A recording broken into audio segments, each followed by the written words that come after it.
So, good afternoon everybody, welcome to Three Sisters here at Ashton in Makerfield near Wigan for round 8, the final round of the Trips.uk British Supermoto Championship. I'm Phil G, alongside me as always Daniel Koenig. Yeah, good to be back for the final round of our Trips.uk British Supermoto Championship. I don't know about you, Phil, but I'm really excited for racing to get underway today. I am, and obviously lot at stake today. If you're not already, make sure you're following us over on Instagram at British Supermoto, as well as on Facebook at the British Supermoto Championship. And if you're not already, why aren't you following us and subscribe to us at TNL Sports on YouTube? And for everything else, make sure you check out our website, thebritishsupermotochampionship.com. So here we are then, and it's the weather is improving somewhat. We will look for our championship standings, and we'll take you through what we're going to look at for the rest of the day. You see the flags there in the background. Yeah, the paddock's very full today as well, Phil. Yeah, so our academy class then, at the moment, the championship stands just 2 points then separating our first place rider Archie Ormrod from Archie Reynolds, with Liam Pearson there in third, Jackson Bennett fourth and Lily Rhodes in fifth. And next up we should have our Novice Championship. So, Novice Championship, again, only split by 2 points from Jake Sayer, who's currently on 390 points in first, followed by Neil Nealon in second there. Then we have the Scotsman Oliver Ross in third. Jason Slater, I think we're missing him this weekend, but he's currently sat in fifth. And then Luke Armitage sits there in fifth. Our Clubman Championship then tied at the top. Chris Walker, the Trips.uk boss, on 372 points, and his youngest team rider in the championship, Harley Sharp, level on points in second. Darryl Pennington from Automotive Solutions in third. His teammate Craig Forshaw there in fourth, and the RWG Honda Hov Seth Gibson in fifth.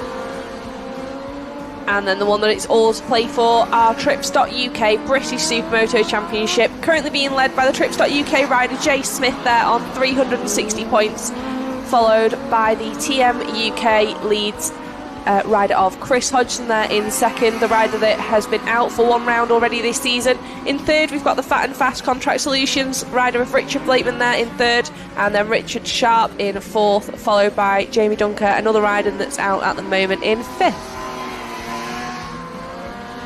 So all to play for then. Let's have a look at our schedule for the rest of this afternoon then. 3 races for all of our classes to decide the Trips.uk British Supermoto Championship, as the sun is actually starting to break through just a little bit. Here we go then. Schedule then starting our first C Group race at 12:45, B's and A's at 1 and 22 20 past 1, and then the academy a lunch break, and then our second group then will start just before 5 to 3, and our final group of races kicking off around 4:30, where we will see our championship champions crowned.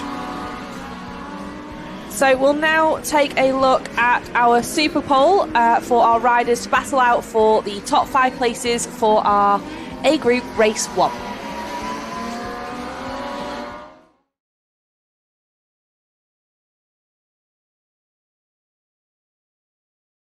Three Sisters, obviously minus the sun. You can see conditions this morning for this Super Pole session really difficult, but it is the 217 of Richard Sharp currently then. He qualified 5th this morning, and he's making his way down Coward Summit through the murk and along pit straight to see if he can better his time and move himself off the second row of the grid. Yep, it is absolutely tipping it down at the moment, unfortunately. So he heads now through into Valleys and then back on himself there to head towards the tabletop. Now, this will be our first view of the track that we've had this morning for Super Pole. So we're running the tabletop the correct way round. The incorrect way round, sorry, as they head now in towards our infield off-road section. Yeah, this off-road section then been run, this was the same way round that it ran yesterday.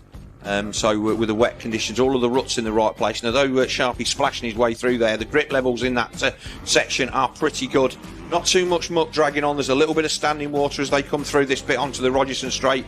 But here comes Sharp then down into the left-hander that leads into Luna. A bit of a splash there, and he will be back on the gas, and we'll see what time he will put in for this Super Pole session. These guys did get a little bit of a taster of the circuit. We were sent out by our race director to see if it was up to the job.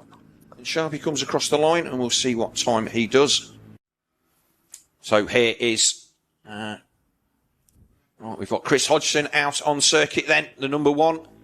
The 18-time champion, and he's the man that is in with the best chance of wrestling the lead from Jay Smith in this championship on this wet October day here at Three Sisters. But he's currently lasting then down Coward Summit, the TM UK Race Evolution TM with the number 1 plate on it. Maybe not the easiest bike to ride in the wet. The TM is very, very focused. Hodgson lucky enough to have a bike set up for the wet weather, so he will be have a little bit of an advantage there, whereas a lot of the other guys having to swap the same bike from wet to dry settings. So over the tabletop then, just clips the top, which you have to do really just to get the bike to stop, Daniel. Yeah, really sort of short landing as they head off the tabletop, going that wrong way around. Sliding now as he heads up over the tabletop. We saw them clearing that yesterday, but it looks like he just did not get the drive up over that first tabletop. Again, you see him splashing through those puddles, but it is solid underneath. It has baked in since last time we were here earlier on in the year. Proper hard on the gas down the same face of the tabletop. This is the bit of the track where we normally see the water sitting, but it looks like it's okay at the minute.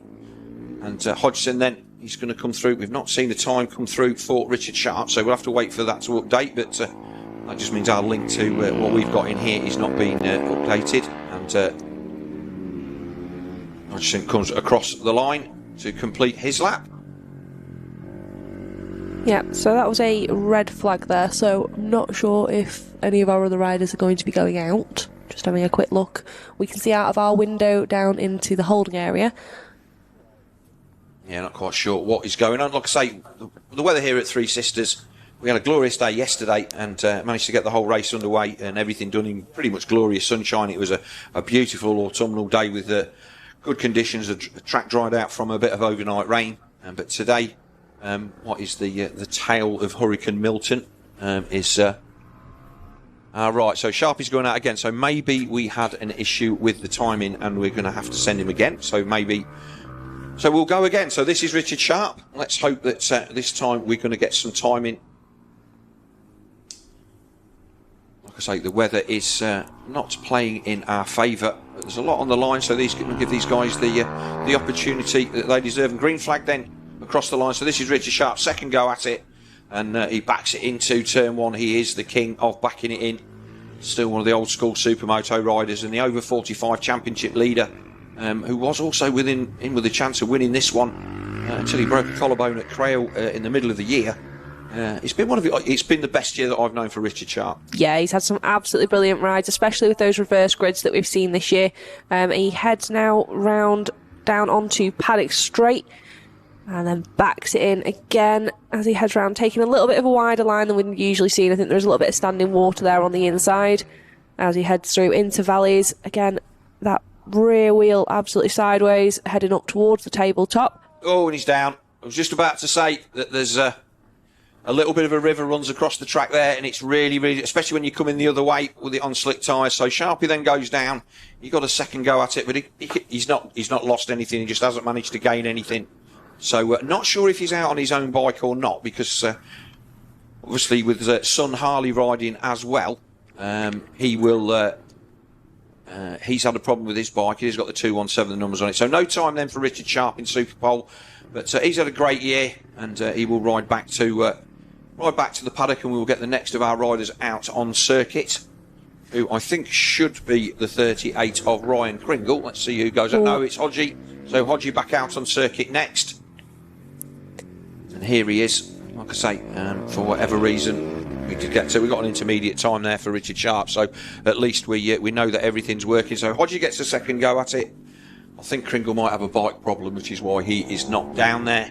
So here he comes then. So he was disappointed yesterday. Obviously, we've got Davey Todd here this weekend, who we will see. And at the end of this session. Chris was disappointed not to be able to run with him all 3 races, so we'll see what he's got to offer as he makes his way up the uphill dirt section over Coward Summit. A really, really testing bit of track this. drops away quite a lot here, and then you're on the brakes on the side of the tyre through the puddles.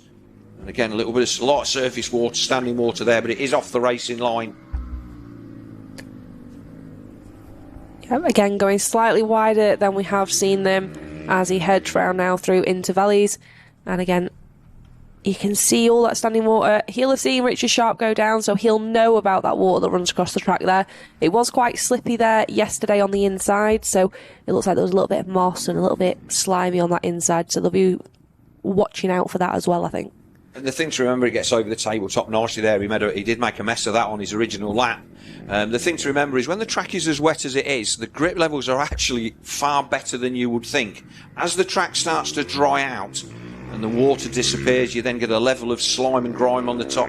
The grip level actually drops before the track dries and comes back to you. So these guys showing that there is plenty of grip out there to be had. I think Sharpie just got caught out, like you say, by that little bit, but as they come through the little rivulets that are going across the track there, Hodgson will come across the line to set the first complete lap, and we'll see what time he has managed. So Chris has done a 1 minute 26.9. So a 26.9 then for Chris Hodgson. Jay Smith then, our championship leader by 11 points. And obviously he needs to keep his powder dry today, although that's not going to be likely, but he just needs to be mistake-free. He'll want to start the race from the front row of the grid, which with Richard Sharp ending up tipping off. That is guaranteed pretty much, as long as Jay gets to the end of this. Just run a little bit wide there, but that's not a problem because he's on the grippy part of the circuit. And then this difficult second turn, that will be very busy on the opening lap. And he will get the bike gripping. You can see there that... not spinning the wheel, hardly anything as they come out across Coward Summit, so the grip level's there pretty good down the hill. Like I say, just got to make sure he stays off the paint on the way, and he's well away from the edge of the circuit. And again, into there, those wet weather tyres. Not sure whether Jay's on Michelin's or Metzler's, but all of the wet weather tyres offering really good grip around this Three Sisters circuit. Yeah, using that inside foot there just as a little bit of a feeler, I think, more than anything, as he came around the corner. Nicely over the tabletop, didn't clip it, but landed with plenty of space to be able to make that corner. Now as he heads back up onto the off-road, didn't quite get the drive, but made it over the tabletop neatly. Then round, you can see the puddle splashing there, but there was a nice rut that formed yesterday where you can get your back wheel into it and being able to sort of give it a bit more of a fistful as they head round towards that berm. Over the tabletop, very slippy there yesterday, but they're not trying to turn on it, which is a little bit easier for today. So into the final part of the lap then, round into Luna. It's looking like a decent lap. No real mistakes at all. Or a little bit of a movement there, but that's normal for Three Sisters in the wet. And the man from London, the championship leader, will come and across the line, and we will see whether he goes fastest or not. What's he done, Danielle? He's done a 1:28.4, so that provisionally put him just behind Chris in second. Okay, here comes the number 74 of Davey Todd then. His first appearance with us in the championship this year. Obviously started off in Supermoto, but now we're obviously into the heady heights of British Superbike and road racing action. The double Super Stock British champion and double TT winner this year out there on what is a pretty stock KTM 450 that he rode at Mete a couple of weeks ago. And Toddy just loves to come and race this championship. Great fun, well known and well liked in the paddock wherever he goes, and it's nice to have him come and put himself out there against the best of these guys. Obviously this is where he came from, and he was very quick yesterday, and I'm expecting him to be very quick again today. That KTM, say, there's not really that much work done to it, but he just gets every last little bit of speed out of it. So he comes down pit lane, gets a little bit sideways and drifts wide. Yeah, but hard on the power there as he heads through the valleys. He's looking smooth. I haven't seen him make a mistake yet. Oh, slight one there, just at the rear, maybe spun up ever so slightly, but I don't think that'll have bothered him. Round back towards this infield off-road. Taking a slightly wider line by the looks of things, up and over that tabletop. And again, all these riders then opting for that inside to outside line at current. We'll see the other line come into play more during the races, I think, for a little bit more overtaking. They were very even yesterday. Yeah, golden rule is to not follow. So Todd comes out onto the Rogerson straight, then just struggling to keep it off the paint on the outside. It was paint and then plastic. And here he comes then round onto his final run round. out of Luna. Let's see if he's managed to best Chris Hodgson. He has. So Davy Todd has gone fastest with a 1 minute 25.7. Okay, so no sign of Ryan Kringle. And a lovely wheelie over there. No sign of Ryan Kringle as yet. So I'm not taking Super Pole. I think obviously he will give up his front row start. But that is Super Pole. So as we can see it at the moment.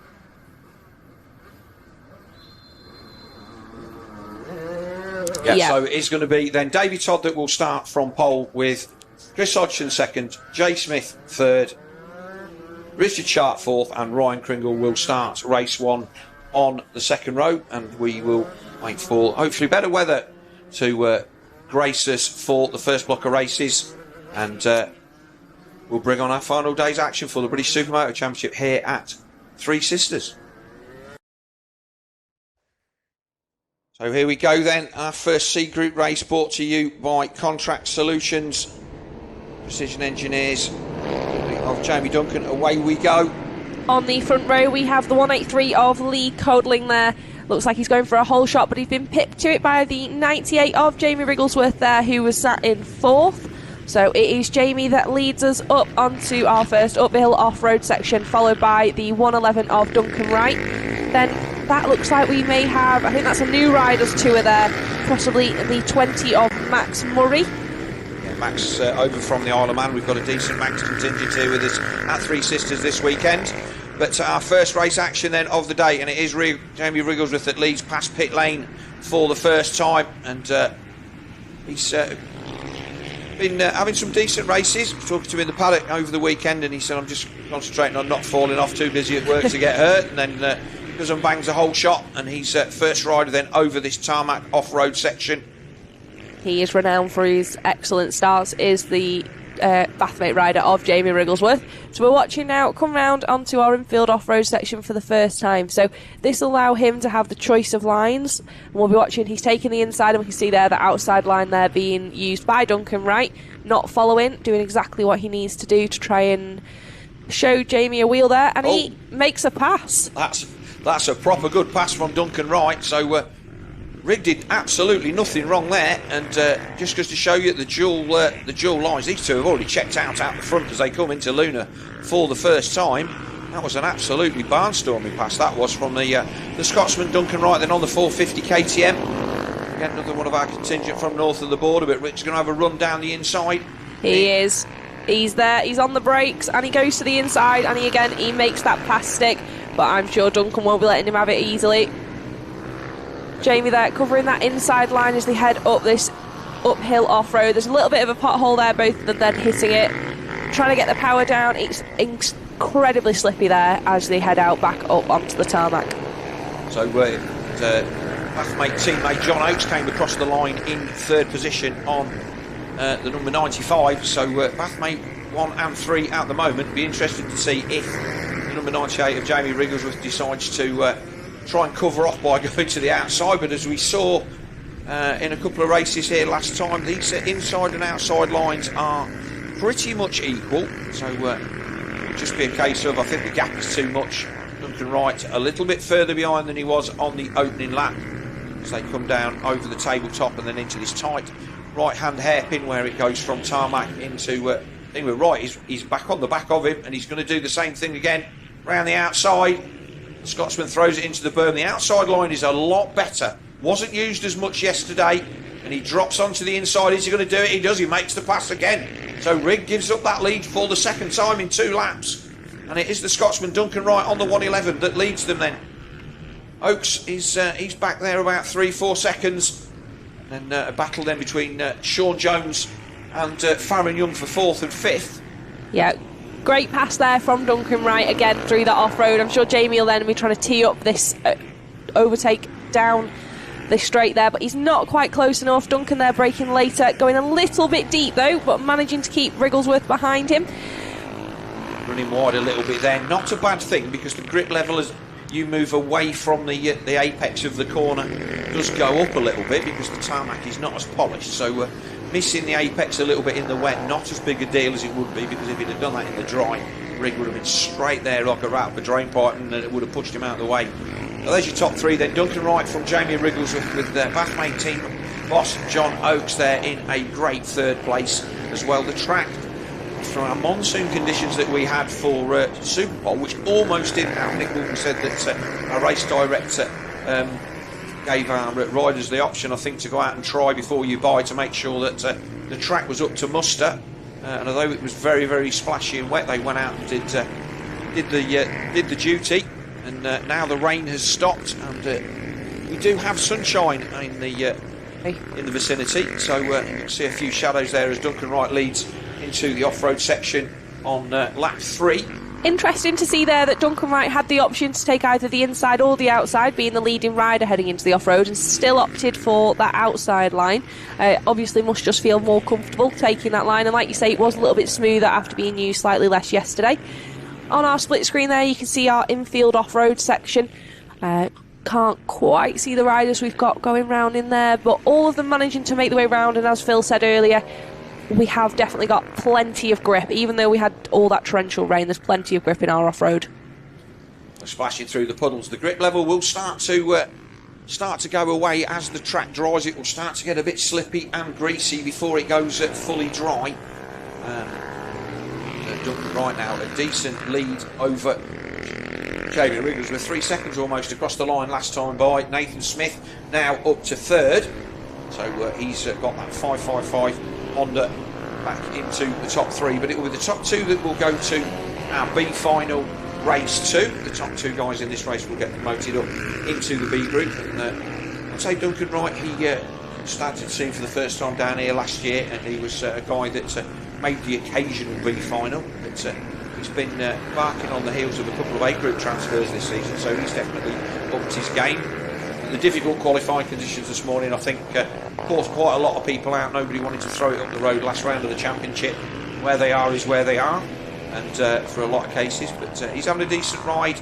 And again, he's gone inside this time in the dirt, Danielle. He has, so he has taken the inside. I did wonder if Jamie Wrigglesworth may be able to bring that lap time down, so he's currently doing a 1:39.0 in comparison to Duncan Wright's 1:37.9. I did wonder if maybe with that whole shot he couldn't really assess the grip levels as much, and that allowed Duncan to make that pass, but he isn't quite able to hold on. So that gap now back to Wrigglesworth down to, up to 2.7. So like you said, Wright is checking out at the front. We can see these riders all making their way through and off that off-road section. I think that was Rick Owen there in our split screen. So right now heading back up over the upper section. It's really tricky here trying to get the power on. You don't want to have the bike leant over too much. It can allow the rear wheel to sort of spin up and slide out. You want to make sure that bike's stood up right before you try and sort of get the power on to allow it to sort of get that grip. But he heads down past our Stradic straight. He's got 3 laps to go, and he's just starting to make his way up on a couple of back markers. So here's the battle then for 4th, 5th and 6th, and it is Sean Jones, Rick Owen and Farron Young. Farron Young on the Goon Squad beta then up to 4th place as they come down Coward Summit. There he is, the 184. In fact, that's the 555, so that is the battle now. So Farron Young starting to close on the back of the 555 Honda. So this is the battle for 3rd place. Young has motored through, and I think he's passed Jones and Owen on the previous couple of laps. There's Jones in the white and Owen in the grey top. The 2 guys there just in behind them. Yeah, they are also teammates on that Cranked Up Racing, so you can see there Sean Jones on the KTM and I think Rick Owen on a Husky. They all look the same. They plied me with cakes yesterday morning, don't you know? Jolly decent of them. A nice present and a bit of merch as well. But there they are, the 2 Cranked Up Racing guys. They've got the nice their own YouTube channel if you fancy a look at that, and following their trials and tribulations around this British Supermoto Championship. Nice bit of content, a bit of race stuff, a bit of home stuff, a bit of working on the bikes, but enjoyable to watch. And Rick Owen had a decent day yesterday, and I think he managed to get himself up into the B group, but he's going to have to wait to race 2 to do that today, because Duncan Wright and Jamie Wrigglesworth are well away at the front of this one. These two riders these two riders also went out and raced in Mete, and I know they posted a vlog from that. Now, I haven't had a chance to watch it, but everyone that has absolutely loved it, so it might be worth checking that out on YouTube once you've finished up watching today's action here on TNL Sports. But it is still Smith from Young, from Jones, and then Owen there, bringing them up in 6th place. It looks like Nathan Smith has got his finger out on that Honda again. Saw him, he rode yesterday and was pretty decent.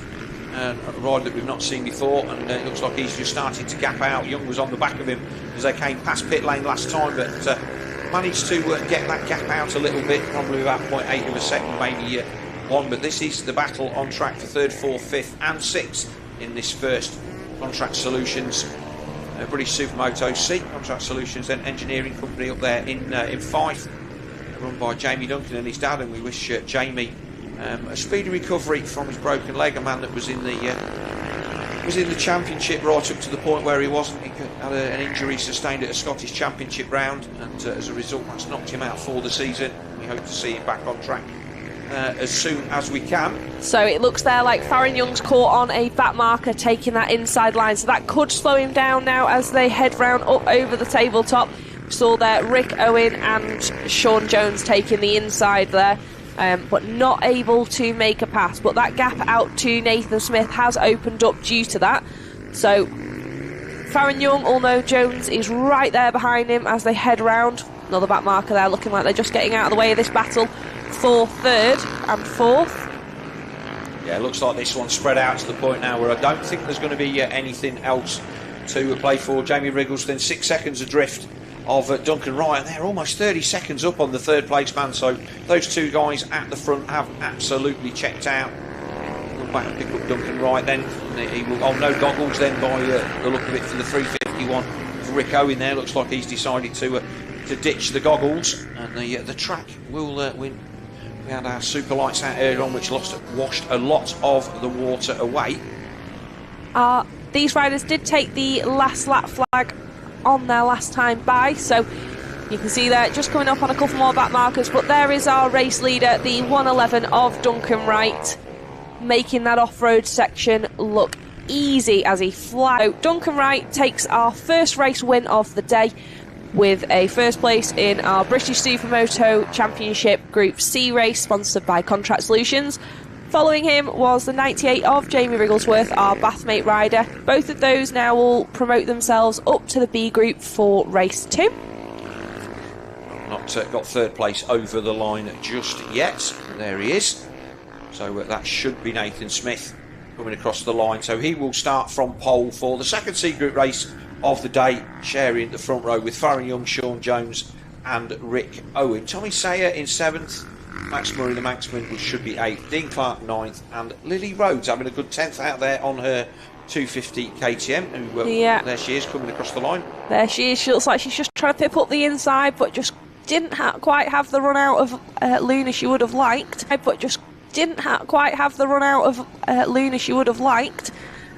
But she did manage to pip Dean Clark, so that does promote her to 9th across the line, with Dean Clark rounding out our top 10. And, obviously, with you wrapping up your championship yesterday, but Lily did take overall victory in the women's championship round yesterday. She did. She rode absolutely exceptionally yesterday on her KTM 250, so that's the RWJ KTM.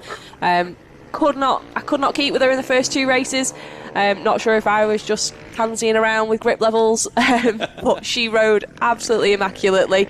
I did manage to just pip her on race 3, but yeah, no, excellent riding from Lily, and I'm looking forward to hopefully riding her with some more next year in our national, which is also a British Women's Championship that we run here on a Saturday.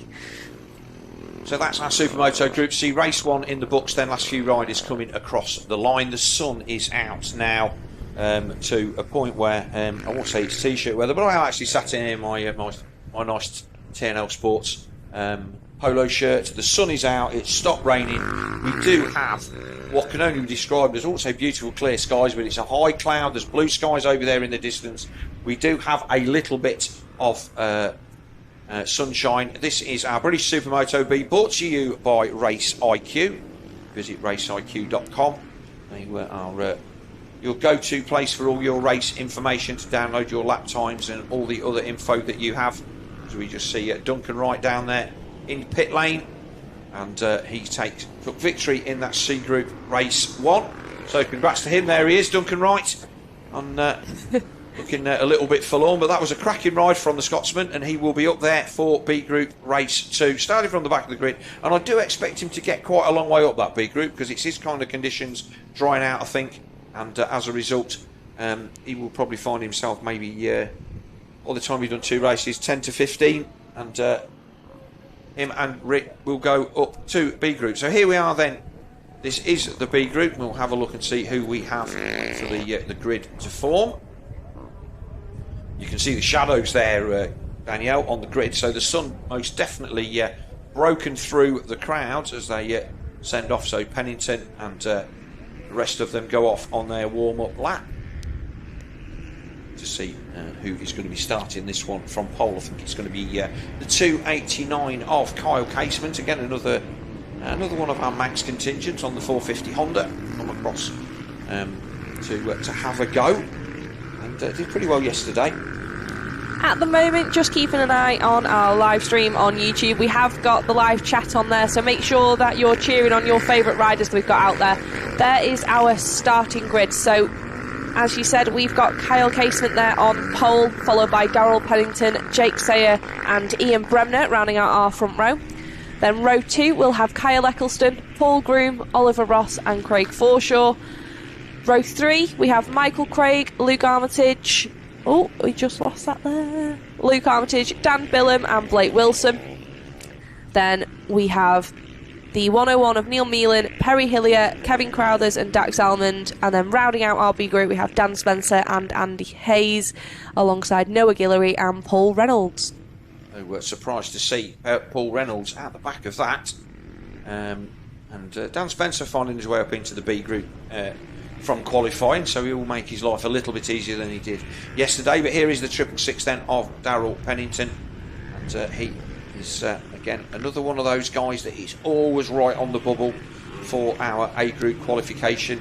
You can see that rut there, that's proper deep. But what I will say is, with the Supermoto tyres that we have, we tend not to dig massive deep ruts like novelty tyres. It just tends to compact the ground. And although obviously the water has meant that it is digging out a little bit there, that would be a 2-foot deep rut if that was a motocross section with motocross tyres. So there are the 255 of Kyle Eccleston and the 138 of Paul Groom. Eccleston, one of the Bathmate guys, and Paul Groom, the Trips.uk rider, who I think is currently lying 3rd in our Clubman Championship. So we're waiting for the Honda to come to the line. I've got to be honest, he did come to the line late yesterday for most of the races, so not a panic that he isn't there yet. But Casement then on the 289, is he? There does seem to be a bit of a gap, whether he had a bike problem or not. We'll wait and see.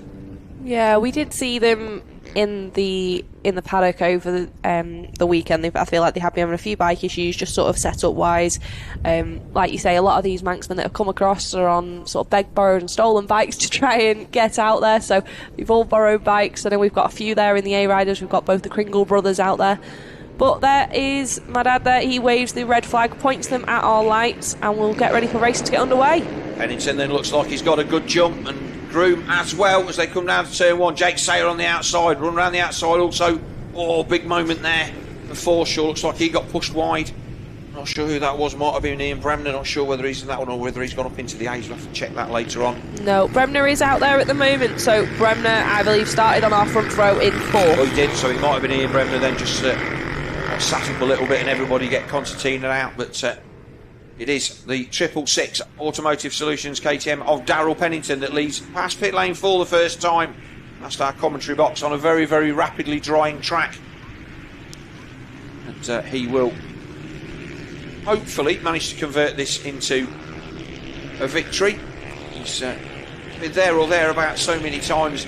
Looked like we had a Hail Mary down the outside there. I think that may have been one of our Scotsmen. I think that might have been Oliver Ross there going for an overtake down the outside into Valleys before they headed towards the tabletop. So watch here now as they take to the off-road for the first time. We know that Darrell Pennington has good off-road prowess, and he takes that inside line. That rut won't bother him at all.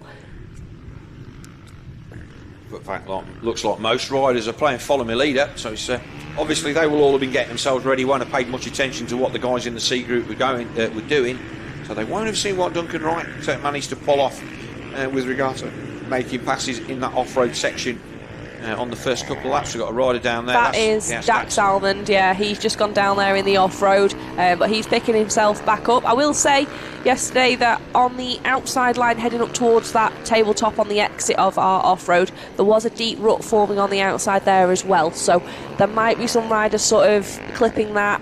You can see there, I think it'll just pose some challenges today, but like you say, I don't think it should get much deeper.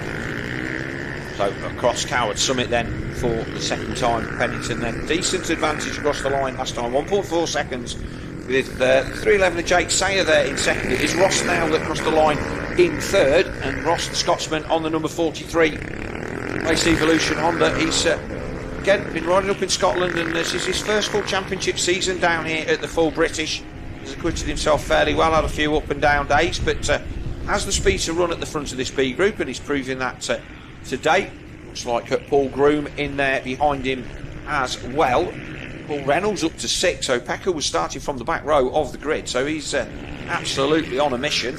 It's only assuming he had a problem in qualifying. He only just made the cut as we look at Ross and Groom. Paul Groom then deciding to follow, not wanting to risk taking the opposite line. And my gold rule is it never follow, always give yourself a chance. But when the conditions are like they are, if straying offline to unknown territory is not always the easiest thing to do. You can see all of the puddles that we were splashing through in Superpole pretty much gone. The river that was running across the track there on the exit of that part of Luna has gone. I do think though, with the breeze we've currently got at the moment, and also we do have our super lights here this weekend as well, I do think this track will be drying by the time we get to race 2 this afternoon. So it'll definitely be a tricky one for tyre choice for these guys.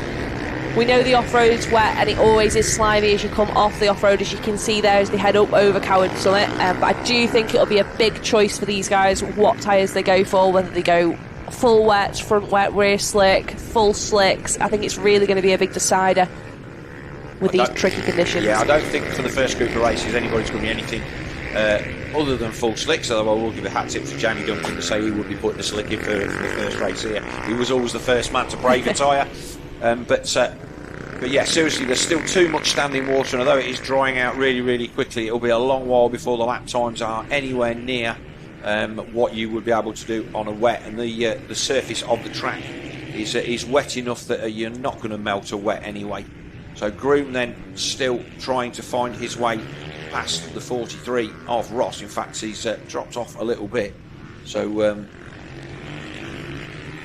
looks like Bremner is the next rider there in 5th, and he is in fact closing in on the 138. So they're the teammates then. So it's Ross 43, the 138 of Paul Groom, although I think he's got 738 on the bike, the remnant from our Belgian trip a couple of weeks ago. Everybody we seem to all get allocated random numbers, and a few of those have not got swapped back. So there is the 138 onto the back straight. He did say yesterday that his bike just didn't feel like it had the straight line speed. He drifts it into the corner. Bremner then closes right up.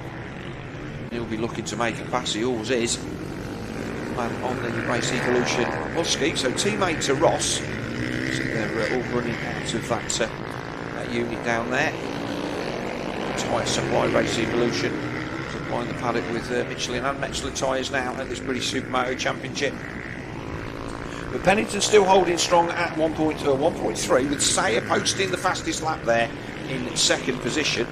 But this is the battle for third, fourth and fifth. Yeah, Jake Sayer managing to close that gap down ever so slightly. It is still currently sat at 1.39 last time across the line, but like you say, he has done the fastest lap with a 1:33.8 on that last lap. So might be the case that track conditions are improving as this race goes on. We watch there now as I believe that, yeah, that's Oliver Ross there, just making a pass on Paul Groom there. No, so Ross was inside. It looked like Grom had managed to get up the inside of him as they came onto the off-road, but as it kind of wound itself out, Groom ended up following onto the inside line, so he didn't make the pass stick. So it is still Ross there in third. Sayer is about 3 seconds up the track, so he will be mindful of the fact that he doesn't need to chase down Darrell Pennington for the win to get up into our A group for race 2. So if this was the final B group of the race of the day, I'm sure he would be getting his finger out a little bit more. But he will sit there in second and take the Groomy locks the rear up. This is going to allow, he is, so Bremner comes out and gives him a little bit of a clip as well, I think. But that's the second lap then that Groomy's just struggled to get the bike stopped into that corner at the end of the back straight. Yeah, really trying to outbrake himself there, but unfortunately that does now demote him down to 5th place, with Ian Bremner, the Scotsman, now promoted up to 4th. So we've got a Bathmate replay there of that. I think that's just the tail end of it there. You can see Paul Groom trying to sneak back up the outside, but just not quite close enough. Yeah, so I say tricky conditions, and as the track dries, the grip goes away before it comes back. So as the water's starting to disappear, all of the oil and muck and everything that's on the surface of the track now comes to the surface, and it does make it pretty difficult to judge. And you can see Pennington still holding 2.2 seconds, so he pulled out a little bit on that last lap. But here is the battle, and like I say, Bremner has managed to get his way past Groomy. And obviously they're all working on the fact that what lines worked yesterday, but yeah, I'd like to think that you'd maybe have a bit of a go and see what the other line had to offer. Certainly Paul Groom's got nothing to lose now.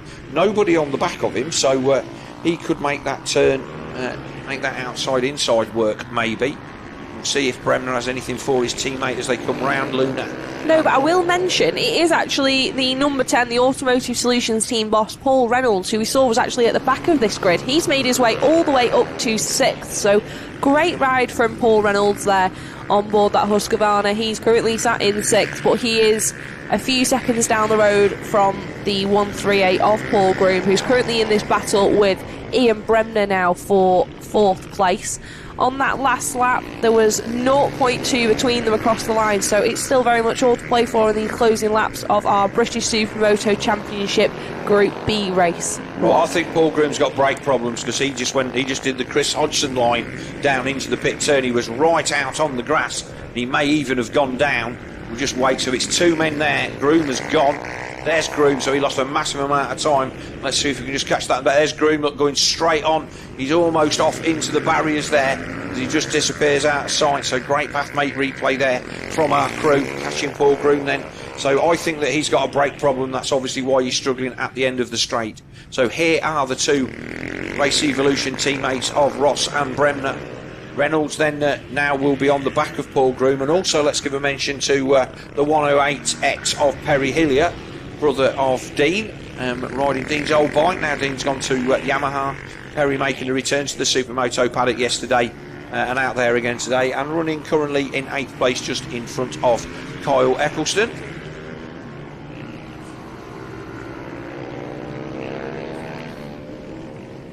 They come down the start-finish straight, and is Bremner going to have a launch down the inside on his teammate? There's no room at the in there. The standing water that was there earlier on, that's gone. Bremner does look like he does carry a little bit more speed there as they head towards the off-road, but there's just absolutely no room for him to be able to make a pass up onto that off-road. It does seem quite one line at the moment as they head across it quite diagonally to be able to head out back onto Coward Summit. But again, back down round now onto Paddock Straight. It is still Ross managing to hold off his teammate Bremner. Yeah, they're all hugging the curb round there, just trying to stay on the cleanest part of the track. Also a shout out to Dan Billum as Bremner makes a step. Billum there up there in 9th, Luke Armitage in 10th. But they're making their way over the tabletop. But fair to say that Bremner's been decent this year. Lots of A group appearances and running well inside the top 10. He broke a collarbone mid-season at Scottish Championship round at Crail, when that kind of derailed his chances. Here's the battle further back down there. So that's the battle with Reynolds, Eccleston, Hillier, and is that Dan Billum on the back of that, or is it Eccleston on the back? Yeah, so it looks like Eccleston had managed to make the pass on Hillier. However, Hillier's returned the favour, and that has then put him back in the mix with the number 10 of Paul Reynolds, who's managing to keep them all behind them. It is a 4-rider battle there for 6th place. That's Dan Billum that just managed to put the pass on Kyle Eccleston, so Billum's having a good ride. That makes me feel better about banging handlebars with him at Teesside. He's doing decent in this one. So Billum, the number 59, then he's moved up from the mini bikes mid-season. His first full-time, his first full season or partial season then on that number 59. Last lap flag is out, and he is the man on the move then, having managed to displace Eccleston. That was a really nice pass through the off-road, and I would think that he's fancying himself to do this. Oh, stall there from Perry Hillier. He just looked like he ran into the back of Reynolds, and that's going to demote Hillier.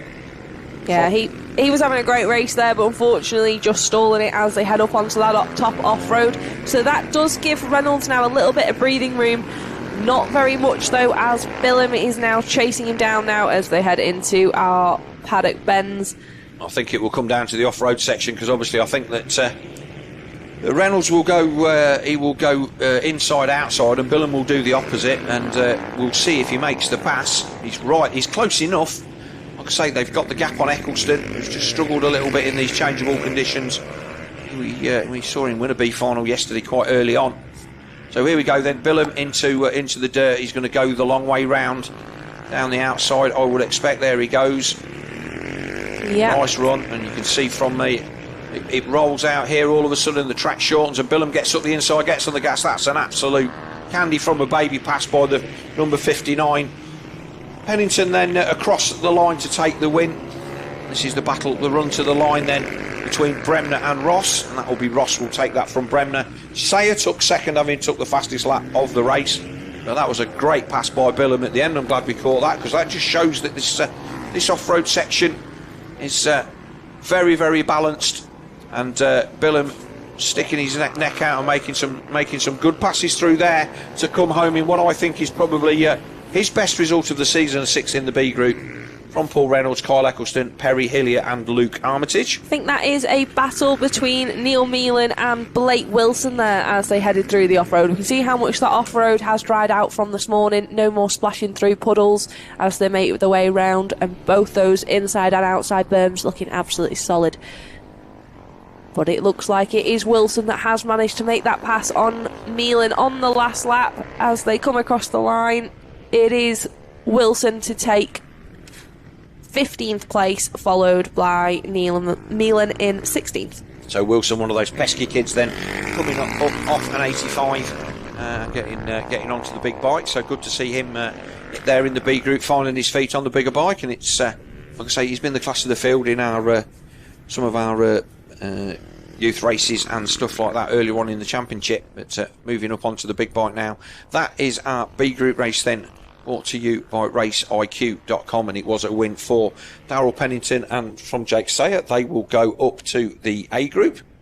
So we're just having a look at our live stream as we get ready for our Trips.uk British Supermoto Championship A Race 1. Having a look on there, Phil, we've got a question, and you might actually see it happen next. So almost certainly. We've got a question asking, what does tilting the bike down do when on the starting grid just before a race? Do you want to answer, or would you like me? I can do that, because I'm a technically type person who doesn't have a slipper clutch. So, so what it is, it's basically the clutch is on that side of the engine, and what it means is that when you come to the start, these guys will do a practice start away from the grid, obviously from the warm-up lap, but it just means that they get loads and loads of oil around the clutch. It means it doesn't grab as hard. Obviously these bikes run slipper clutches, which means that you can change down through the gearbox without using the clutch, without having the rear wheel lock up, which it would do on a normal bike without a slipper clutch.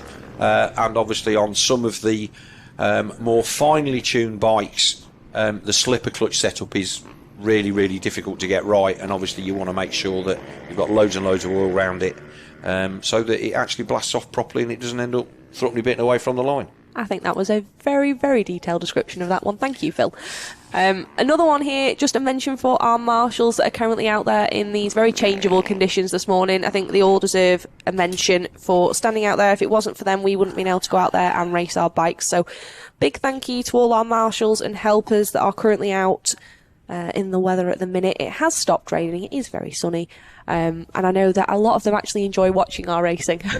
So yep, that's what they're here for. We would not be here without them. There is Darrell Pennington, our victor of our first B group race with Jake Sayer there. The 3:11 in second. Third place was Oliver Ross. And his guys then going off onto there. One lot there is number 4 on the bike, but that is actually the number 38 of Ryan Kringle. He's taken that bike, is the bike of David Pearce, who we saw win here earlier on in the year. Another one of the matesmen currently recovering from injury sustained at Rowra. And that bike over here being campaigned by Ryan Kringle. Not sure whether it's one they bought, begged or borrowed, but the Isle of Man guys seem to be fairly happy to change bikes. Here's our start grid then. It is Davey Todd from Chris Hodgson, Jay Smith and Richard Sharp on row 1. Ryan Kringle, Richard Blakeman, Jamie Kringle and Harley Sharp on row 2. Row 3, Dean Hillier, Alex Mullaney, Lee Williams and Andy Mitchell. Row 4, Seth Gibson, Peter Bennett, Chris Walker. And that is it. 15 in our first of our A Group finals, brought to you by Trips.uk, the motorhome hire company. My daughter is actually out in the Trips unit as we speak now, winging away into the Lake District, yes, in one of their nice campers. So if you need a camper to rent for the weekend, Trips.uk is your place to go. One in the paddock here as well, one of our riders using them for the race weekend. So that is what their business is, and they are very supportive of our championship, and we appreciate that. And also Chris Walker doing a lot of the work on our track prep as well. But here the boys then coming round to take the grid for our first British Supermoto 8. There is Jay Smith. Our championship points then, as it stands at the moment, he has an 11-point advantage, Danielle? It is. It's an 11-point advantage over our number 1 plate holder, Chris Hodgson. And then dropping back, it's another 7 points back to the 54 of Richard Blakeman at the moment. Now, in 4th, we do currently have Alex Mullaney. He's there, but it is a 55-point drop down back to him as we watch. But you can see that there's Chris Hodgson leaning that bike over, trying to get all the oil onto that slipper clutch of his TM Leeds UK TM450. Richard Sharp then just taking his place on the outside of the front row. Not got his goggles on for some reason, not quite sure what went on there. I'll just wait for him to get his goggles on, and we will be underway. Rider coming out late onto the grid. I've just heard them go. I have no idea who that is. So looks like weather now is as good as you could ever hope for it to be in October. We've got a drying track, which hopefully by the time we get out for our second group of races today will be better. I'm just trying to see who that is coming out on the back of the grid. Right, okay, so that looks like that was the 289 of Kyle Casement that came to the back of the grid. So possibly we did a 16 rider split, not a 15 rider split, and that was why he wasn't on pole. That might be the case. But now, as they now all look at the lights, we'll wait for those lights to go out. And they're away, and it looks like a great start from the 74 of Davey Todd. And he manages to keep the number 1 of Chris Hodgson behind him as they head into that first corner. Always a bit tight here. We're looking in the background to see if there's any shenanigans, but everybody's safely through so far. Todd leads from Hodgson.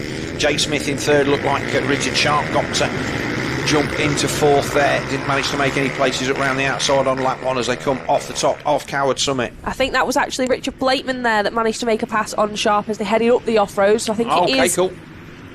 Hodgson, Smith and then Blakeman there in 4th, followed by the 217 of Richard Sharp. You are quite correct. It is indeed the fat and fast 54 of Richard Blakeman, who had a bit of a mare yesterday, but feeling a little bit more love for it today. Again, he was in with a shout of this championship until he had a bit of a mare at Teesside with a crash in the final race there, which just have a look at this Pathmate replay of the start. We see them getting away. Oh, there's a little bit, somebody stalled on the line. Oh, looks like one of it looks like it was Jamie Kringle that stalled and got clipped. And the Bathmate replay picking that up, but here comes then Davey Todd, the double British Super Stock champion on the Milwaukee KTM. You can see he's starting to slide around. They were not sliding like this morning when it was absolute deluge conditions, and he's already started to check out at the front. Yeah, he is looking as smooth as anything there as he headed round on that tarmac section, then up onto off-road. You can see there are still some puddles on the outside, but they're nothing on the racing line now. They've all been splashed and dried away. as they head now out onto Coward Summit. Across the line, it was a 1.6 second gap between Todd and Hodgson in second. So Todd looking like he's checking out in front, but I believe he's riding this more as a wild card round, isn't he, Phil? Yeah, he won't be scoring championship points. So the battle between Hodgson and Jay Smith on the track is the one that we're interested in. Toddy will not count to the championship scores, as he is not a registered championship rider as such, riding as a day member, which keeps things nice and tidy. So here is the man, the number 33, wrapped up the national championship yesterday, his first one in 20 years of trying, and nobody was disappointed to see that. And Chris Hodgson, the man that unfortunately saw his chances of a championship disappear here at the first round at Three Sisters with a crash just at this point in the track in practice. He's managed to get himself back to within 11 points of Jay Smith, which doesn't sound a lot, but in the way that our points format works, Jay has pretty much literally just got to follow Chris home to guarantee that he will take this championship. All Chris can do is go out there and win, and Jay just has to try and sit on his coattails a little bit, which he is doing at the moment. And I think he needs to finish 6th overall at worst over this weekend to take a double championship victory. It's been a long time coming, but that's usually the kind of thing that we see Chris Hodgson doing. But that injury early season for the TM UK rider not allowing him the luxury of being championship leader up to this final round. And we know that Jay said going into this season he has had a change in mentality, and I think we have been able to see that with his riding. So at the moment, currently sat in a very comfortable 3rd position on track. Like you say, just behind Chris Hodgson, knowing that he can follow him home today. He doesn't have to make a pass. So he's given himself breathing room both front and behind. So the gap back to Richard Blakeman being about 3.1 seconds. So he's got about a 2-second gap to Hodgson in front of him and then 3 behind him. So might be a little bit of a lonely race for him unless Richard Blakeman can pull something out of the bag and close that gap. But it is just what Smith needs to do today. Yeah, the man from London then, he's like I say, he's been at this a long time in chasing championships. He's come up short a number of times. He's taken it to the last race a couple of times, and it's a coin flip sometimes as to which way it goes as the back end just steps out onto the Rogerson straight there. But everybody out there on full wet tyres, this track will be getting slower and slower. Oh, Andy Mitchell giving a point. Oh, if we get a Bathmate replay of what went on there, that would be good. But somebody obviously deciding that Andy Mitchell needed to not be upright anymore. So I'm not quite sure what went on there. Oh, and somebody's gone over the berm there as well in the middle. That looks like that might have been Harley Sharp. Yeah, Andy Mitchell definitely not looking happy there in that off-road section. Good to see sort of what happened there. Here we go then, let's just see what happens. Oh no, this is just Jay coming into Luna. But Andy Mitchell, one of the most unflappable riders in the paddock, so if he's losing, getting a little bit tetchy, then obviously whatever happened there was you considered to be out of order. So and he's been having a great run to the end of the season, been arguably as good as he's been for a number of years, and the man who is, I would say he's the good side of 50 by quite a long way, definitely still backing up his championship credentials from back in the day by always seeming to be in this A group and bagging some decent top 10 and even top 6 finishes in the last few rounds. And was just outside of a podium place at Superbike and Mete in our vets class out there, so I believe he finished 4th after a really good race.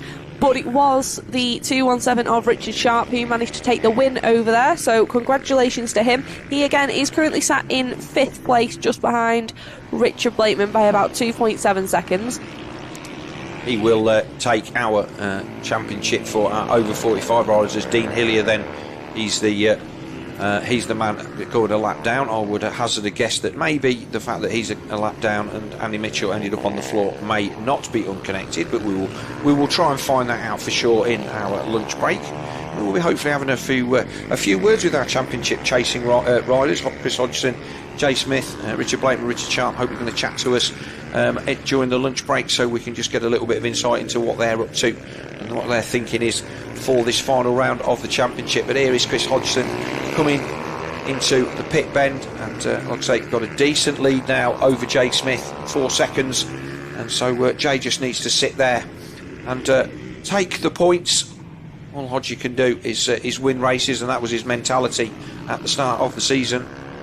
There is Seth Gibson and Alex Mullaney there. That is the battle for ninth. So Seth Gibson currently in ninth place with Alex just behind him. So they're both our under 21 championship riders that are out there currently. I believe it's Alex Mullaney that's currently leading that championship on board that TM450, but there is his teammate, the number one of Chris Hodgson there, making his way across that tabletop that unfortunately has led to him being in this position in the championship after that round one crash on the Saturday. But he makes his way through, Luna. As you can see, it's definitely just drying every single lap, isn't it, Phil? Yeah, the thing is that you see there where it looks like it's dry, and that is actually dirt getting dragged onto the track. I will say that the Trips team have done a great job of the off-road, so what we see, you're getting nowhere near the amount of dirt drag around the circuit that we would normally expect to see in the weather like this. I mean, it was biblical rain this morning. I would suggest that, I mean, obviously you can see the puddles that are sitting there, but I would suggest that in days gone by we would have just run tarmac only, and there was no way that we would have been in the position we are now with two decent off-road sections that we can run pretty much all weather, as this is the place where you noticed picked up Hodgie crashing quite badly. Was that the beginning of this year? Was that the end of last year? I think that was the end of last year. No, that was round one this year on the Saturday of practice. So unfortunately that did put him out for both the Saturday and the Sunday's racing, where he broke his collarbone. He did make a very quick return, but unfortunately that did put him at a 50-point deficit just from round one.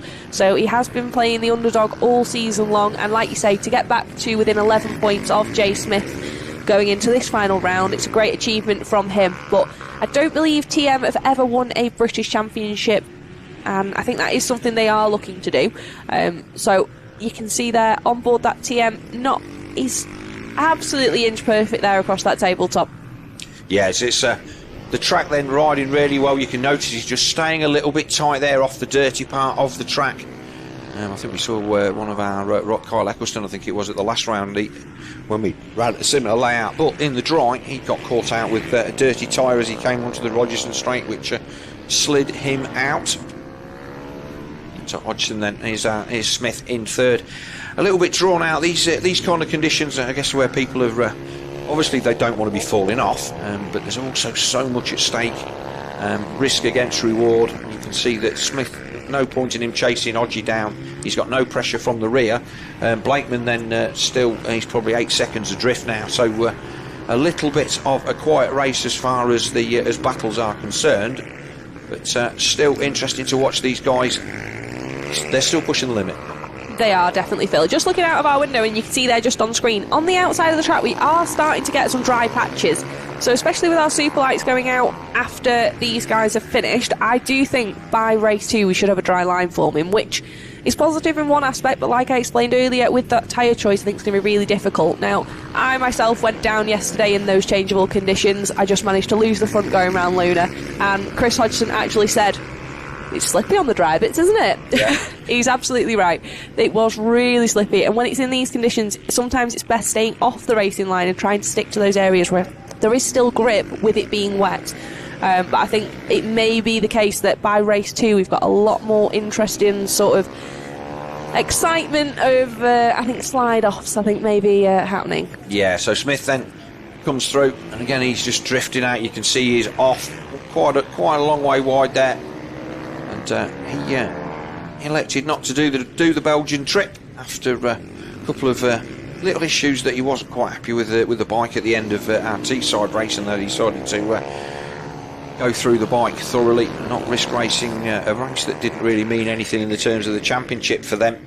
Got the bike refreshed and come back ready to go, whereas everybody else has kind of had a bit of a manic month with our last round at Teesside, a 2-day affair, which basically is a 3-day affair by the time you've travelled there, and then leaving to go to Belgium on for most people on the Wednesday.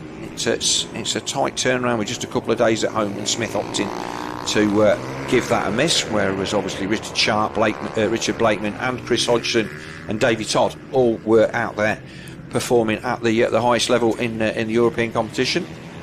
Our split screen there, we're back to that battle for 9th, I believe. I think that's Seth Gibson and Alex Mullaney. Alex not quite able to get close enough to be able to make a pass by the looks of things, unfortunately, but he knows that he's sat there in a very comfortable position of 3rd currently in our under-21s, with Harley Sharp currently in 8th place.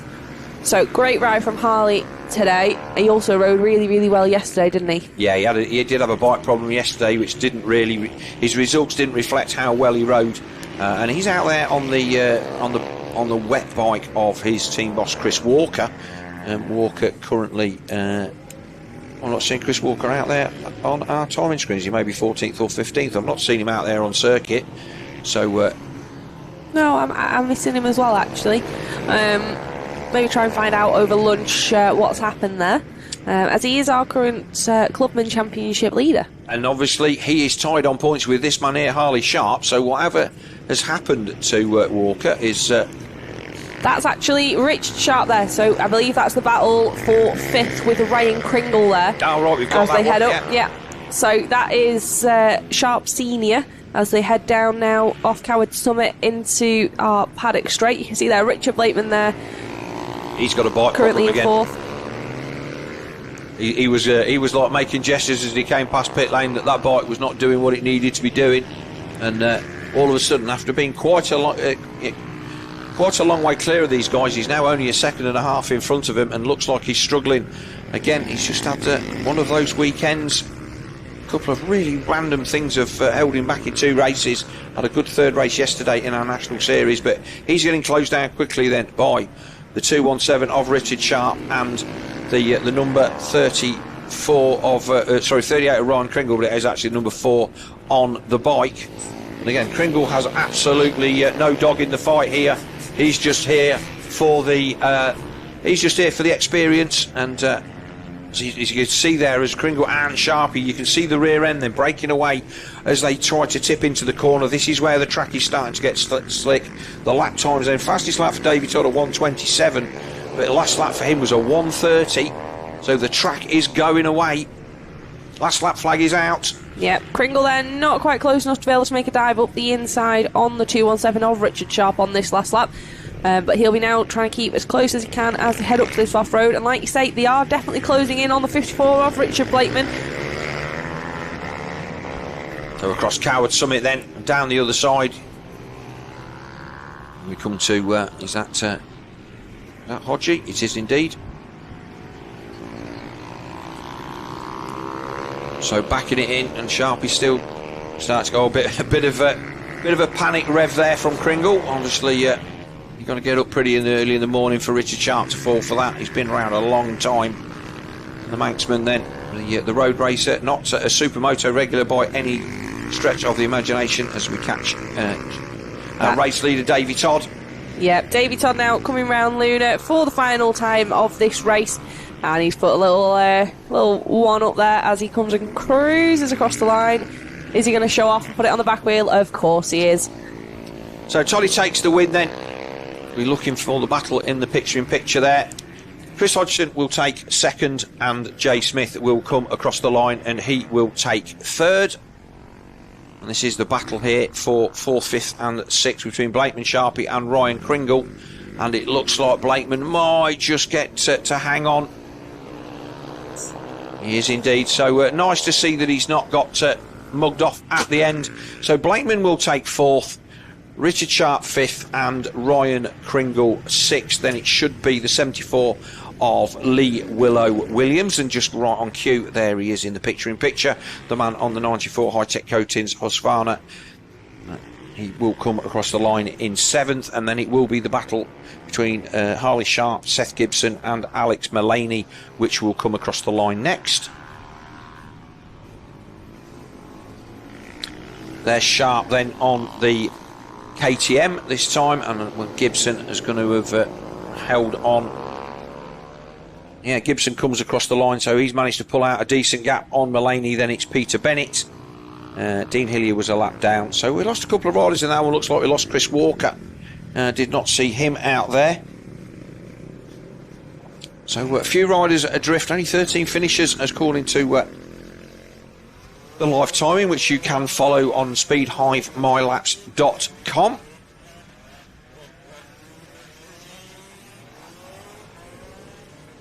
Our academy riders then making their way out onto the circuit, and we'll go down to our first 3 then. Let's go down to Danielle in pit lane. Yep, So we're here with Jay Smith, our current Trips.uk British Supermoto Championship leader. Finished in third there, kept your nose clean. You did exactly what you know you need to do. God, what a stressful weekend already. Conditions out there have just sort of deteriorated quite rapidly. Could do with it raining again to sort of wash the circuit, but got a good start. Got all tucked in behind Chris. Pulled a bit of a gap on the guys behind. That's all I need to do. So, fingers crossed we have another one like that, and we'll see what happens. Yeah, we definitely saw you settle into that race. And I think another man that settled into that race will be the number one of Chris Hodgson. So you finished in second there.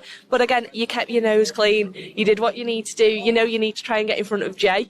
I'm sure you guys have all worked out the maths for this one and where he needs to finish if you were to sort of finish that. But you're doing what you need to do at the minute, aren't you? Yeah, I mean, that race was just a case of everyone doing the job. You know, Davey got away. I know he's not in the championship or battling for points. So just kind of stuck with him for the first couple of laps somewhere near, and then broke a gap on Jay, and I think everyone just settled down and kind of made it a boring race. Yeah, we did see that the track conditions were deteriorating, and like you said yesterday, those dry bits do get very slippy. I think it might be a bit of a tough choice for tyres for race 2. Yeah, absolutely. I mean, coming off the off-road there, just as the race got on, it just got gradually worse and worse. Track actually looks dry, but as you know from yesterday, Danielle, it's not. It's definitely not. And we'll grab a quick word with our race 1 winner. It's Davey Todd. You managed to take the win. It was 3 out of 3 yesterday. It looks like you're going to try and do the same again today. Yeah, definitely going to try to do the same thing. These boys are pushing me all the way. I know they got a championship to battle for. It's a bit easier in my shoes because I ain't got that to think about, and I'm just going out there riding my bike. But having great fun. These boys are riding so well, and yeah, it's a mega job. Thanks to Team Bathmate for helping me out this weekend. Yeah, Bathmates have been great. So we'll now go back to the action of our Academy Race 1. Okay, cheers Danielle then. So that's our podium for our first of our Trips.uk British Championship races for today. And as Jay Smith said, he did what he had to get done as we watch our Academy guys and girls come to the line. And our championship points in this one. This is all still really, really tight. Archie Reynolds then on the number 5.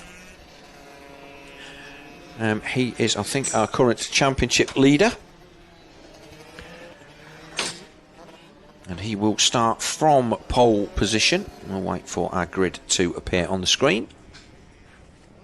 In dry conditions, so all of these guys will be out on full wet tyres. Absolutely no doubt about that whatsoever. But it means that not so much of a tyre lottery in this one. There is a dry line. I'm looking out of our comms box window at the end of pit lane down into what is the long right hand turn, and you can see that there is definitely a dry line appearing on that part of the track, but just because it's dry does not mean to say that it is particularly grippy.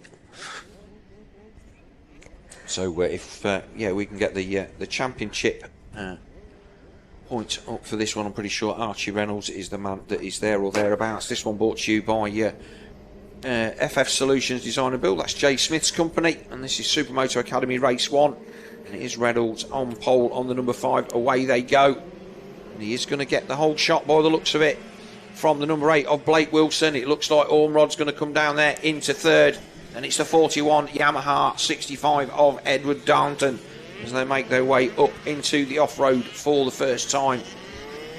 Yep, so our current championship leader of Ormrod, he's currently sat in 3rd place, and it is our man in 2nd, Archie Reynolds there, who's managed to take an early lead in our Supermoto Academy Race 1 out there on that TM85. I think we saw a change in Archie's riding at Teesside last round. I think he rode really well. His elbows were definitely out. And again, he also raced over in Mete along with Liam Pearson, and I think that was great sort of experience for those guys. Yeah, so getting out there and riding against people that you don't know, definitely brings on the game. These guys race each other week in, week out, and it's easy to get sucked into it. Well, he beats me and he doesn't, so that's where I'm going to finish. But when you go out to a meeting in a different country, when there's only a couple of you, the guys that you normally race with out there, against what are the best junior riders in Europe, they definitely raise the game. Oh, big moment there. Oh, that looked like that was almost a pass from Wilson. This is getting really tight. Wilson almost off the bike. He tried to put a pass on Reynolds in the dirt. That was a brave move. This is where it's really slippy. Oh, Wilson lights up the rear. Oh, you can see that line there where that dirt is being dragged round Luna. Oh, he's down. Reynolds has took the front. Oh, I'm absolutely gutted for Archie Reynolds there. I did the exact same off yesterday, and like I said, that is where we're going to start seeing these falls. That grip is just deteriorating, and it's like riding on ice out there when it's just starting to dry. That's terrible. It's so slippy. So that's it. Well, he needs to get back up first off. I mean, he hit the ground quite hard. Let's have a look at the Bathmate replay. He's gone in there. He's lost the front on the transition. So easy to do. I'm sure his dad did give him a bit of a pep talk before he went out. Just be careful. But it looks like it's drying. But it's actually getting worse. So Reynolds then the first casualty. Let's see if he can pick himself up and where he ends up. But that's going to make his life difficult then to take this championship out from under the nose of Archie Ormrod, who's now all over the back of Blake Wilson as they go down into the turn before they go into our centre part of the track through the valleys. Here we go. Ormrod then he looks like a rider that's been defending the championship lead for about 4 rounds, to be honest. Hasn't been as dominant as he was last year, but he's grown a lot, and that bike obviously got to carry a little bit more weight around. I mean, he's not a big kid, but he's certainly growing up, and you do see that in the junior classes. Have we? I think we've just lost Blake Wilson. We did. Wilson just went down. Wilson's just gone down. I saw the yellow flag. He there he is. So Edward Darnton on the 41 is all of a sudden all over the back of our race leader. Well, it's all happening. So we've got no yellow flags here, so that means that Reynolds has managed to find his way up. So our race leader then just needs to not make the same mistake. He looks very careful. Yeah. But Darton's just going to rag round the inside. He was very fast yesterday. No fair on. This is a 65 against an 85 down the straight. Darton is not a big kid. He's on the brakes down the inside. Oh, he sits him up. Absolutely great pass there from the 41 of Edward Darnton. Able to use sort of his advantage there, the fact that he is on a smaller capacity bike, and he's had a lot of experience yesterday with these drying conditions. He was able to just carry so much more corner speed there around Luna. I think that crash from Archie Reynolds may have sort of made Ormrod a little bit overly cautious there heading into Luna. Well, these two are away by an absolute country mile now. Liam Pearson there in third, the man who took our national championship yesterday in similar dramatic conditions, it has to be said, because we saw riders on the floor in the final race that did the championship positions changed dramatically in the last couple of races. But a wheelie then from Darnton, it's obviously getting the grip levels on that bit of the track are absolutely spot on. But yeah, Pearson then, Wilson in fourth. So he did go back to fourth, and looking at Archie Reynolds, he is now up to ninth. So if he can salvage a fifth or a sixth, maybe this might not be the disaster that it at first appeared. At least he's managed to get that TM Leeds UK Automotive Solutions. But big moment there for Darnton. See, these bikes have also got relatively little power, but you can see that even the grip levels that those boys have giving them problems as well. There's our championship winner from yesterday. That's Liam Pearson there, and I think that was again Blake Wilson going down again. So that promotes Liam Pearson up to third, and Blake Wilson's currently in fourth. Well, according to the timing, that was how it was last time by, which seems a bit odd. But anyway, there's our race leader. He is there. We will forgive him. Oh, he's down. He's gone down as well. So Darnton lights up the rear, and he's on the floor. So this puts Ormrod back at the front. This shows you just how changeable these conditions are. These guys, they're not the most experienced of riders, but they know what they're doing, and these conditions then. So Darnton, I think he may well have held on to second, because they got 26 seconds over Liam Pearson. So other than losing the lead, Archie Ormrod, really all he has to do is ride this one round and not fall off to take victory with 4 laps to go. I think I might have been a bit harsh on Ormrod there, saying he was being overly cautious. At the minute, he's doing exactly what he needs to do, but here is our Bathmate replay. There is Reynolds there. So, like you say, Reynolds has now currently got himself back up to 6th. So, I think that was the battle with Josh Walker there as they made their way up over Coward Summit. So it is, and let's have a shout out for Josh Walker, because he was good yesterday, and in these wet conditions, the young man, the son of Trips boss Chris Walker, he all of a sudden seems to have flicked a switch where he's, rather than just being a kid enjoying riding around and being on his bike, he's turned into a proper little racer these last couple of weekends, and he's currently there he's now dropped back to 7th with Reynolds managing to make the pass, but he's in a battle with Jackson Bennett, who's a man that we've seen finish on the podium in this class in the past. So Josh Walker then having a really, really good weekend so far, and excelling in these damp conditions. Then he was just dropped back to 8th place, but still a good result, and he's well and truly in the race in this one, in these what are obviously proving to be very, very difficult conditions. Now he's put kind of tiptoeing around the inside there and staying out of the rut and doing the same there. Oh, that looks like Darnton down again, so that's on Luna. So he's gone off, and that looks like that's pretty much halfway round there, so that'll probably been a little bit of a surprise for him if he's, I'm presuming, lost the front and difficult slid to off. know at this point, but yeah, it is very much difficult to judge what the grip levels are. And he has now dropped down to 4th place, so he did have our fastest lap doing a 1:41, and he's currently dropping down our order. I think it's down now to 6th as they come across the line, so he's managed to get up just in, no, still not up. He's dropping right down our order. On the screen there we can see Josh Walker, who is currently been promoted up to 7th. So, like you say, great ride from him. I just think it's maybe just nobody's told him it's slippy.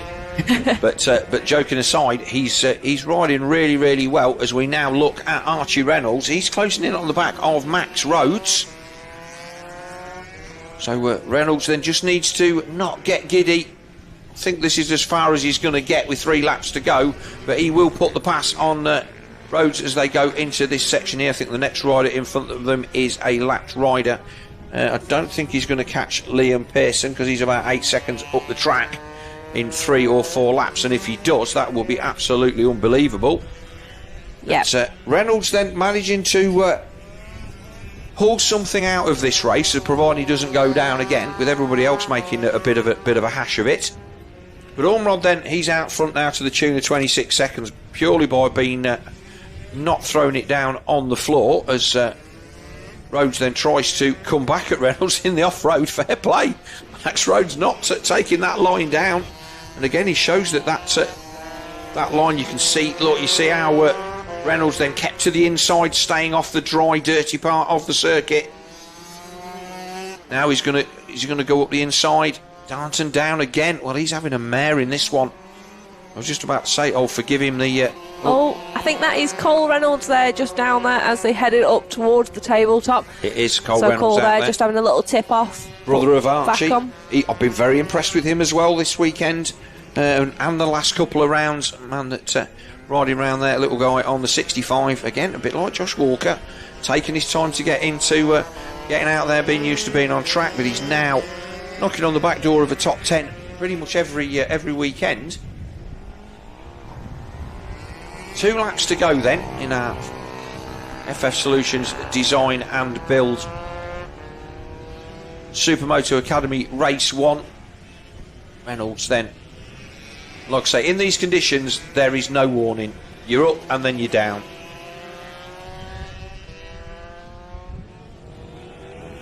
And Reynolds then, we'll see how close he is to Liam Pearson. The gap is about 8 or 9 seconds, or it was last time by. It's down to 7.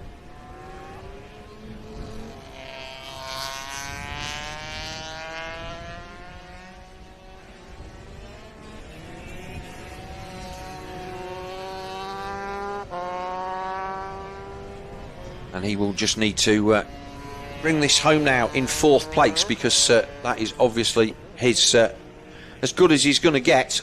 If as he was barrelling towards the tyre wall at a rate of knots about 5 or 6 minutes ago, he would have taken 4th place all day long. But there is our race leader then, the number 40 of Archie Ormrod on the DCR KTM.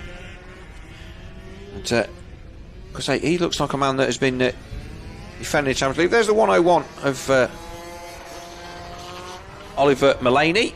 He's out there. I think he's on an auto. I don't think that's a 65 that he's on. Oh, we got another faller.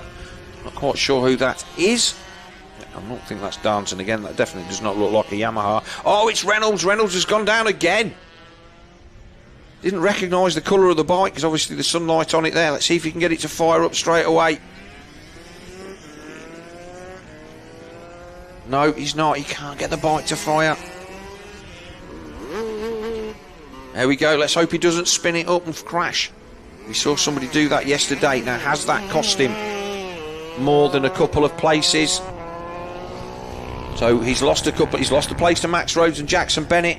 Darnton has gone across the road in 6th, and Reynolds is back to 7th.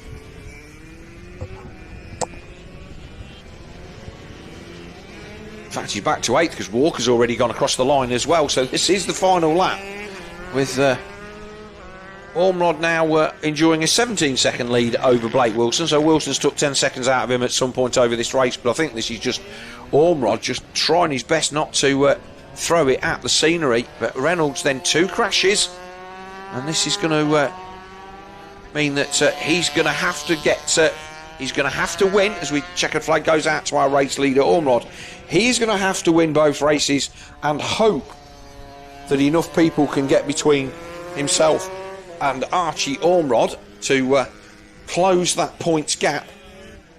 Now, it's fair to say that Blake Wilson's certainly capable of doing that. Liam Pearson capable of doing that. Edward Darnton is capable of doing that. But as we've seen, anything can happen, and it usually does. Riding down there at the side of the track again. I don't think that. I hope that's not Darnton for a 4th time. He's been riding really well this year. And another. So this is Reynolds then on Walker in the off-road section. So Reynolds is going to have to try and put a pass on Josh Walker. Walker then just out of sight as they come through, and they'll come onto the Rogerson straight. Josh Walker, he's there. He's keeping himself onto the clean part of the track, or the damp part of the track. He's running a little bit wider there. Walker's it's going to be difficult to pass. Is Reynolds going to wick it up and end up on the floor again? So here comes Walker. He's going to hang on, I think, or is Reynolds going to do him across the line? No, Walker hangs on. So that has got to be, I think, a career best for Josh Walker on the 4.55. I know there was a lot of drama in front of him, but he was in the race, and he will take a really good 7th. Reynolds will be 8th, Nutter 9th, and Tyler Clark there in 10th. That looks like that is the number 6? No, it's number 86. That is Ruby Booth walking in, so a problem for Ruby out there on circuit.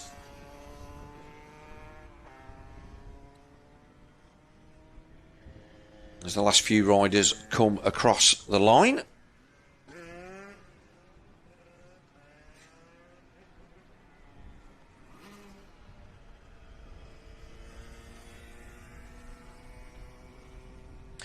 So as I said, we're hoping to get some pit lane interviews then with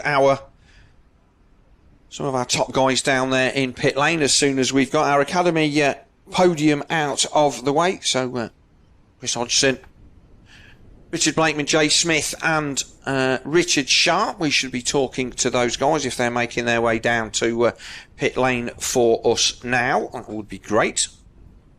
So let's go down to Danielle in the pit lane. So, just before we split for lunch, we thought we'd grab some interviews with some of our championship contenders. So, we've got Chris Hodgson here. So, again, you're currently sat in 2nd in that championship.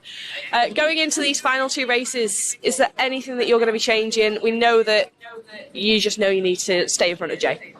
Yeah, I mean, that's it. The weather's definitely going to play a part in it. I'll say the weather, it's gorgeous sunshine now, but I think the track's actually going to get worse, so mistakes will be easier. There'll be a gamble on tyres, so there's going to be a lot of things playing out. I'm pretty level-headed about it all, so I haven't got that riding on my shoulders where I know Joe will be stressing a bit, making sure he makes the right choices, where all I need to do is just get out there and go as fast as I can.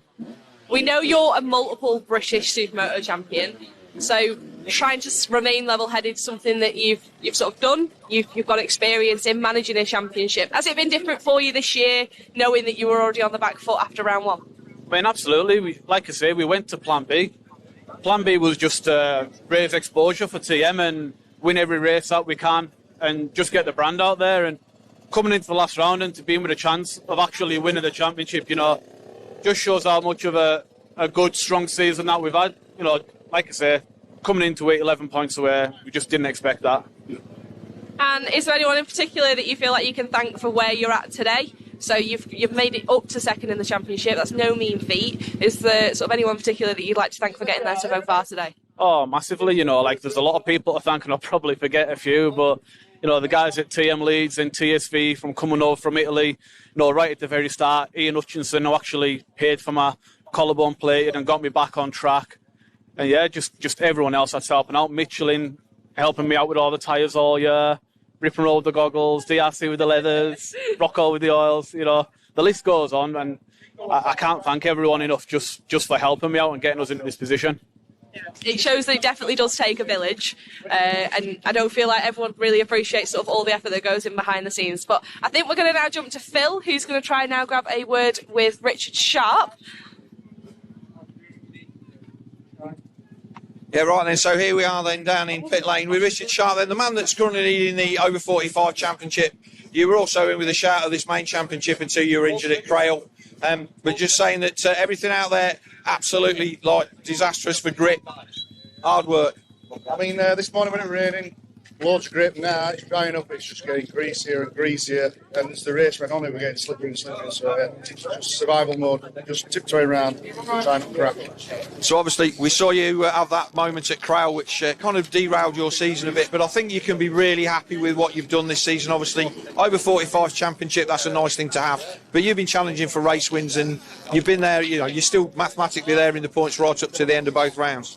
Yeah, I'm obviously really happy with the year. Racing. I've won more races here than I've ever won, so I can't complain about that. Obviously, the DNF at Crail on my joker ruined the championship, but happy with the championship. And obviously, you've got Harley there. He was biting at your heels a little bit yesterday, so he had a little bit of a bite problem. Is it difficult juggling race duties with dad duties? Obviously, I mean he's going to beat me soon, so I've got to get used to it. But yeah, he's loving it, so I want him to beat me eventually. Yeah, I mean I'm in the same. But I mean next year I think he'll be right there with us because he's riding really well. He's really comfortable on the bike, so yeah, he's getting better. And obviously plans for next year. Then you both be back under the Trips awning. Yep, both me and Ali, we're both going to switch to KTMs next year. So all the team will be on Yeah, I'm not changed anything. I'm just holding it. Yeah. Okay, so Richard Sharp, hopefully you managed to wrap up that over 45 championship. But thanks for some great action this year, and hopefully you're going to go out for a race win at the end just to see how you can do. Well, I don't know about that today, but obviously just try his best, stop on, and happy days. Okay, cheers, right, and then we'll go back to Danielle, who should be with Richard Blakeman. So we are here with Richard Blakeman. You're currently third in the Trips.UK British Supermoto Championship. Now, quite a big points gap now up to Jay, who's our championship leader, but we know that you've had a few bike issues. You did have one in race one, didn't you? Yeah, yesterday I had a bit of trouble with my race bike, which when I jumped on my spare, and then the gear lever fell off in the second race, so that messed me right up. And then the last race I got back up to 6th, battling with Alex, which was quite good. And then today we've changed the quick shifter, so that was playing up because it kept misfiring. So I've just disconnected it now, and then so hopefully the next race will be fine. Yeah, it's really challenging, and like everyone has said, the track is getting worse. It is getting slippier before it gets better. And we know that your teammate that's currently out, Jamie Duncan, would be the first one to put a slick in the rear. We've mentioned that a few times this morning. Has he been giving you any advice from home, sat watching? Well, we had a bit of FaceTime this morning. He just says, move your donkey ass, but yeah, that's about it. No, it was actually better this morning in qualifying when it was absolutely bouncing down. But that last race then, it just got slippy and slippy throughout the race. The dirt dragged onto the track, and going into Luna was so slippy. I moved out. I think Chris was saying then he moved out about half a metre, just to get on the wet stuff, really. But no, it will dry. I mean, the last race maybe on a slick. We'll see how we go on. Yeah, I'm sure now we can see a dry line forming if we look over your shoulder. So I feel like everyone's going to be keeping an eye on it over lunch, definitely watching the C group, the D group. So I feel like tyres are definitely going to be a gamble. Is there anything else that you think you're going to change that I think might give you an edge? Not really. I just need to keep upright, stay smooth, and try and keep with these boys up the front. And hopefully a third in the championship's mine. But hopefully if either Chris or Jay has a problem, then maybe first or second. Just how we get on. Yeah, mathematically we know you're still in with a chance, but like we said, it is going to be a stretch, and all these guys are just keeping their nose clean today. They all know what they've got to do, but again, so do you. You just got to go out there and try and smash it. Yeah, definitely, that's very right, Danny. You know, I think it's like the wind's picking up now, but no, you just got to keep your nose clean and just ride safe more than anything and stay on. And I think our final interview before we do go to lunch, and we'll catch some Bath 8 Best Bits as well, will be with Phil and our current championship leader, Jay Smith. Yeah, cheers, Danielle. Right, and so I'm here with the man currently leading the points chase in this one. 11 points to the good on Chris Hodgson. Jay Smith, then, Trips ATM. Big day. It is a big day. It's something that I've never really been used to, really. I've never sort of been leading a championship to the end. You know, I've always sort of been hunting. Well, I feel like I'm the hunted at the moment. So it's a different mindset. It's a different, it's difficult because I've always put my head down and I've always battled for the win. But it's like you go into the first turn and you do the math. And I think it's a dodgy area to be in because you do the math too early and then your brain switches off. You think, oh my God, they're catching. And so it's been a tough mental sort of weekend. But yesterday we got the national championship, so that's my first one after trying for many, many years. You know, so, but like I said at the start of the year, if I want to win something, I've got to stay on the bike. And I've had the bike to do that this year. Yeah, I mean, we've said before that with you having to chase championships before and make stuff happen, it's sometimes ended up biting you on the backside a little bit. But we've seen a different Jay Smith this year, where maybe in the past you'd have sat there in third and gone, oh, I still think I can win this. You've sat in third and took the points, and that's what's got you to this last round in the position that you're in. Yeah, it's weird. At the start of every year, you think, I'm faster than I was last year, and then everyone else ups their game. It's like, you go through winter, you get yourself a new bike, you think, right, I couldn't possibly do that, like the stuff that I do today that I did last year. But then everyone else ups their game, and it just makes it for a fantastic series. And I've rode with all these boys for many, many years. We've got an element of respect for each other on the circuit, and we sort of know where each other's going to be. It's been a nervous day today, but I just got to keep my head down and just focus and just bring it home, really. So hopefully everything goes well for you, Jay. It's been a pleasure watching you try at that national championship yesterday. I don't think there was anybody in the paddock begrudged that. You were a very, very popular winner. And obviously, as you say, we've got no favourites, but everybody wishes you the best of luck. And hopefully you'll end the season on a high. That's it. Well, my little boy's growing up now, so this is going to be my last round.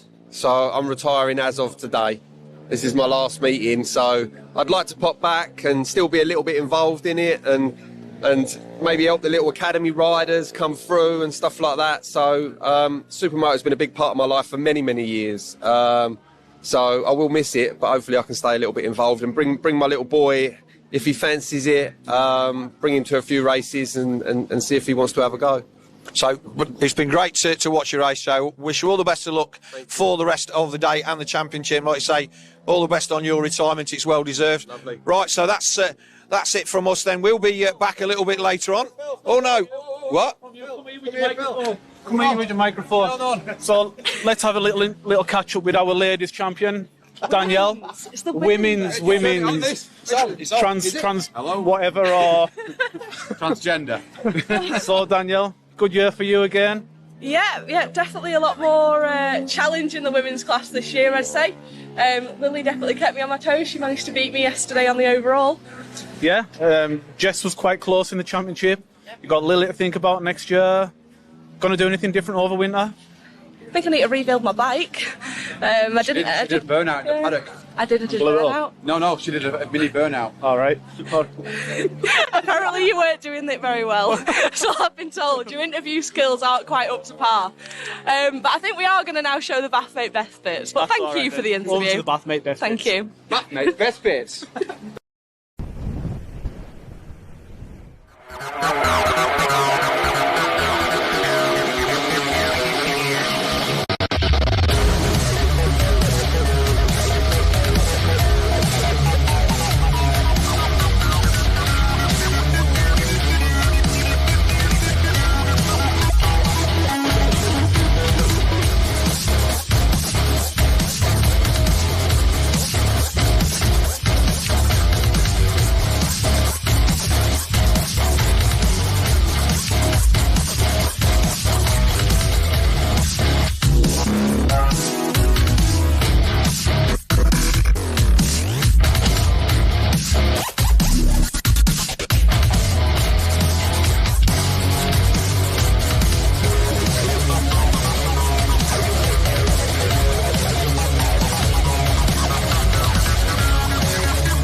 don't feel right unless the odds against me.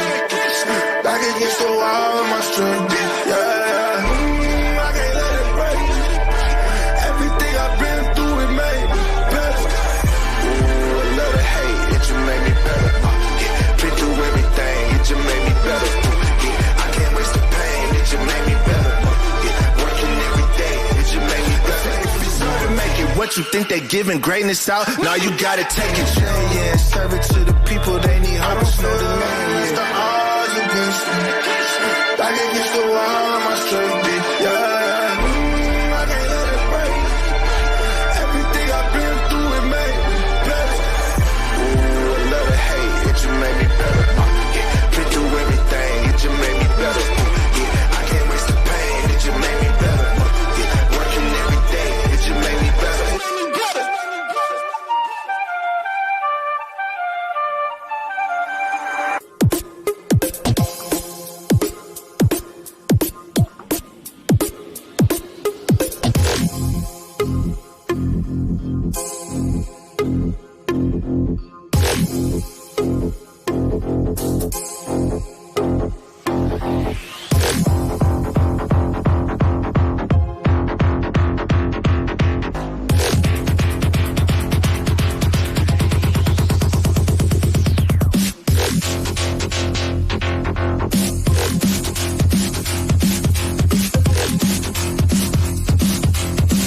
we're here again. It's round 7 of the British Supermoto Championship. It's early doors.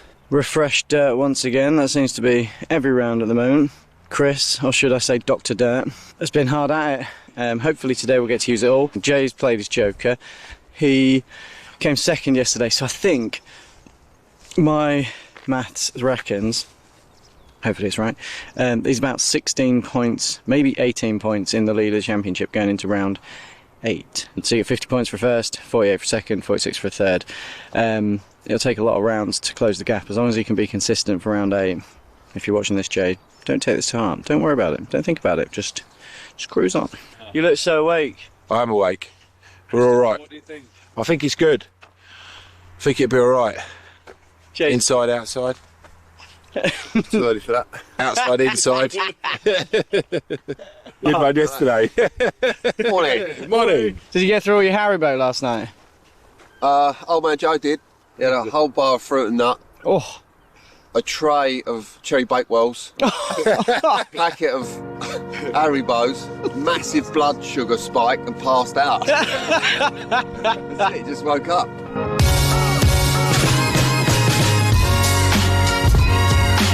Let's go.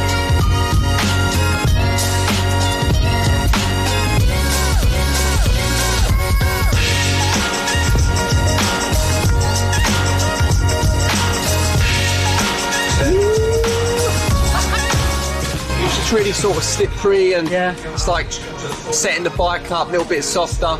It's completely dry now, so nice and steady, get stuck in. Brilliant.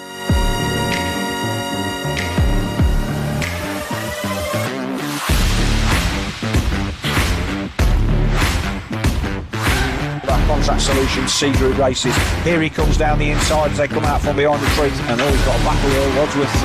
It looks like Oliver Granger's actually got Wadsworth there on that last lap, so that will demote Wadsworth down to 5th as they cross the line. Race 1 complete. Started 15th, ended up 5th. Should have been a lot worse. Jay's had drama, so he's now on my bike. He's had it in the awning and seems fine, so mystery at the moment. Fingers crossed he doesn't hate it too much. He might throw it on the floor when he gets back in. I'd like you to see how fast your bike can go around the track. It's very fast. Yeah, I know. Give us some commentary. Oh, I'm no good at that. I ain't got chelp for it. You haven't got what? Chelp. Chelp. Chelp. Mouth. You got a mouth.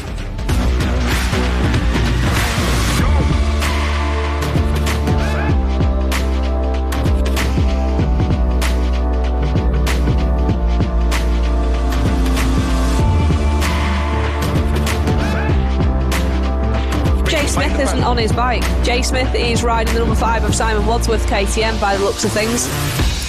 That looks like that's the 5 of Simon Wadsworth KTM, so it might be that Smith's had an issue between Superpole, but that's definitely the number 5 of Simon Wadsworth's KTM. Well spotted, Danielle. I had not realised that.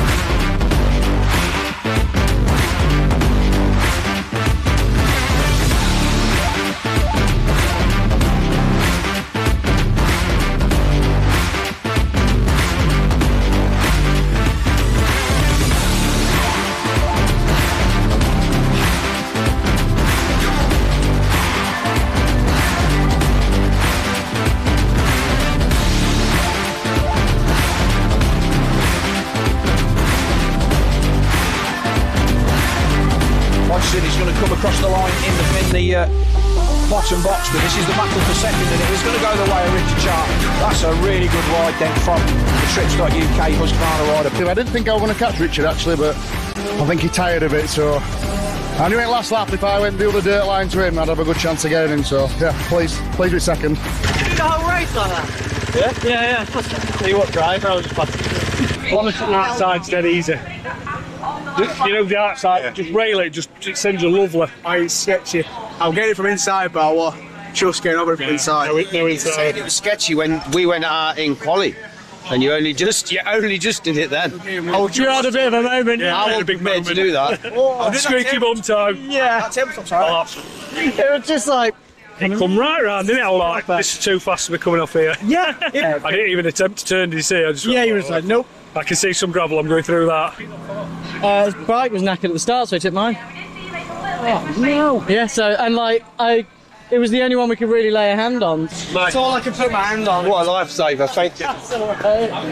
It was the only thing that came in here. The slates had no one was on it, and I was like, take mine. I come around the first long sweeper and I thought, he'd better put a spanking new tyre on for me. Literally brand new. It was brand new. I did my race and then it was you. She was a bit cold and it took about 3 or 4 laps to get the heat into it. Yeah. And then it was alright. Mate, you did it right on it. Saved the day there, I think. It's all good. Least I can do. Not a good time. That's what I thought. Need a shoulder rub instead. Not a good time. Thanks to the team boss for lending me his spare bike. Actually, lending me his #1 bike. Yeah, legend. And I'm just taking a hammer to it.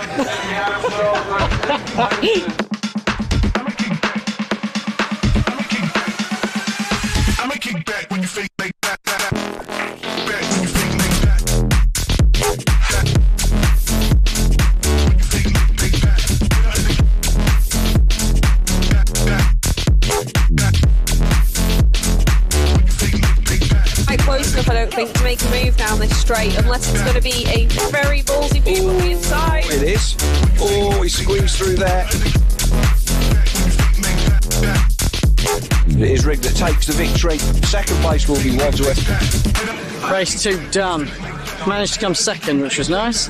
Real good battle with Ollie Granger. We came out on top this time, which was mint. Not very much pressure when you're chilling at the back. So yeah, I'll just try as hard as I can. See what I can do. When you fake like that.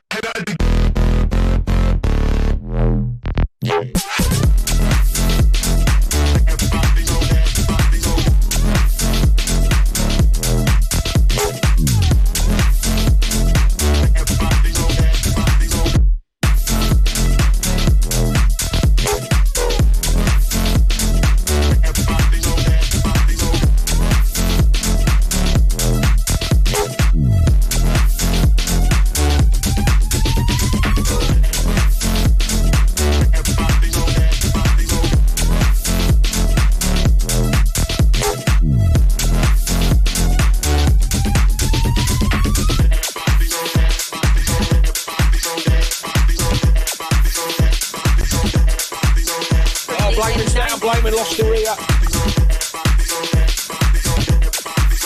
He takes victory. He's going to come across the line second. It is Smith.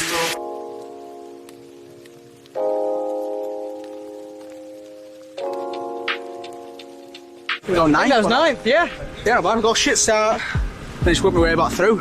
In there, just got past them, pulled a little gap, and then, yeah, got home in ninth. Solid. At least no reverse grid, which I'm happy about. I ain't got to worry about being on 4-wheel, I'm not behind me. Yeah. I've got 1-1 in Clubman, and then 2-1. I won 1-2 in the under-21, so... Whoa, that's really good. We'll see what happens. Yeah, mint.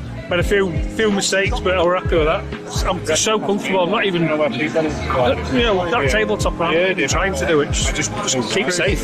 Keep safe. I want to go home tomorrow. Go tonight. Met in 2 days. Busy race. All race. Dean and all. Dean got me. I got him back. Dean got me. No, Did you enjoy it? Yeah, good. It looked like a right laugh. Yeah, good race. Rich Blakeman crashed. Did he? Ended up 6th. Where were Jay then in that one? 2nd. Got sharp at the end. Yeah. Sharp. Yeah. Hi.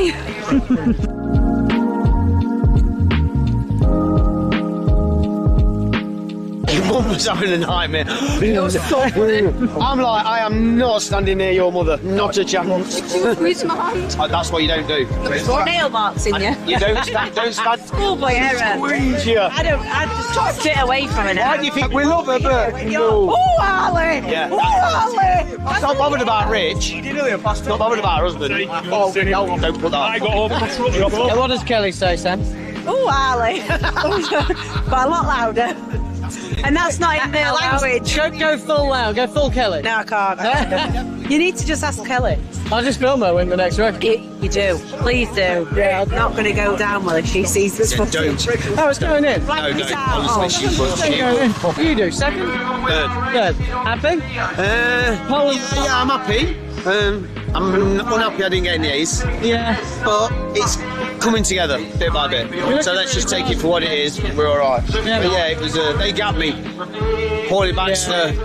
He didn't really hold me up. It was my fault, and then I got him on the downhill. Sort of pulled away a little bit. But I was just tired by then because I'd just done a load of laps. Had a break, then had another load of laps. Yeah. So yeah, it's one of them, isn't it? Don't know what's up with them. Sauce mush. No wonder why he's struggling on them. Honestly, it's like the first 3 laps, I had to change the style. I went into the corner and it's going bang, bang, bang, bang, bang, like knocking the front wheel off the floor. We'll speak to Mush about that, because for him to get the positions he's getting on that with them faults, Jesus Christ, you know what I mean? Where Blakeman ended up? No. Sick. He crashed behind you. Oh, wow. And I tried. I did a mid-pass on Willow. Outside. Just keep going outside, past him, round the bottom corner. Nice. Yeah. Well done. I hope it's done. Never knew tyres in for the last one. Had a good first 3 or 4 laps for Odgie, but he's quick here, isn't he? yeah, I was struggling to keep with him, so I had to back off a little bit to stop on. You need a squadron of Italians to look after your bike, and then you'll be fine. That's put me down. Where did Jay go? On South Bank. Just run wide. Yeah, blame them in front of us all. Yeah. Chased him down. Like all the definitely. Really good. I was spying. We said top 10. Well, good. Asmin? I just need Cole to crash now. I don't think I can beat him without him crashing. So. You know famous Danielle Koenig? All the tarmac is really slippy. It is slippy. The tarmac there's barely any tarmac, and then a lot of dirt. Yeah. For a supermoto track. Yeah, so like drags it round. Yeah. Yeah. But you did well. Nice. Top 10. Top 10. Top 5. Yeah. Top 5 and then a win. Must feel good though, knowing that your front forks are a nightmare compared to his. That's my excuse, isn't it? Yeah, perfect. It gives you like a 7-round excuse now.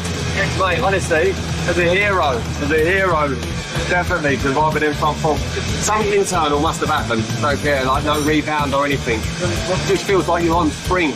Yeah, Pogo. Yeah. How did the stocker feel for Ben? Felt bad. Brand new tyre. That's mental, isn't it? Felt bad. Well, I kept up with them in front of me, didn't I, this time? I couldn't run that.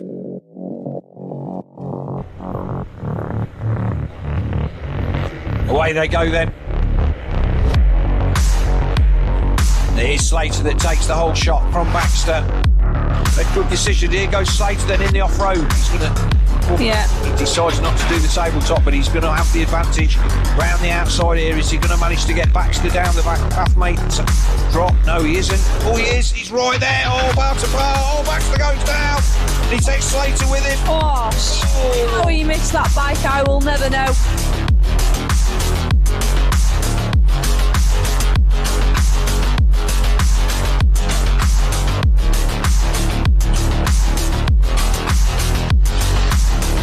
Want to be his hairdresser. So there's Slate's look, big smile, big thumbs up, great guy. A winner, Darryl Pennington, and third place then, the 211, the Prof, Chris Lambourne. Good ride from those guys. Nice to see Darryl get a win. He's worked hard for that all weekend.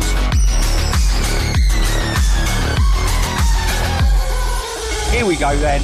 Final race on the day. Brilliant start from James Smith. He got a proper. Yeah. Oh, that's when he's going to come round the outside, and he's another. That was a great launch from Jay Smith there. That was clean as a whistle, that was. Absolute flyer from Jay Smith. He just got that bike away. Mitchell getting leaned on then by Blakeman. Oh, Blakeman nearly takes him. There's Hodgson up the inside. Andy Mitchell will be glad to see them three gone already. So, see if Blakeman can carry more speed and take him on the inside. It looks like he has. Or was it Willow who's down the inside of Willow here? Some change 3. And here comes Hodgie. Oh, absolutely flies past on the TM. All of a sudden, Jake Smith looks like he's on the quicker line. He's going to get down the inside. Oh, he's made the pass. He's passed Blakeman. Got to have done. He has. He fires it in.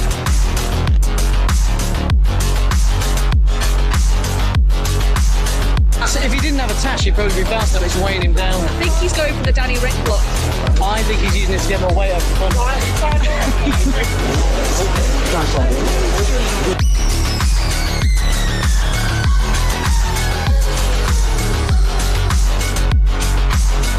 I've been with him because I knew he'd make an opportunity. 4 miles faster on quick tarmac than me, but you are slow in dirt today, aren't you? It's that one jump. If I don't, because I'm landing and missing route there. I'm all right, round corner, back on it, and then you're gone after that tabletop. I jump off, then I miss the route after, then I'm going in too fast at the next one, then I'm scootering, then I miss the step down.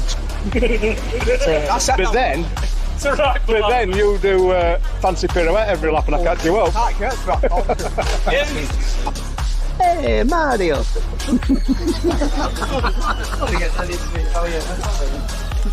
Can't hang around, mustache.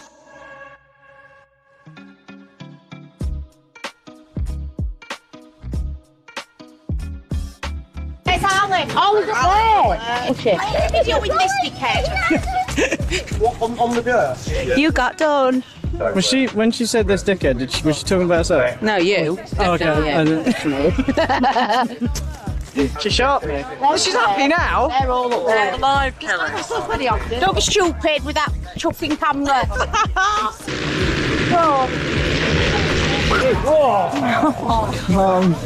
I don't like it. Ali's here. Oh, it's fine. I've got a really bad hair day, don't get me on. Stealth there. Ali, let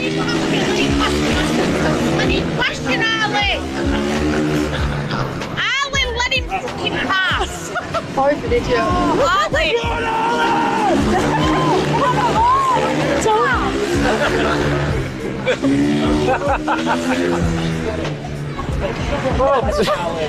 Alex, Alex, calm now. They can't.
So welcome back everybody for race 2 action from the final round of the Trips.UK British Supermoto Championship here at Three Sisters Circuit, Ashton Makerfield in Wigan. I made the joke, drenched in sunshine when we were under 3 feet of water this morning after the deluge, but we really are this afternoon. The weather has absolutely done a 180. We've got glorious sunshine and a dry track for British Supermoto C Race 2, brought to you by Contract Solutions, Precision Engineers, the company of Jamie and Rab Duncan up there in the Kingdom of Fife in Scotland, who we thank for their support as always. And as I said before, wishing Jamie a speedy recovery from his injury and see him back on track soon. It was a great race, this C1. We had a good battle. The leaders disappeared into the distance, which was Duncan Wright and Jamie Wrigglesworth. But Nathan Smith, Farron Young, Sean Jones and Rick Owen are all going to be starting on the front row, and they battled well. They did. They did have a really good battle in our C Group Race 1. What you will notice now is we're seeing more damp patches than dry patches, as in it's mostly dry out there now. A lot of these guys, when I was walking and heading back up to our comms box, I did notice a lot of them are still on full wets, which I did expect for our C Group. Experience-wise, these guys not quite as much as sort of our B Group and A Group, but I know that our A's will definitely be watching these next 2 races, sort of see how the guys on, if anyone has gambled with slicks. I know we saw a couple yesterday in our sort of first C Group race head out there on slicks.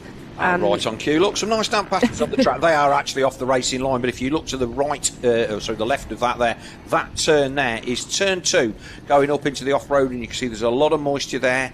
It's going to be, that moisture has come from that uphill section. So although it looks dry, and I think in our interviews that we did with the boys in the lunch break, they were saying that the track was as bad as it's ever been, and it really needed either a damp or a really a decent wind to try and get some of the dirt off the circuit. We've had the super lights out, so they will have dried off the bits of the track that they are using, but they don't use all what we're using for the solos. No, they don't. So that off-road section's still going to be holding quite a lot of moisture, and also so the entrances and exits to those sections will be dragging all that dirt onto the circuit. So we've seen that going around Luna, especially riders tipping off there. In our academy class we saw a couple, didn't we? We did. But here we go, they're about to get underway. A bit of I would say that was a bit of a jump start then for the number 20. He looked like he got away a little bit before everybody else. It'd be interesting to see if anybody picks that up, but it is Rick Owen that leads into turn 2. Looks like Farron Young in there in third. Jones now slipping up the inside of Farron Young as they come to the top of Coward Summit for the first time. Got everybody fairly safely through, and as you say, most of these guys are going to be on wets, because nobody could believe that in the 15 or 20 minute lunch break that we had, that the track would go from being almost unrideable to nearly dry, but yet here we are. Yeah, you can see here there's absolutely no puddles there on the inside where we saw them splashing through in Superpole in our first races. It's now completely bone dry there, but that does not mean there's grip. Really need to stress that. That does not mean there's grip out there. It's really tricky conditions for these guys, and like I say, with less experience, it's going to be all about who can sort of manage this race. But it is Rick Owen there, I believe. Is that Rick Owen? Sorry, it is Rick Owen. Yeah, out there on front, in KTM, alongside his teammate there in second, that have made a really good start of this one. It looks like there is that. That's the 20 of Max Murray, the Manxman, in third. He was the guy that was looked like he crept a bit off the start. He's gone to the inside line there. I had a chat in the lunch break to Dan Billum, who finished 6th in the B final, and he was saying that that inside, second part of that inside line, so much less bumpy, and that was one of the reasons why he chose that, and obviously made some great passes. Oh, crash! Owen's gone down. Yeah, Owen's down. Owen's gone down there. He went in the same place that Liam Pearson did for exactly the same reason. Bearing in mind, it's a dry track and they're on wet tyres. There's no way that you should be falling off there under normal circumstances. That just shows how unpredictable this oh, we've got another rider down there as well. Is that Andy Goodsall? Is Andy out there? No, that's Dean Clark. We also had a yellow flag in our off-road. I believe that was Lily Rhodes there, just tipping off on that inside berm. So these are really, really tricky conditions. What I will say is you can actually see the dust being kicked up and all the dirt on these tyres as they head down across these dry sections of track. So it will be about a case of who can find that grip. At the minute, it is the 164 of Sean Jones, followed closely by the 184 of Farron Young on board that Trevor Pope prepared beater. And he dives to the inside. Oh, Jones gave him too much. See, Jones was trying to stay off what he thought would be the dodgy part of the track. And Farron Young just went, hold me beer, and forced his way up the inside. So Fadji then taking the lead, like I say, on that Trevor Pope beater. And he goes outside. Young tries to get, Jones tries to get back at him. So rider in fourth place then is, who have we got? We've got Tommy Sayer in third and Nathan Smith. Oh, no, I apologise. Oliver Granger there in fourth. So Granger's a decent rider, and he's been fighting his way through, and he's got himself onto the back of this group of four in this C group race. Or is that Sayer? That's Tommy Sayer. In fact, Granger might already be up to third looking at that. Just hold on a second. Oh, leader's down.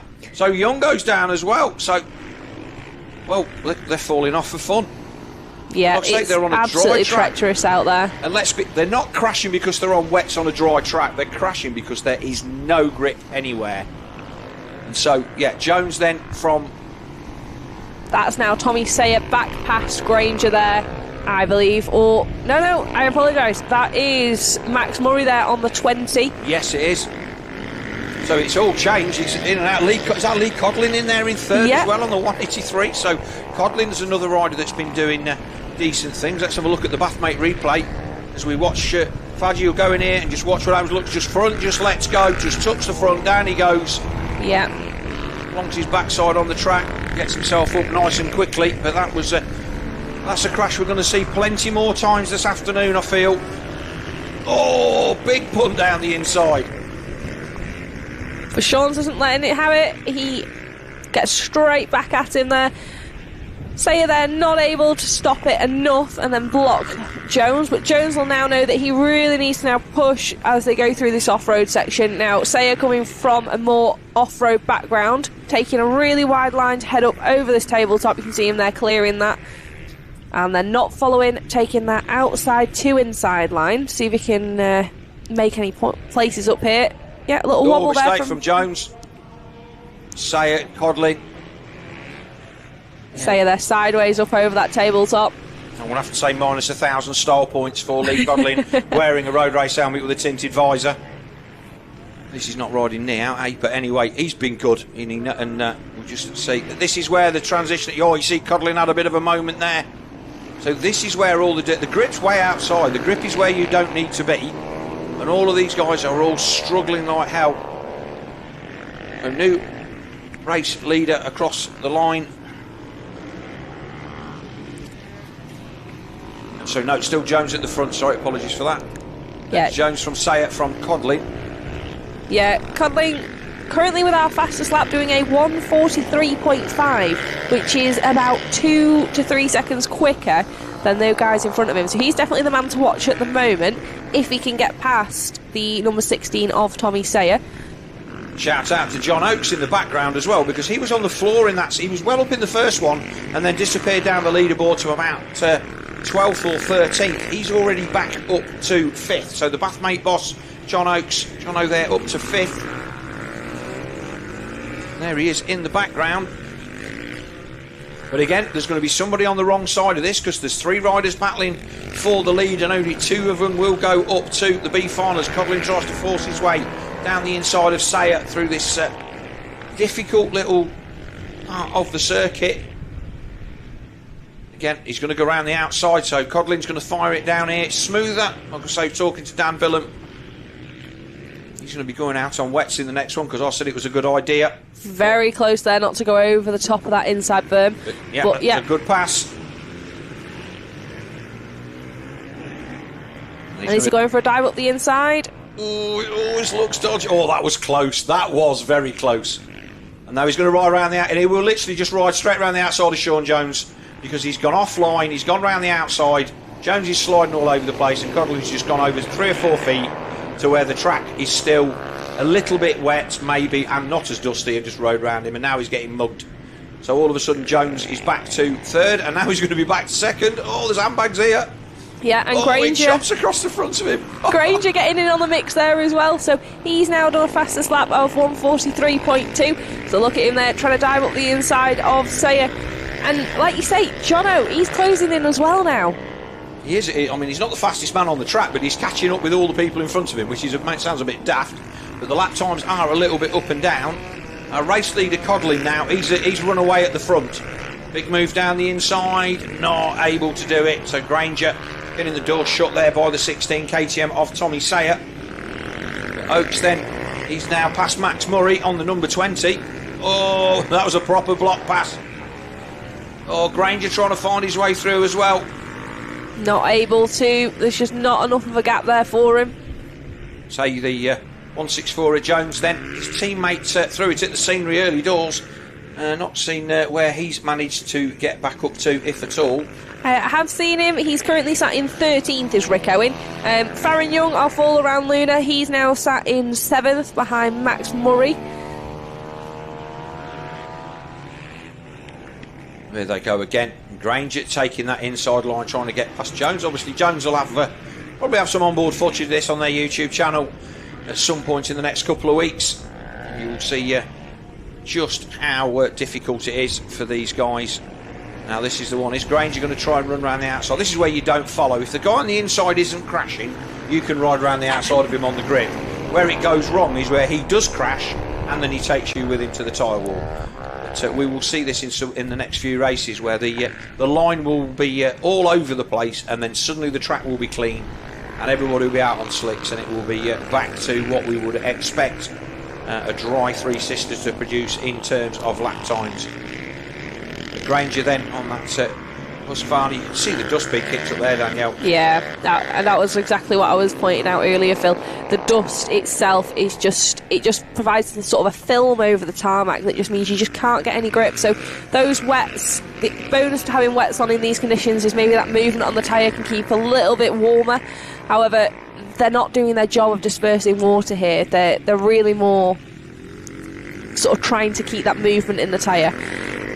But I don't think these guys will be getting them hot enough to be chewing them up at this point. Track temperatures will still be relatively low. Yeah, and of course that sheen of dust, a bit like talcum powder, means that the abrasion of the track is not there, so you will not be generating the heat. Like I say, I've gone all in with Dan Bill and told him to go on wets. He's starting from the outside of the front row in the B final, so if he goes backwards, that's on me. He's parked next to me, so I'll probably get back and all my camper tyres will be flat or something. But yeah, it is a real difficult choice, and obviously for the A group riders, you don't really want to be out of sync with everybody else, but I have no idea what these guys are going to be doing. Logic tells me that they're all going to, it's a dry track, they're all going to put slicks on, but I think we'll see them struggle. Jones has broken away a little bit then from Granger. So the front two then, Codlin and Sayer now. Oh, we got, is that another rider down? Is that Sayer gone down, or is that... I think that was maybe a rider from the back end, that looks like. There is Dean Clark and Michael Whittam there on the off-road section. So that is currently our battle for... I believe that's 12th, so it looks like Dean Clark's actually made the pass on Michael Whittam there, so he's got by him. There is Rick Owen, again, who's currently now sat in 10th. He's made up a couple of places since we last checked in. He nearly went down again. He lost the rear that time. And it is, I can't explain what it's like going around that track. Last lap flag is out. You're going into that corner expecting the front to tuck at any moment, and then when it doesn't and the rear comes round, it is just... well, you've done it, you've been there. It's just the worst feeling in the world, because it's such a fine line between just getting a little bit of a moment and going, yeah, this is all right, just literally being sat on your backside on the tarmac, wondering what happened. Yeah, I have to say, yesterday it was really unpredictable. So even though the track was drying, again, I did the common mistake of staying on the dry line with my wets on. The front went a lot further around Luna than I would have expected. It wasn't sort of just as the tip in, it was later on.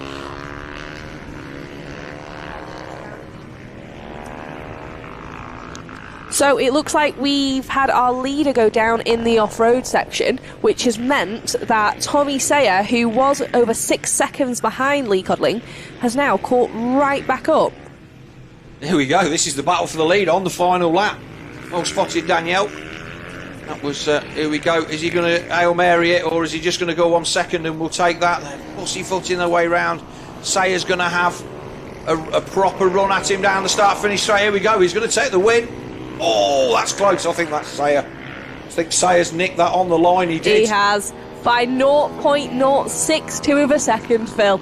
Oh, that was a good run round there. He ran wide, cut tight, and got the run to the line. There was nothing that Codling can do other than cut to cover the inside. Oh, is this Farron Young just trying to get the best of John Oakes? But Jono comes across the line in 5th. That's a good result, and he will start on the front row for the final race of the day.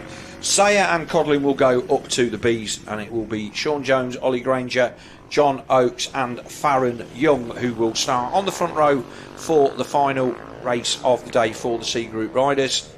There's Michael Whittam coming across the line in the box. Owen comes across the line in 10th. I'm sure that he will feel that that was one that got away. There's Max Rhodes out there on a 450 for the first time this weekend, having ridden. Has Max had a 250 at his disposal, or has he just? I think he's been on his 85. I don't know if they've maybe had a go on Lily's 250. It looks like Lily has just managed to make the pass on her sibling there on that last lap. So Lily out there on board that KTM 250. But yeah, there is Max as he heads round.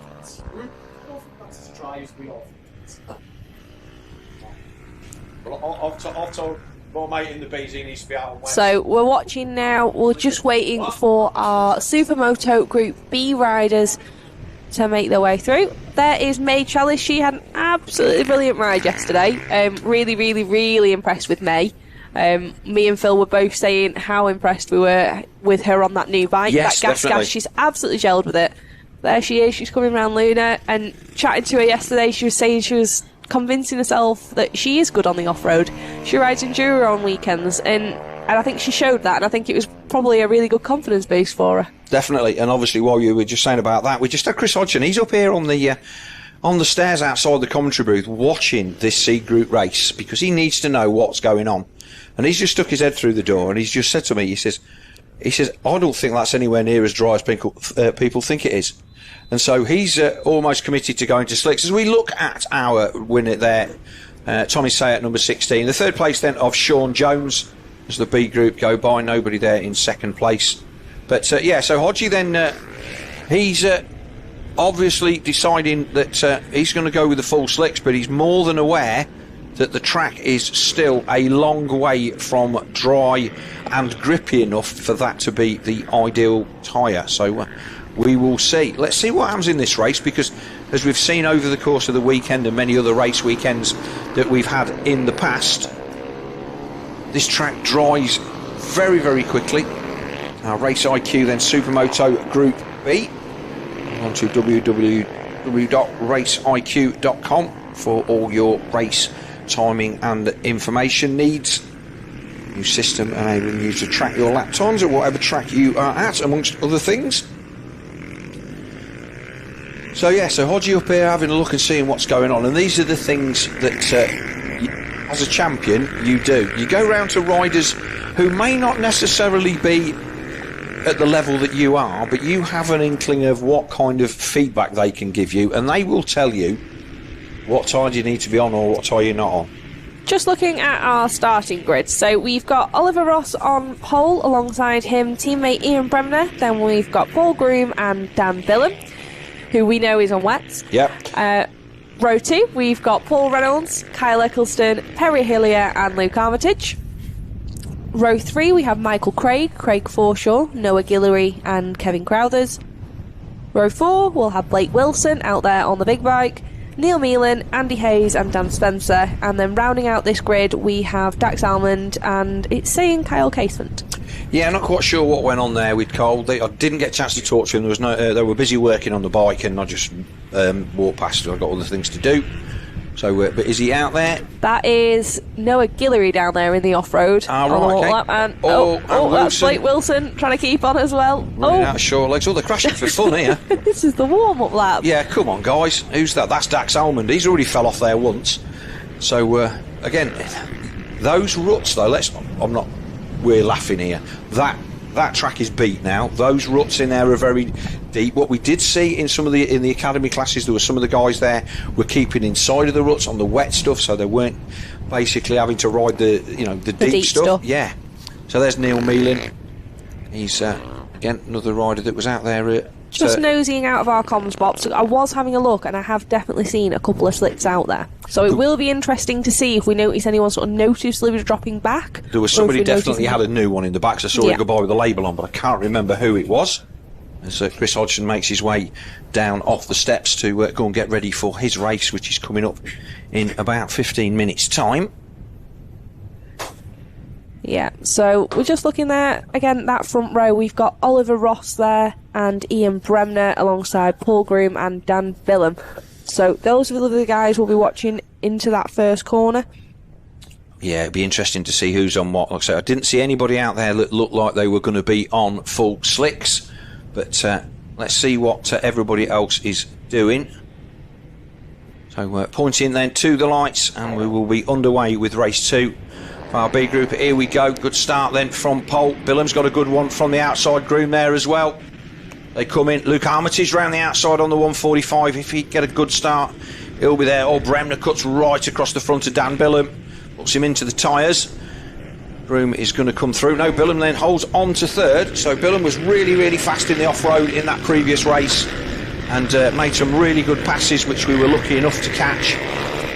But it is the two Race Evolution teammates then of Oliver Ross and Ian Bremner out at the front. Bremner tries to come down the inside of his younger teammate. Oh, he's up on the curbs there. That could have ended in tears. It could. That was brave of Bremner there to try and get up on the curbs. But again, up the inside, can he get it stopped? He can. Paul Groom just trying to put a pass on Dan Billum, but not managing to make it stick.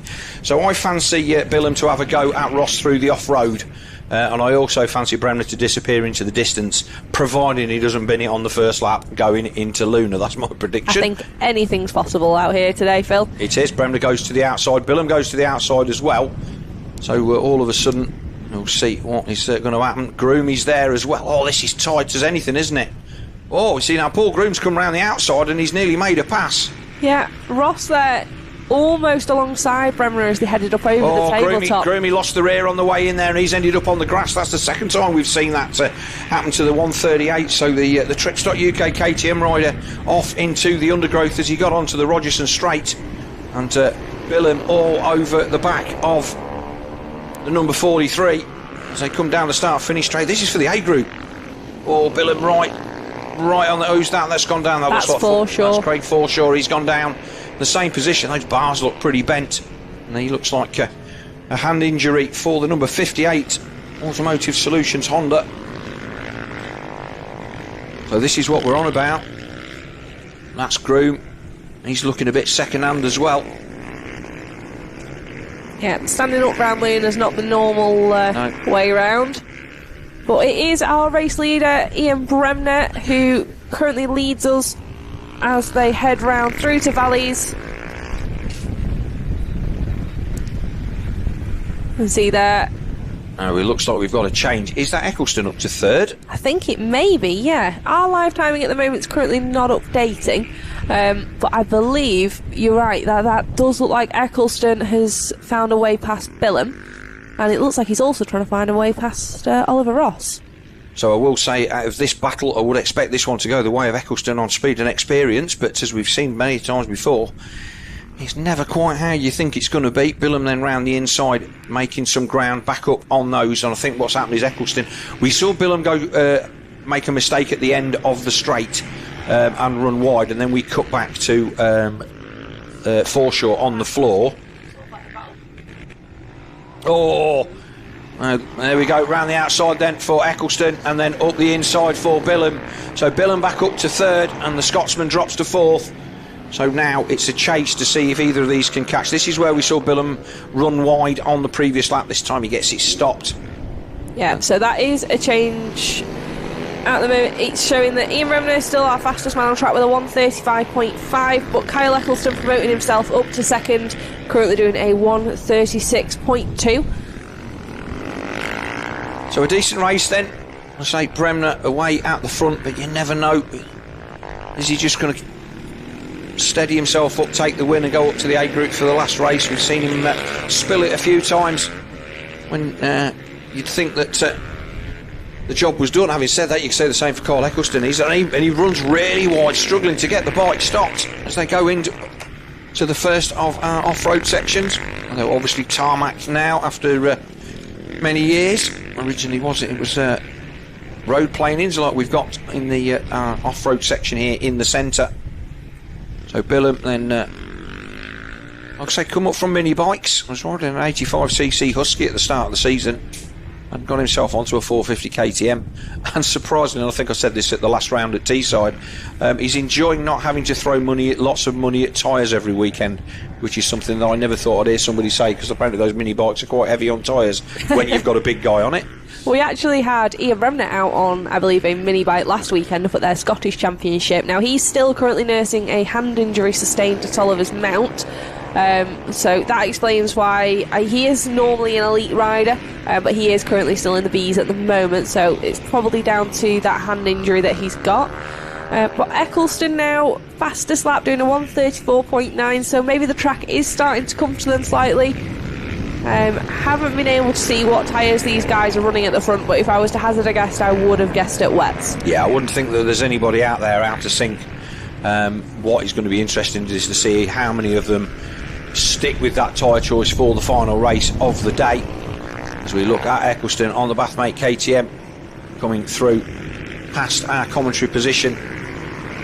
Billum, they're not able to run with the 255, although I will be fair to say that sixth place in the first of the B finals was Billum's best result on a big bike so far this season, and he's going to top that in the very next race with a third place, and that will give him pole position in the for the final B group race of the day, assuming things stay as they are. And a really good performance. Like I say, we had a good battle together in 3 races at Teesside in dry conditions. But he's obviously on the up, finding his feet on this bigger bike, and as a result, he said he was not expecting to run near the front as it had dried out, but I said to him it'll still ride like it's wet, and it is doing. This is our battle that's happening in the mid-pack, so we've got Perry Hillier, Michael Craig, Paul Reynolds and Armitage there, all battling it out. There's Noah Guillory and Neil Meelan, so it's all happening from around 5th down to 11th there. These guys battling it out. We've got a rider there down in the back of our shot there, but there is Paul Reynolds and Luke Armitage making their way round Luna, so that would be the battle for 7th within that.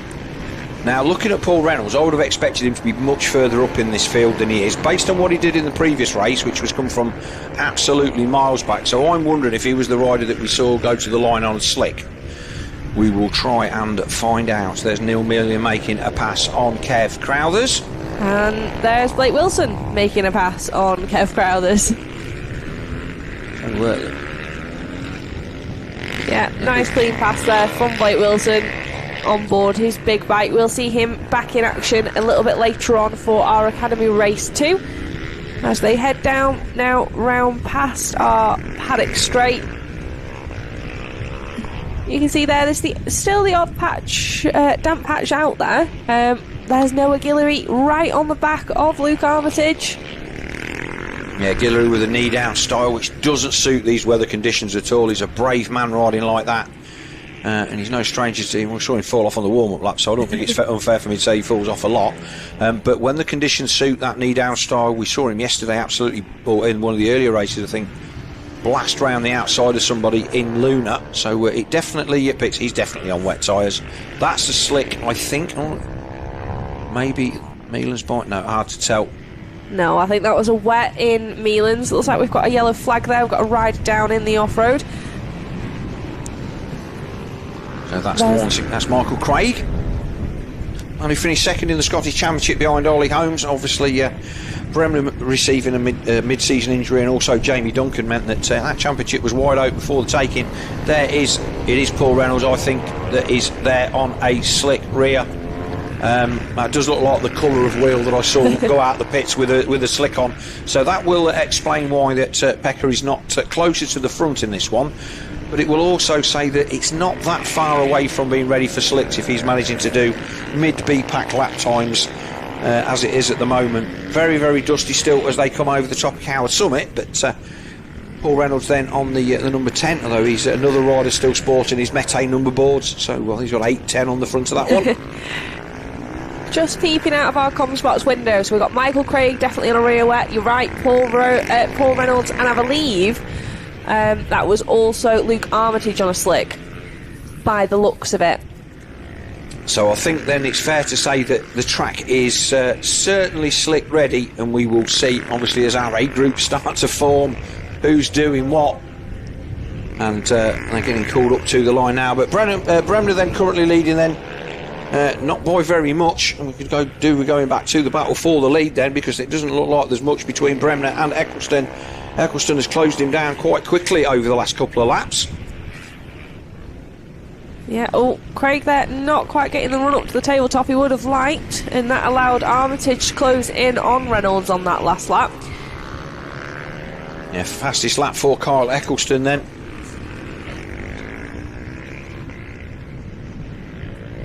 Leaders should be probably just at the end of the start-finish straight, I would have thought.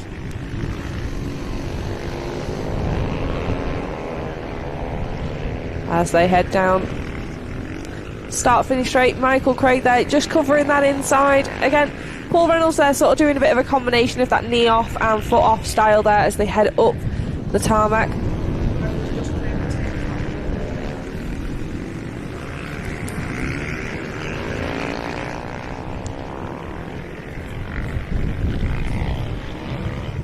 There he is, our race leader then. And Eccleston has closed right in with 2 to go. And this is last but one lap, last lap next time by. So Eccleston, fastest lap then, means he is closing down as he flashed through. And he is indeed closing in, but again, he doesn't need to be making this pass if he finishes where he is. Oh, Bremner getting all shapes and sizes, and Eccleston just a little bit wider. He's going to try and have a run and cut back underneath him as they come on to the start-finish straight. Will be last lap this time by. There it is, the yellow and black flag. Nice drift into the turn then by Bremner. Eccleston right on the back of him on the KTM. Classmate rider. Again, always a man on the bubble of B's and A's, and always acquits himself really well when he does make the cut. Just struggled there to get the power down as he made his way back up onto the tarmac, spun up ever so slightly, and that's just allowed that gap out to Bremner to open up just by about a tenth or so as they head now down onto this paddock straight, making his Bremner there backing it in and really hugging that curb really tight. Yeah, the grip levels I think now are definitely better than they were at the start of this race, and definitely better than they were at the start of the C Group race. So our A Group riders are still not in the holding area yet, but they always like to be fashionably late. They will be leaving it as late as they can to make a tyre choice. The safe guys will be putting a wet in the front, and those that are feeling a bit brave will be going with full slicks, I feel. But Bremner then out there at the moment on the Race Evolution Husqvarna. You can see the nice trick swing arm there, the billet machined item. So billet machined and wire eroded, very trick piece of kit. And helps it stiffen up the rear end of these of this Husqvarna. And gap then out to half the length of the Rogerson straight at the final lap. So whilst Eccleston closed it down to a quarter of a second across the line, it's going to be probably nearer a second and a half, and Bremner will take the victory and move up to the A Group final for the final race of the day. He'll be pleased with that. Eccleston will take second, and he will do the same, and it should be the 59 of Dan Billum that is next across the line as we look into our off-road section. Yeah, here in the mid-pack we've still got that battle going out for 7th, 8th and 9th. We can see there we've got Noah Guillory. It looks like Paul Reynolds, they've made a pass on him there, so Michael Craig still holding off Guillory there for 6th as they make their way out back towards Luna down the Rogerson straight. That was a dive up the inside there from Guillory as he just nips by the KTM man there of Craig. But Craig there going around the outside, can he find a way past? Running him right out towards the edge of the track there. And it'll be a run to the line, but Guillory gets it. So Guillory takes 6th with Craig in 7th. Then we've got Paul Reynolds in 8th and Neil Meelan in 9th. And then crossing the line in 10th was the 145 of Luke Armitage. Yeah, Dan Billam took an easy third. He'll start from pole in the last one, and hopefully he'll stick on the same tyres and he'll buy me a beer later on. Gary Hillier took a very good fourth as well, so those two got across the line before that battle with Oliver Ross, Guillory, Craig Reynolds and Meelan. There is the 236 of Dan Spencer, and making his way to the finish. Right, and so let's just have a quick stand up, Daniel. Do you want to have a quick look down in pit lane I and see will. who's Let on me what? just have a quick nosy. I won't be a second. Actually, I'll run down. So Danielle's going to have a quick look and see who is on what, just so we know, because these things matter. As Dan Spencer comes across the line to complete his... Oh, he's going to do a Dan Spencer wheelie all the way down the finish straight. We can always rely on Dan for a wheelie, either on the last lap somewhere or also on the first lap out of the pits at Mete when he races there. Not done that for a couple of years. But here then, podium then for our B group then, the 34 of Ian Bremner just taking off his helmet and just waiting for the bike behind them. There's Dan Billam. Like I said, he's that's his best result so far on the big bike, a third in the B group, so he will be very, very happy with that. Andy Mitchell then just coming to the line with his teammates. He was deposited on the ground in no uncertain terms by one of the Isle of Man residents, apparently, in race 1, so no love lost there. Not quite sure which one it was, and but there we have our race winner then, the number 34 as Kyle Eccleston. It was Eccleston that he was talking to, so Kyle will probably be telling Andy where the grip is and where the grip isn't. Obviously the tyres that everybody has chosen at this point in time, they've got what they've got. But Kyle will just be saying to Andy, oh, mind this bit, watch it there, or do this. And again, this is the benefit of having teammates, people that you know and trust, to be able to give you. That's a sticker tyre on the back of Chris Hodgen's bike. Yeah, I don't know if you could see with our roaming cam down there, Phil, but it's nearly all full slicks out there now. Same for everybody. So there's our podium then. Ian Bremner takes victory, Kyle Eccleston second, and a great ride then from Dan Billam in third. Billam will start from pole and the other two will go up to our A final for the final race of the day. Yeah, I did spot a couple of front wets. They were sort of further down in this group, so I believe Jake Sayer had a front wet on. But most of these top guys are all on completely full slicks. You can see there just how windy it's looking out there now. It is so blowing that will up. be aiding with the drying of the track. And also blowing the dust off. Have we Yeah. got somebody fallen there? Is that... That looks like a Trips rider. That's not Jay Smith, is it? Maybe an issue with his goggles? Not sure. I'm going to look out of the... Yeah, it looks is like Smith. He just looked like he's sorting his goggles out. Yeah, so Jay then just stopping. So Hodgson then comes to the line. That was a sticker tyre, brand new rear slick. He, historically runs used tyres on a Saturday and new ones on a Sunday, but he's still got the label on there. There's a big skid in from the 100 Automotive Solutions TM of Alex Mullaney. Now you can see with the camera bouncing around here that the wind, as Danielle quite pointed out, has definitely picked up, and all of a sudden it is whistling around the comms box here. We're getting we've got some wireless stuff up on the roof that's waving about a little bit, and our cameraman out there on the gantry doing a grand job. Here's our grid. Davey Todd then on pole from Chris Hodgson, Jay Smith and Richard Blakeman. Row 2, Richard Sharp, Ryan Kringle, Lee Williams, Harley Sharp. Row 3, Seth Gibson, Alex Mullaney, Peter Bennett and Andy Mitchell. And then we've got Dean Hillier, Jamie Kringle, Chris Walker heading himself out there, Darryl Pennington and Jake Sayer rounding out this group. So we've got 17 on this grid. Yeah, Chris Walker then, he was the rider that ran into whichever one of the Kringle boys was that stored on the line, which I think would be Jamie, and he injured his arm and then crashed again, and kind of called it a day, and that's pretty much handed the Clubman Championship, providing he can avoid disasters, to Harley Sharp, his team rider, who is also riding his bike. But here we go then, let's see who's going to get the whole shot. Oh, it's a good start then from Jay, and another good start from Davey Todd. He backs it into turn 1. Odgie then trying to find his way past Smith, but not able to do it. Blakeman in there as well. Great start from Richard Sharp. He pushes Lee Willow Williams out, but Willow comes back. Richard Sharp goes down. Yeah, it was definitely elbows out as they made their way up onto that off-road, and I think that may have been Sharp down with a little bit of help there from Lee Williams by the looks of things. 6.5 a dozen really. Racing incident at the start of that one as they come round the pit turn for the first time, and it is Todd from Smith from Hodgson. And these boys suddenly making the track look very, very grippy indeed, but everybody running a little bit wide. Blakeman there in fourth.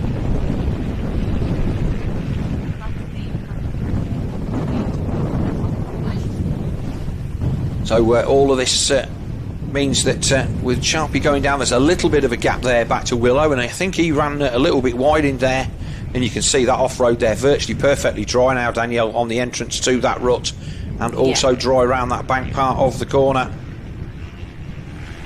Oh, lovely jump there, and Blakeman's looking racy. Yeah, he wants is. some of this. Hopefully they've managed to get those little bike niggles sorted out going into this. We know we had a couple yesterday, and he was saying they've had a quick shifter issue that they've replaced today. Oh, big moment there from Smith as he headed round Luna. He'll know he really just needs to keep things together there, but being in front of Chris will definitely be, I'd say, a bonus. Yes, he will be. He'll take that. He knows he doesn't need to chase Davy Todd, but he's just doing what he needs to do. You can see then the grip levels going up. They're not spinning up as badly as they were earlier on as they come down the hill, and Jay wind properly getting up. Let's hope that it doesn't cause any problems with anything trackside, because it is properly blowing a gale here at the moment. As I said, Hurricane Milton, then we'll go past foot, but yeah, pass. Hodgson up the inside. Jay just ran a little bit wide. But again, no harm, no foul, a clean pass, and all Jay needs to do is just sit there now and maintain the gap back to back to Richard Blakeman. Yeah, Blakeman there in a very strong fourth, just ahead of Lee Williams on that High-Tech Coatings Husqvarna. Also to mention, High-Tech Coatings, if you're wanting your bike refreshed over the winter off-season, High-Tech Coatings can sort out everything from powder coating, so whether that be frames, wheels, so worth checking those guys out now that we're heading into the off-season. Hodges looking racy here, and he's on the back of Davy Todd. As they come down, Todd has a look over his shoulder. That's the closest Chris Hodgson's been for about a day. Didn't see which way he went. He runs wide there though. Chris struggled to get it stopped. Hodgie ran him really hard in the first race yesterday, but Toddy dropped the hammer early doors. And Chris didn't manage to get away with him. Decided not to chase, but he's there now. And as he said, I've got nothing to lose. All I've got to do is go out there, ride my race and try and win, and that's all he's been doing all year. Jay just starting to drop away, but he's still got a decent advantage over the fat and fast KTM of the number 54 of Richard Blakeman. In fact, just on cue there, the gap 2 seconds to Blakeman. So Chris has the advantage on this. He can see what the grip level's like, he can see what Toddy's doing.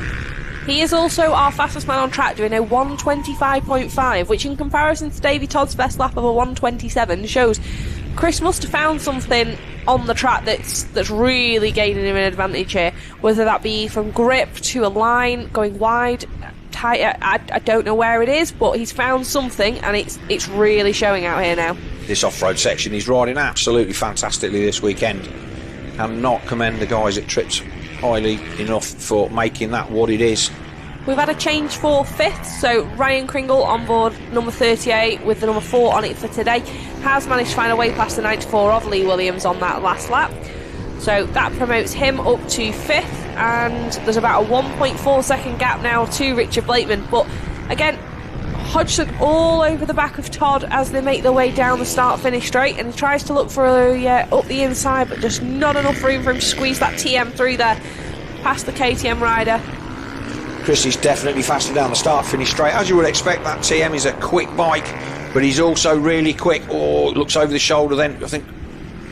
And what happened there? Chris ran a bit wide. Did he just all of a sudden, he looked like he maybe missed a gear or something, or maybe he was just on a really wet part of the track and decided against opening the throttle, because there is a really big painted area there. You can crash halfway down that straight if you're on the damp side of the track. and the sun is not on that bit of the track because the pit building's then casting the shadow onto it, so that is still a little bit damp, and he is right on the back of him. Smith now getting attention from Richard Blakeman as well.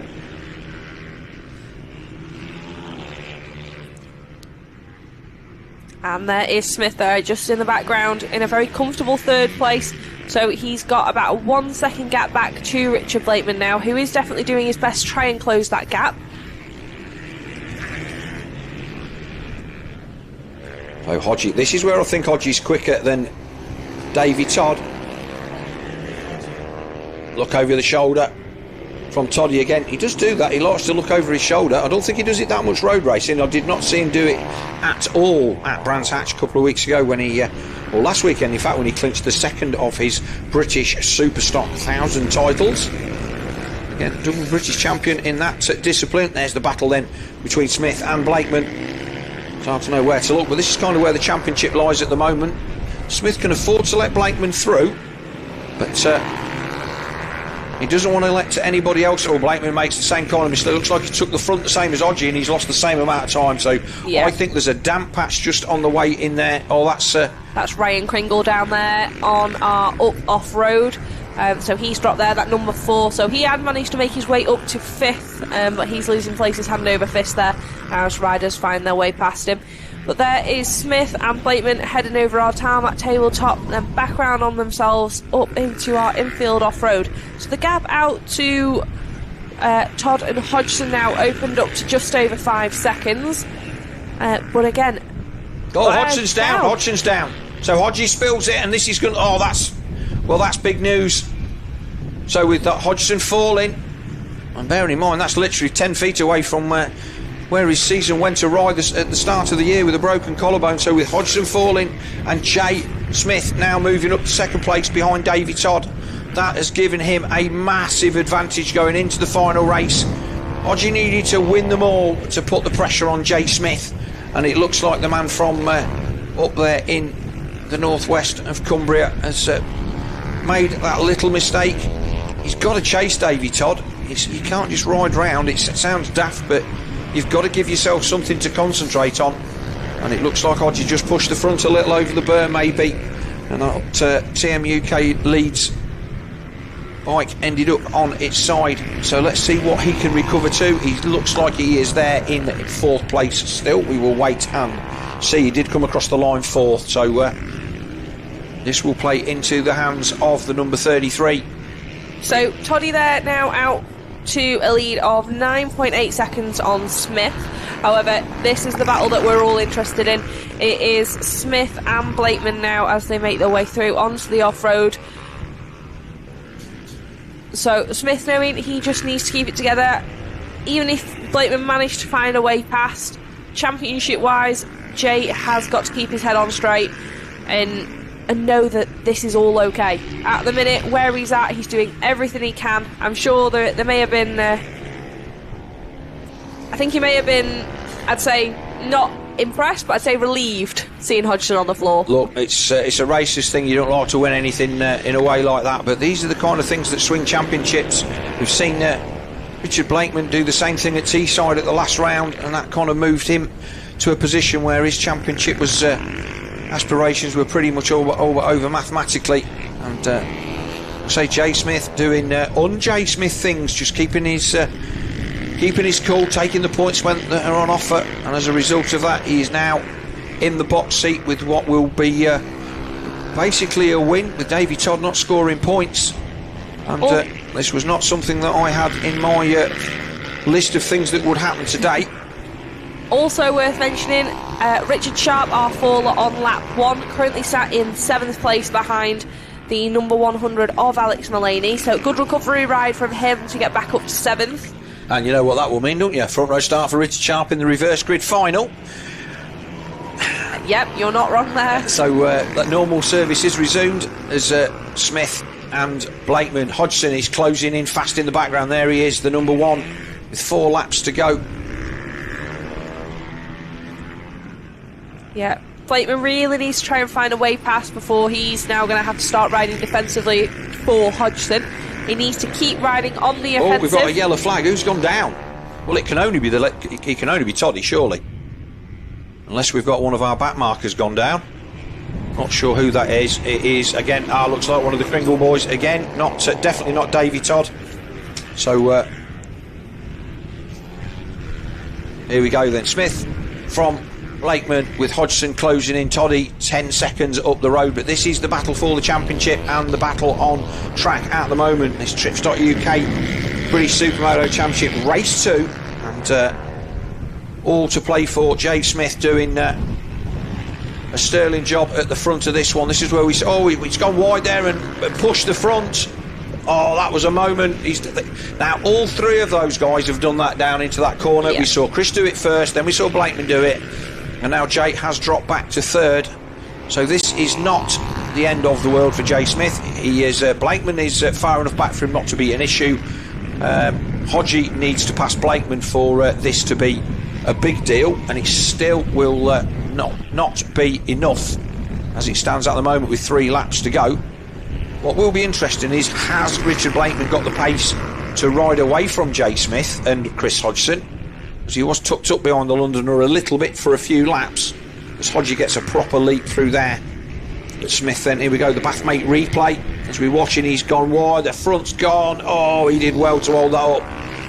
That will, I think that we will see Jay Smith drop like a stone now, because I think that will wake him up to a point of, I've done what I need to do, I'm not going to push it anymore. Yeah, and you see that gap's opened up. And Hodgie's already past Blakeman, so yeah. Hodgson then back up to second, and the only thing really after all of that shuffling, it results in the fact that Blakeman is now in front of Jay Smith, but that will not be enough, certainly in this race, to give Chris Hodgson the advantage that he needs to claw back the points on our championship leader Jay Smith. Looking at our timings, it was almost inevitable for Hodgson to try find a way past Blakeman, with his best lap being almost 2 seconds quicker than the fat and fast rider of Richard Blakeman. Let's not forget that as the sun is starting to set here at Three Sisters, that corner at the bottom of the hill there, at the bottom of the Coward Summit as it's called, now completely in the shade, so that is not getting any drier, and whatever moisture is there to stay. And like I say, we've seen all 3 riders have a big moment on the front there. Jay's still close enough to pick up any pieces should there be any, but at this moment you can see how well this has dried out. It seems absolutely unbelievable that we were watching them splash through there this morning like it was Western Beach race. But Hodgson then down the Rogerson Straight, 8.6 then the gap to Davy Todd with 2 to go. I think we're going to be last lap this time by, possibly. And there is Blakeman, a better ride for him. Yes, last lap this time by. There is the last lap flag from Kirk. Yeah, good recovery ride there from Chris Hodgson to manage to make his way back up to second after that fall in the off-road. But let's not forget, it will be, as far as we're aware, it will be Todd, Hodgson and Blakeman on the podium after this race. So we can have a quick chat with those guys. We won't get a chat with our current championship leader Jay Smith, but I don't think he'll be too upset by a 4th place finish in this one, managing to keep it upright. Definitely not. And in changeable conditions, really, really easy to spill it. And the fact that we've seen so many people end up on the floor. Let's give a shout out. Richard Sharp now up to 6th, past Lee Williams, and he lost a bit of time then to Alex Mullaney. So Mullaney managed to get his finger out, but Sharp recovering to 6th. That should cement his over 45 championship aspirations as we watch Hodgson down. Looks like still really, really tricky through here. That is the point on the circuit. Again, the sun over the ruts, maybe not quite getting the bike planted where he is. But here's Davy Todd then.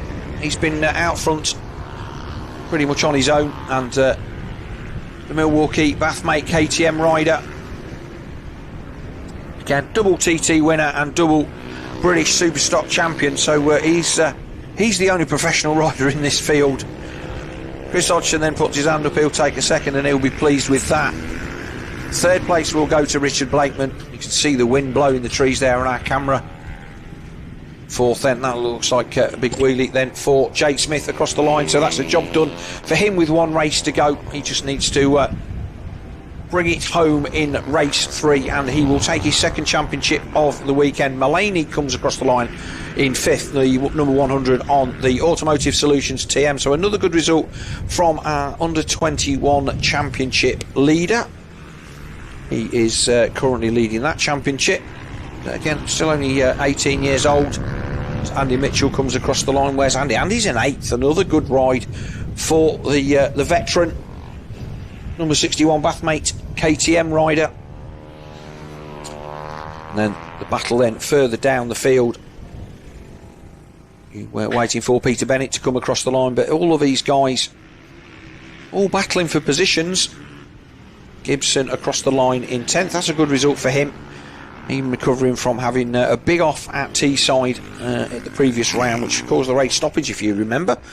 Harley Sharp 11th. That was he's out there on a borrowed bike. He's just going to be trying to cement his championship, club and championship lead. Chris Walker then, he not out on track in that one. Wasn't sure.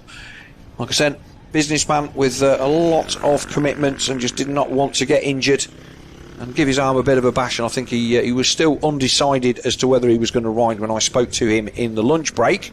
But the fact that we did not see him out there means that 13th and 14th, Darryl Pennington and Jake Sayer. They are your final finishers. So we will go down to pit lane, and Danielle is there with our top 3. So we're here with Richard Blakeman. They're all just trying to find their boards. So you definitely didn't have any bike issues in that one?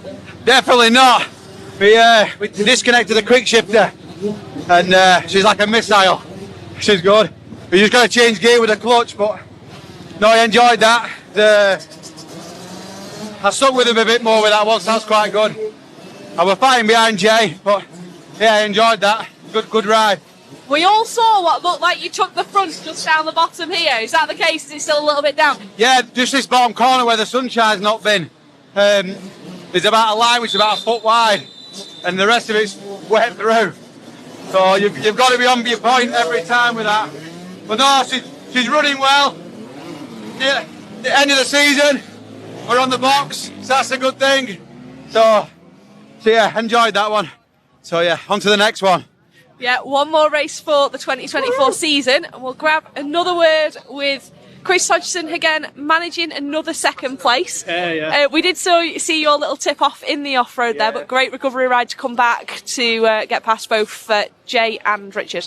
Yeah, I mean, that wasn't riding for a championship. That I just seen Davey in front of us, and I thought, you know what, I can have a go at him this time. I thought I had some good pace in that. And, you know, he's probably the best British road racing prospect that we've got at the moment. And to beat him, it'd be a good do. But, no, I enjoyed the race there. Like I say, a little bit of a tip-off, but came past Blakeman and Jay all right, so that done me no harm. And we've also got the reverse grid for our final race, as far as I'm aware. So that will put you on the second row. Yeah. Anything that you're going to change for going into race 3? No, bike felt good, felt real comfortable. I was just saying to Davey there, I had a couple of different lines than he did, and mine seemed to be working in the slippery conditions where Davey was having a bit of a nightmare with his. And we will grab a quick word with Davey Todd. Well done. One thing we did notice while you were riding around there, I knew you struggled with conditions, but you were our fastest man on track, is that you were looking behind you quite a lot. Did you feel a lot more under pressure from Hodgson in that one? Not under pressure. I know Chris was there. I know he was riding really well. It was just seeing sort of just seeing where he was at on track, how close he was, and whether I need to be defensive or anything like that in case he was going to go for a move. But I really enjoyed the battle there. It's a shame he went down, and I'm sure we've got a really good battle coming in race 3 here. Reverse grid. Yeah, we have got the reverse grid. You might not have had one of those for a little while. So you'll be on row 2 for that, starting in 8th. But we're going to head back to Phil, and we'll try and catch our Academy race 2. Right, cheers Danielle then. So Academy class then come to the line. This was an all-action race last time. Riders, I'll say all over the place, but the conditions were that we saw lots of riders end up on the floor as the track dried. And it is Archie Umrod then that comes to the line as the winner of that first race. Supermoto Academy, brought to you by FF Solutions Design and Build. That is Jay Smith's company down there in London. He is the man that is supporting this youth class. Now you can hear in the background then the wind now starting to blow quite a lot. So it was Ormrod from Wilson, from Blake Wilson in second, Liam Pearson third, and Max Rhodes in fourth. We'll wait for the grid to pop up on screen. And this championship then for our academy still very much up in the air, but at the moment I think possibly looking like Archie Ormrod may be in the box seat at the moment with the number 5 there, who finished 8th in race 1 on road 2. That is Archie Reynolds. He has to make amends in this one as we look then to the lights. It's going to be Ormrod, Wilson, Pearson and Rhodes on row 1, and Jackson Bennett, Edward Darnton, Josh Walker and Archie Reynolds on 2 as they blast away off the start. A really poor start there from the 58 of Max Rhodes. I think he had a wheelie there as he set off on the line, and that just dropped him down the order there.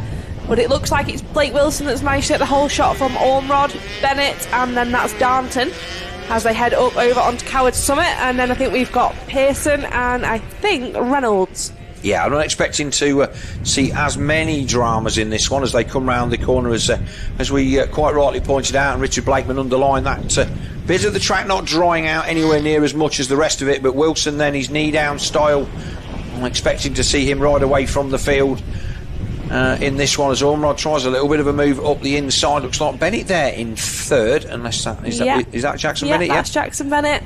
So good start from him. We saw him having a good battle there with Liam Pearson in race 1.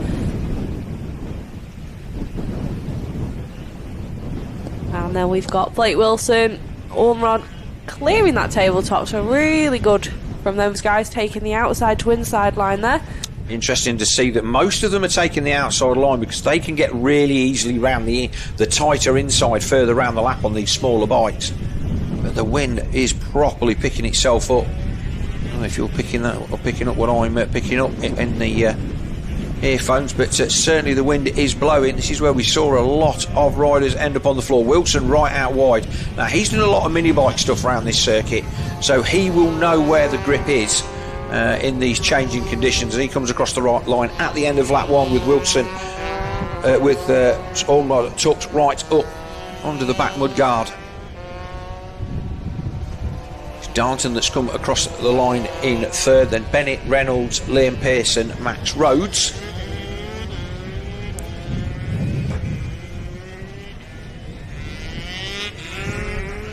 Like I say, I'm pretty certain that with that tumble for Archie Reynolds in the first race, it's now all down to as long as Archie Ormrod continues to beat the number 5 in these final 2 races. We've got a rider down there. That looks like that is one of the Rhodes siblings? I think that looks. Does that look like Lily? I'm not sure. That may be Lily, I believe. That's just gone down there at the end of our start-finish straight into our turn 1. But she's back up by the looks of things. Yeah, not across the line, has it? Oh no, she has come across the line, so maybe that wasn't her. We'll have to wait. Oh no, because it was after the start finish. After the start finish. Yeah. So she will have shown up. So, like I say, these guys then all taking the alternative line. Now, Wilson, don't forget Wilson was out there on a 450, struggling a little bit. So, down the Rogerson straight then, and that is the gap from first to second. There is the number 5 of Archie Reynolds that's just gone down over that first tabletop into our infield off-road section, but managed to get that 85 going again. A little bit of a wobble in that really deep rut there. But he's struggling now because the bars are really tweaked on that bike. They were properly pulled round to one side, so following a rut then with your handlebars off at 15 degrees is never easy. So I do fear that is going to be all that she wrote for Archie Reynolds. He got within 2 points of, let's be honest, a man who ran away with this last year, Archie Ormrod. He was the guy that was there or thereabouts for the whole season, and he's holding the points lead as it stands at the moment. But Wilson then, don't think he's in. I think he's maybe missed 1 or 2 races So not the championship positions there, Danielle, for this class as they came to the grid this morning. We're pretty sure then that we were looking at just only a couple of points difference between the two arches at the top of the field. It was only 2 points between Ormrod and Reynolds going into this final round, with Ormrod being on 366 points. Again, it was then back to third place Liam Pearson with a 31 point difference, and Liam currently sat in 5th place in this race currently. He's just behind the 79 of Jackson Bennett.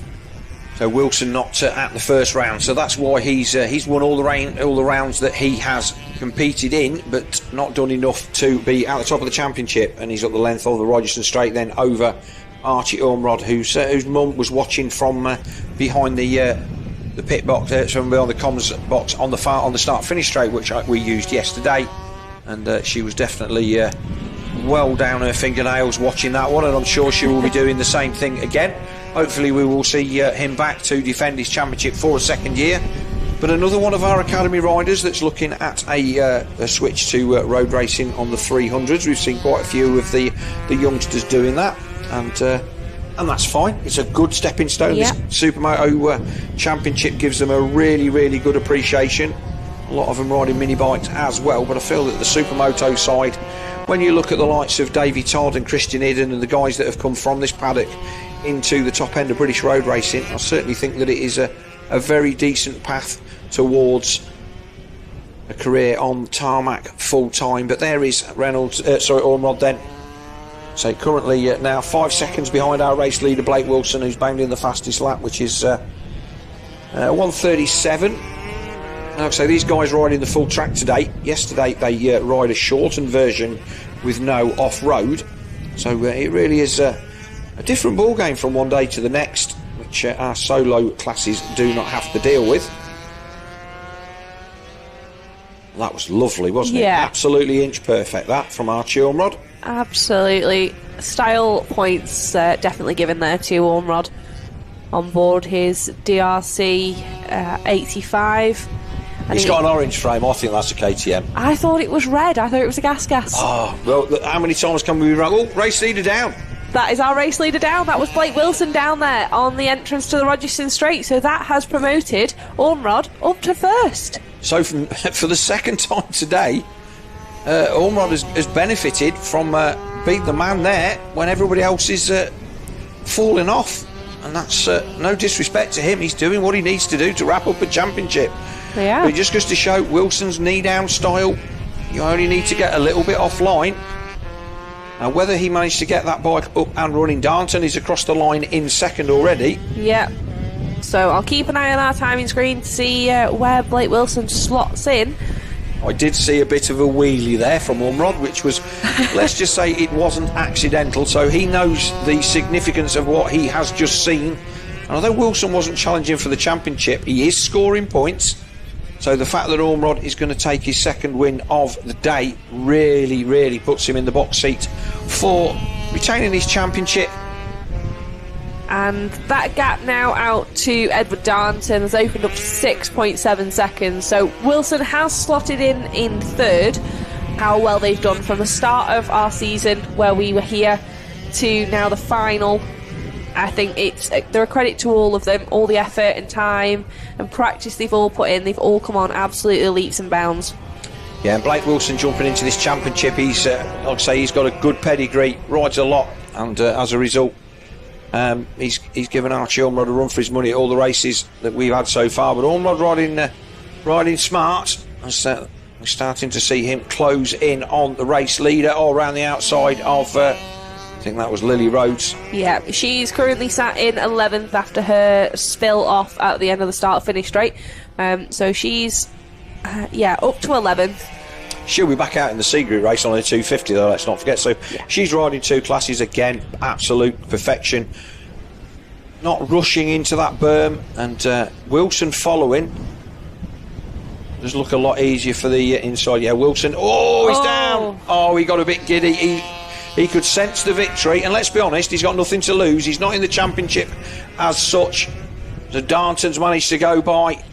So Darnton back up to second, and Wilson back to third, and of course Wilson riding the bigger bike in the C group as well. So, in fairness, it's only Ormrod that's doing half a day here. We've got our Bathmate replay there, and you can just see he just tips off there. That front wheel just wasn't quite in the berm, so trying to push on that, there was just nowhere for that front wheel to go. I think I think what had happened was he wasn't quite deep enough into it, and he as it dropped in, he'd already overbalanced. He couldn't get the front wheel back in, and the rut just took the front wheel away from him. But whatever, he's ended up on the floor. Unfortunately, second crash of the race for the number 8 of Blake Wilson. But fastest lap of the race, no points for that.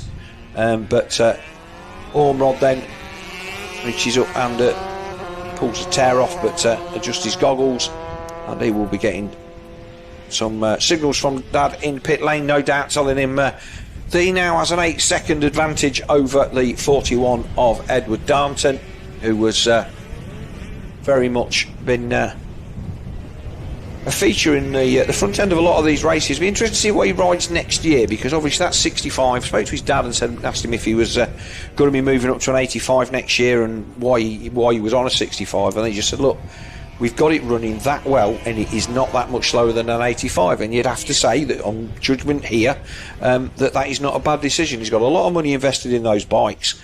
He'll have the winter to get an 85 sorted if he decides that's what he's going to do, and I think he's not particularly young. He's not like one of our younger riders, but he's not particularly big, so I think that he may start to suddenly have a bit of a growth spurt, as we've seen with... He may fill out over Christmas, yes, and that might sort of make that decision for them if they do decide to try an 85 for next season. That's gone bang. That's gone bang.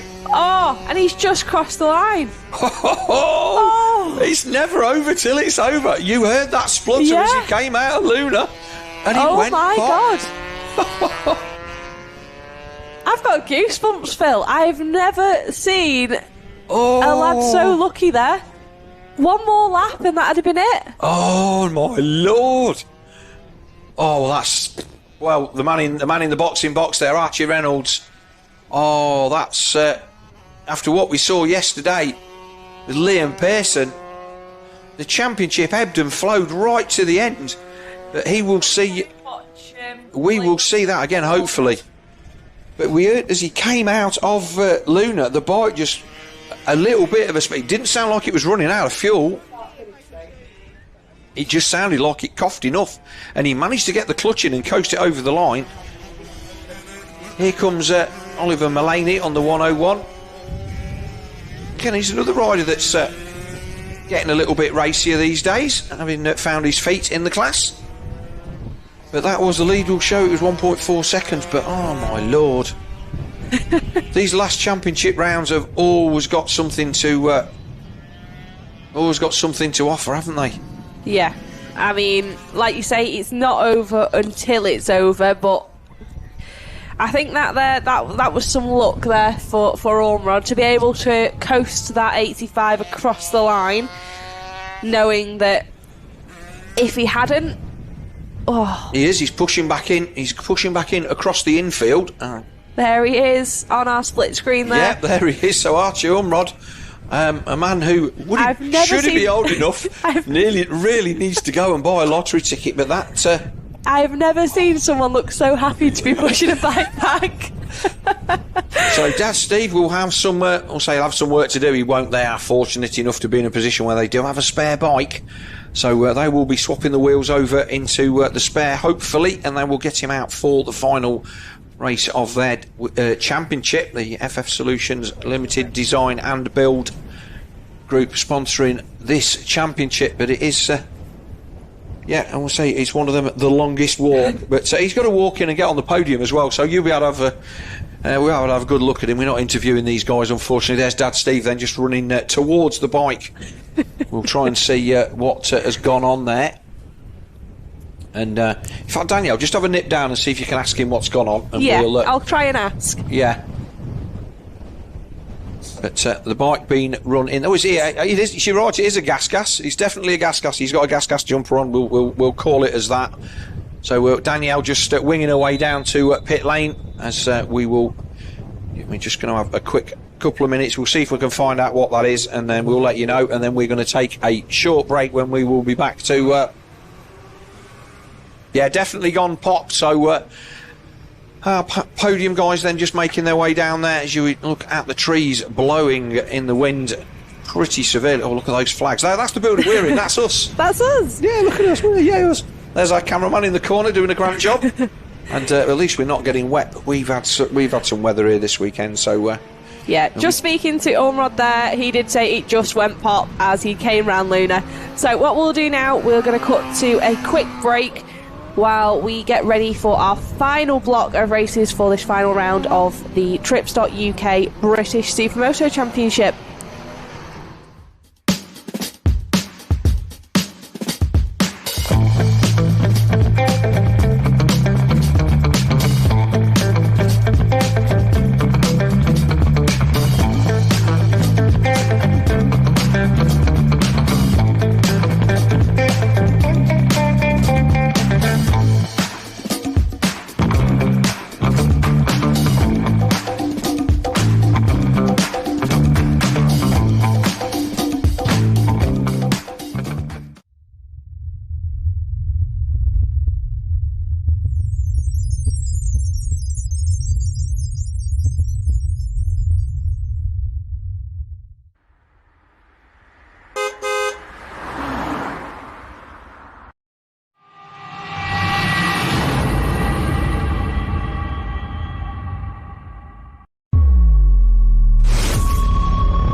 I don't feel right, that's the odds against me.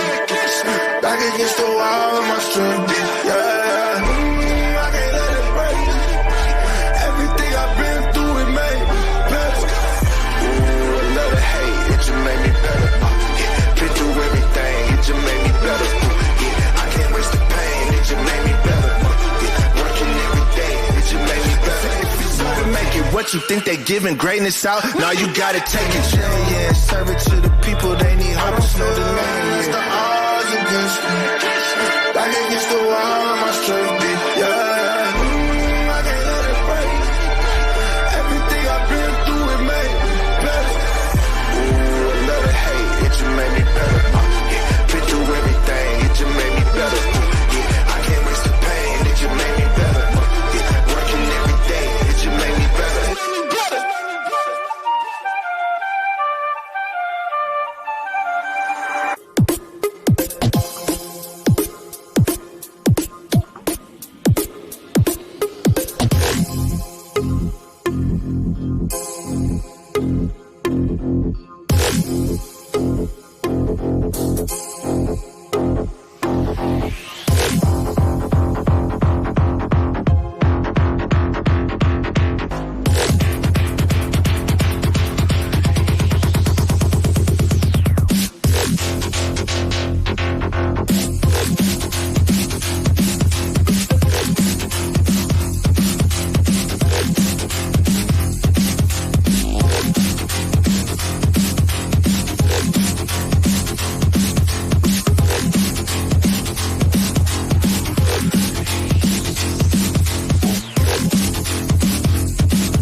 Welcome back to Three Sisters Race Circuit here at Ashley Makefield near Wigan for our final track action of the day, our final track action of the weekend, our final track action of the year is 2024 Trips.UK British Supermoto Championship comes to a close. Our British Supermoto C Race 3 then, Contract Solutions, the sponsor of this one. The Precision Engineers up there in the Kingdom of Fife. Thanks to Jamie Duncan and Rab for sponsoring this class this season. We watched the C Group riders then out on their warm-up lap for their final race of the year. There'll be a few guys that will be wanting to end the year on a high. One that is not going to end the year on a high is the 351 of Rick Owen, who we saw spill out of the lead in what we would consider to be very, very tricky conditions in the last race. And he is not going to take the grid, just caught up with him in the paddock, so we will be sitting this one out. But our pole sitter then will be Sean Jones from Ollie Granger, with John Oakes there starting in third and Farron Young fourth. Row 2 will be Nathan Smith, Max Murray, Gavin Scaife, the gap where Rick Owen will be. And then row 3 will be Philip Rigg, Dean Clark, Michael Whittam and Kobe Perry. And then Liam Pearson, Darryl Brett, Lily Rhodes and Max Rhodes. And then row 6, Jason Laycock, May Chalice, Craig Louth, James Crumbury. And bringing up the last row, Adney Goodsall, Edward Darnton and Jackson Bennett. Yeah, another rider out there I think won't be out there will be my teammate, the 714 of Andrew Goodsall. I did go to see him in the break and asked him why he was riding like an old man. And he says because he feels like an old man. Well, that's because he is an old man. Let's not beat about the bush. Obviously, I'm not one that can take the moral high ground on that one. But Andy been around the paddock a long time, and he's waiting for. I think he's trying to win a pair of new knees on the NHS or something. But he's got one already. I think he's just waiting on the second. So that was meant to be a Christmas present, I believe. Okay, so he's not going to be out there. Neither is Rick Owen. He says he's okay, but he said I'm just bounced down the road a little bit too hard for me liking, and we'll call it a season. So that's good for him. We'll no doubt find all about that in their on their YouTube channel at some point for Cranked Up Racing. But it is his teammate then, Sean Jones, on the 164 that's sitting there on pole position, and we're hoping to convert this to a win. Although I will say that my expectation is that we will see the 186 of Oliver Granger give this one a bit of a go, because he's been fairly decent this season. He is also currently sat in 9th in our Trips.UK Novice Championship for 2024. So he's currently behind Paul Baxter, who was doing a lot of race winning, however has been out since I think June. Paul Baxter, number 24. Yeah, we saw him at 3. He was at Teesside, and I think he had a big skid into the first turn. And it's John Oakes that takes the whole shot. John Oakes, the Bathmate boss, then on the number 95. Honda comes up. First off-road section, he will lead them away down Coward Summit for the first time. Checked out. Yeah, great start there from Bathmate team boss John Oakes. There goes Granger down the inside into second on Jones. But it is Jono that leads then the Bathmate Supremo, man who sponsored this championship for a number of seasons as well, and big advocate for the sport, puts a lot of time and effort and money into his team, and looking the part there in the paddock and promoting his business. Visit their website and you can see. Oh, looked like we had a pass there up the inside. I think that was Farron Young and Nathan Smith there battling it out. So Smith looking like he's got a lot more off-road prowess. See him there taking that outside line there in the background. Yeah, he's an ex-motocrosser, so we'd expect to see him whizzing round the inside, but he's definitely not got the speed on tarmac that the number 95 has. So it's Oakes then from Granger as they come through into the Rogerson Straight. The grip level gone up here now massively. Just having a chat with a few guys and girls in the break between races there, and they're saying that the track now almost back to good as Oakes has run really, really wide there, but he's found some grip as the 555 then of Nathan Smith runs up the inside of Granger. That's not something I had in my list of things that would happen, because Granger's been pretty quick over the past couple of days here, and expecting that he would get whipped past there, but again just maybe a little bit worried about the grip. Jones there he's there in 4th, Farron Young 5th, the Maxman Max Murray on the 20, he is there currently in 6th place. But it is John Oakes then He struggles later on in the races. He's got a historic hand injury, which means he loses feeling a little bit in his hand as the races progress. But it would be lovely for him to check out the season with a good performance and possibly a race win with 6 laps to go in this last C Group race of the championship. Granger looking racy up the inside of Nathan Smith. Smith starts to ride a little bit defensively. That will give Jono the maybe the little bit of breathing space that he needs. And whilst he's not a complete novice in the off-road, it's not his thing. He likes spending time on his sport bikes, doing track days. You can see by the way that Smith then has bounced over that tabletop that he's definitely got the speed in the off-road. Jono gets hooked up a little bit. This is going to be a pass for the lead, almost certainly, and it is. So Smith rails round the inside and takes the lead. And whether Jono's got anything for him on the tarmac, we will wait and see. Yeah, Jono's definitely no slouch when it comes to the tarmac, and he'll have a lot more experience carrying a lot of corner speed around Luna especially. So Sean Jones, they're closing that gap on Oliver Granger as they head into Luna. We can see that, and also Farron Young definitely keeping it very, very close to Sean Jones, trying to nip up the inside on board that 450 Beta. So I believe that bike's still under a lot of development. It is definitely the first one we've seen in the British Supermoto Championship. So good to see Barry make some models out there. Makes for more exciting racing. Yeah, it's weird that different countries tend to have different bikes. Most people here on KTMs or Huskies just because they're easy to do. As we saw in our European trip, the Belgians and the French and the Germans, a lot of those guys using a lot of the Japanese bikes. We've got to change. Jono's just trying to poke down the inside as they went out of shot. You can see them there, just off in the corner as we pan round following Granger. The battle for the lead has closed right up. So Oakes all over the back of, and there he is as they go through into the tarmac off-road. So Oakes has managed to pull back that gap, although I think we'll see Smith will extend it as they go into the off-road. But so these two guys then pitted out of the same tent. So there will be no doubt a little bit of hilarity. Always watching other people's GoPros, I'm amazed how much people shout and hooray at each other, because it's not really something that I tend to do, which I think most people would find surprising. But yeah, those boys will be enjoying that. And but our leader then on the 555 Honda, Nathan Smith. Again, I think he's a first-time rider. We've had a lot of new guys this weekend coming to dip their toe, and let's not forget we've got another meeting in 2 weeks' time at Cadwell Park where you can come and try your hand at Supermoto in a non-championship format. As John Oakes comes across round through Luna and starts another lap. But yeah, the opportunity to ride an abridged version of the road race circuit at Cadwell on Supermoto bikes, no dirt, just tarmac.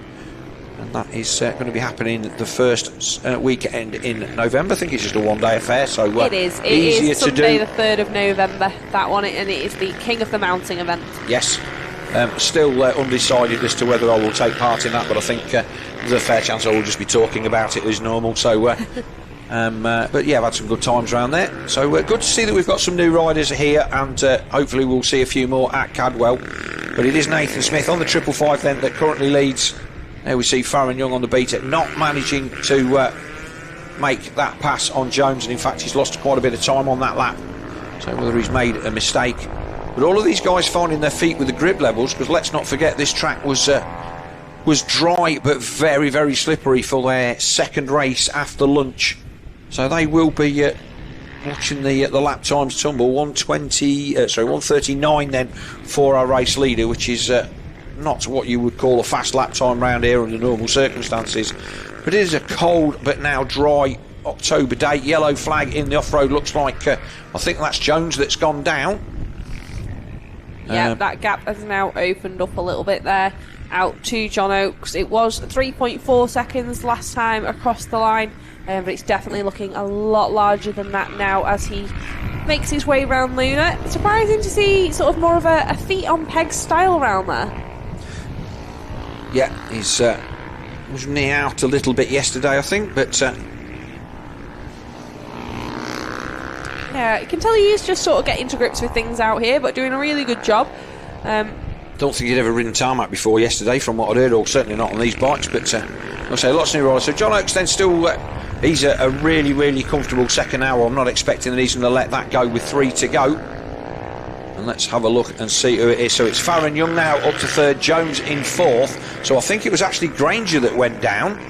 It looks like it might have been the 186 of Ollie Granger that crashed in the off-road section. So Jones is still there.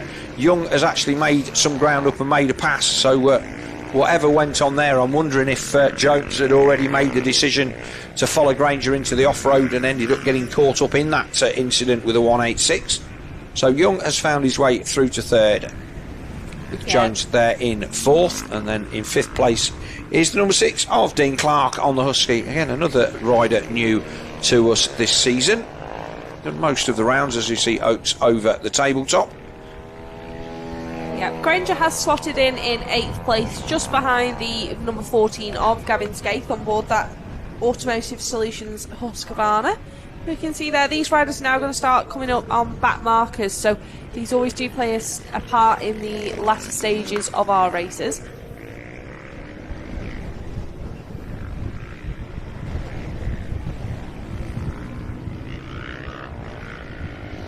Bit of litter there blowing around. The wind has dropped a little bit, but there was all sorts of stuff blowing around in the gap between races. The flags have started to not flap quite so vigorously as we watch Farron Young on the beta, then onto the start-finish straight with a couple of laps to go. 7 seconds then the gap to second. So we've got the 127, I think that's James Crombie. Whatever problem he has, he's managing to get himself off the edge of the circuit. Yeah, I thought he'd pulled over just as he was back marker and trying to get out of the way, but a little bit of a strange place to stop there.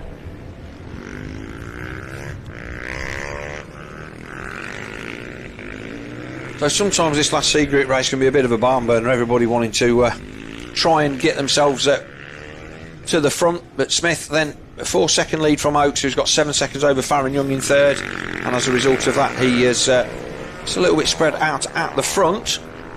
We still got a chance for people to make mistakes, and Jones is not giving up. That's where we saw Richard Sharp go down this morning in the torrents that we had during Super Bowl. It seems like a different week with how the weather's gone. Oh, Jones up the inside, not quite. No, Farron there able to close the door on Jones there as they make their way onto our infield off-road. So again, opting for that inside to outside line. You can see it is getting quite bumpy, and it looks like they're actually choosing to sort of not go into that deep rut that I mentioned right on the outside. So opting to try and go into what was yesterday a lot looser. I think it's probably compacted a lot more now. Yeah, definitely. Dean Clark in the background then in fifth, then he is on a proper charge because he is now onto the back of the 164 of Sean Jones, and last lap flag is out as they come by this time. But Clark, far faster ex-motocrosser, then much faster through the dirt than the two guys in front of him, and if he can get on the back of them as they come through to start this final lap, if he can get onto the back of them on this infield dirt section, I would expect that he will make one or maybe even two passes. Unbelievably, there was dust there being kicked up off the off-road section. And we're at the bottom of there this morning, you had to catch the tide. Clark not as fast as these guys on the tarmac.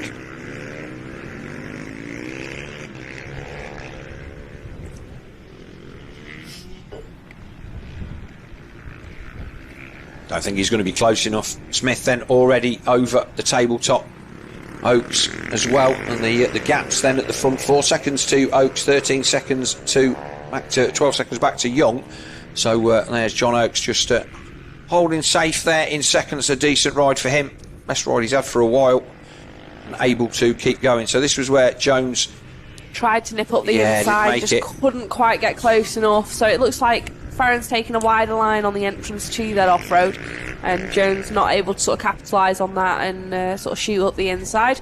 There is our current race leader, Nathan Smith. Bit of a wave. He's parked just there, so he's waving at his family, I think.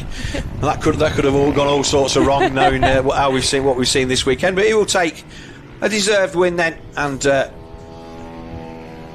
round off his what will possibly be his first Supermoto weekend with a win in our C final race 3. We'll wait for John Oakes to come across the line, and there he is.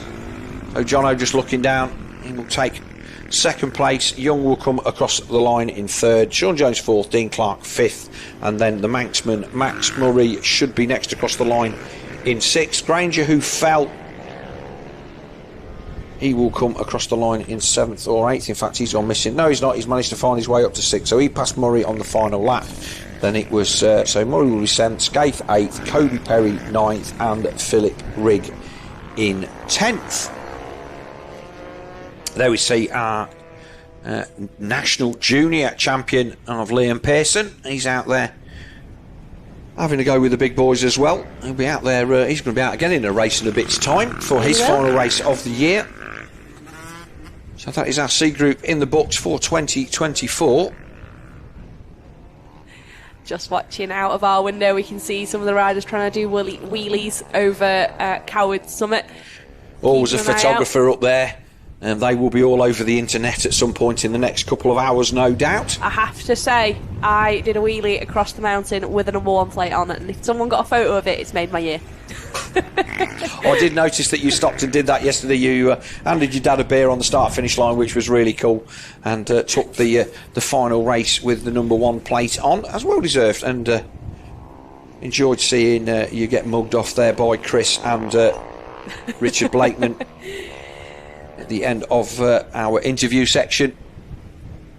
But yeah, it's good to see that. It's also worth shouting out all our photographers. So we have some that are absolutely dedicated to coming to Nora Sport. So many people out there will know both Jeff and Claire Brooks. So they're sort of our official Nora Sports photographers who are out there, rain or shine, trying to get shots of you out there.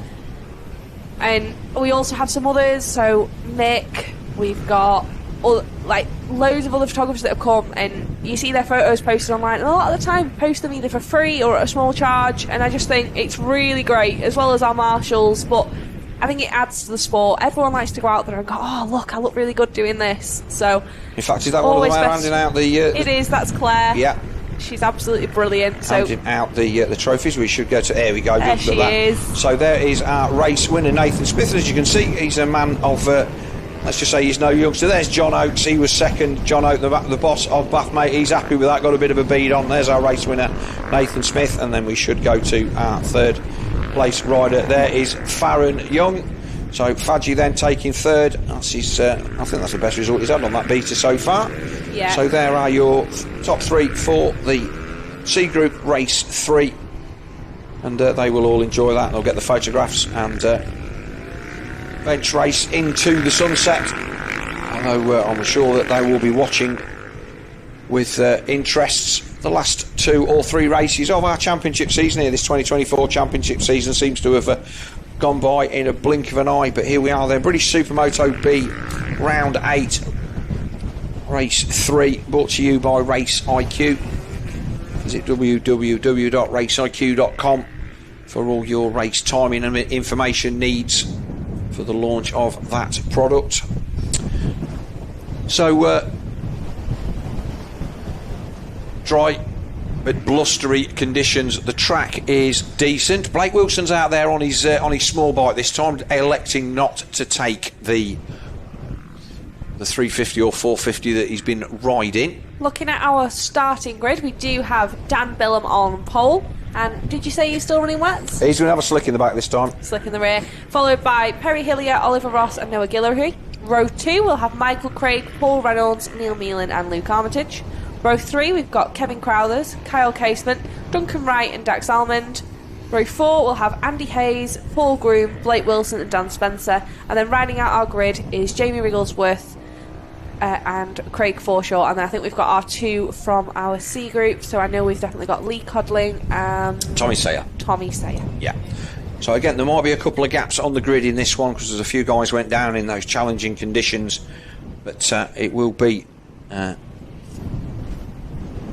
Billum that sits on pole. A man that's, like I say, first time for him this season on a big bike, and he's acquitted himself pretty well. Hard to believe that he was riding an 85cc mini bike in our adult mini bike class on a Saturday.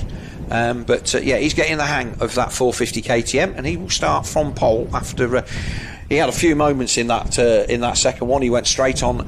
He went off the track at Luna, and he also went straight on at the end of the start, finished straight. So that's why he kind of gave himself a little bit of a breather and took the easy third. So I've told him there's no pressure. I'm expecting a win. We'll see what he does. And it's Perry Hillier that's there next to him on the grid, the man that not raced for quite a few seasons, but a good racer across all forms of bike racing. And away they go. And it is a good start from Billum. It looks like Ross is going to be there into second, Hillier in third, Guillory's there as well as they come round turn one. It looks like Neil Meelan sweeping round the outside in fourth. Yeah, good pass there from Meelan there. Look to get up past Guillory. So that was a good pass. And Hillier making a pass on the on Ross as they got to the top of the hill, but it is Billum then that leads, and he's like to say, put a rear slick in. Figured that was the thing to do. I guess he's going to get his finger out and find out. Left the wet in the front for a little bit of sanity. But Hillier already starting to close the gap, so it's just a case of whether he's going to get some heat in that tyre. But let's not forget that Billum was incredibly fast in the off-road, and it'll be interesting to see if that 59 KTM goes to the outside line, which he favoured for making passes rather than conceding than taking the inside line and sending Hillier around what appears to be the long way. So there is... It is Meelan third, isn't it, I think? Yeah, Billum opting to take that inside to outside line, whereas Hillier doing the right thing, not following, but he didn't look like he gained, so that has stretched out slightly following the off-road. And we know that we did have battles all the way throughout this pack on our last one. One quick thing to mention is I don't believe Blake Wilson is out on his big bike in this one, Phil. No, he's not. I'm just saying he went for, when I saw him, he went behind the little bike, yeah. So here's Billum then, leads across the line at the end of lap one, so that'll give him a little bit of confidence that his tyre choice is not that far off, considering he's not got mugged on the first lap by any of the guys behind him that you would normally expect to be at least as fast as him, as the dust kicks up top and get on the power. There is Hillier again. So I think that the reason that Billum was making passes in the off-road, he's just good in the off-road. It wasn't a case of just line choice. He got the speed. As we look then at the number 101 of Neil Meelan closing in as well. So he'll fancy a bit of this. So all of a sudden it's closing up. So Billum coming under pressure. Hillier there, Meelan there. Oh, Meelan getting a little bit of a slide on. Who's that there in fourth? Is that... That looks like Kyle Casement there on board that Honda, the 289. So I'm wondering what kind of... Oh, he dives down the inside. So a very good pass there, managing to clear the tabletop. Did he come from the back of the grid, I wonder? No, he did start sort of in the mid-pack. So here we go. I'm through the dirt. Billum. Oh, some of that's tipped off. So Hillier's tipped off again. You saw him go down in the off-road. Oh, and Ross has run into the back of him and took the bike out of his hands. Yeah, I think I'd be looking at him wondering what he was doing there. But to be fair to Ross, I just think he maybe nowhere thought, to go. He could have just stopped, but obviously that's not in the racer's mentality. So all of a sudden, then it is going to be Dan Billum coming under pressure from Kyle Casement, the man from the Isle of Man.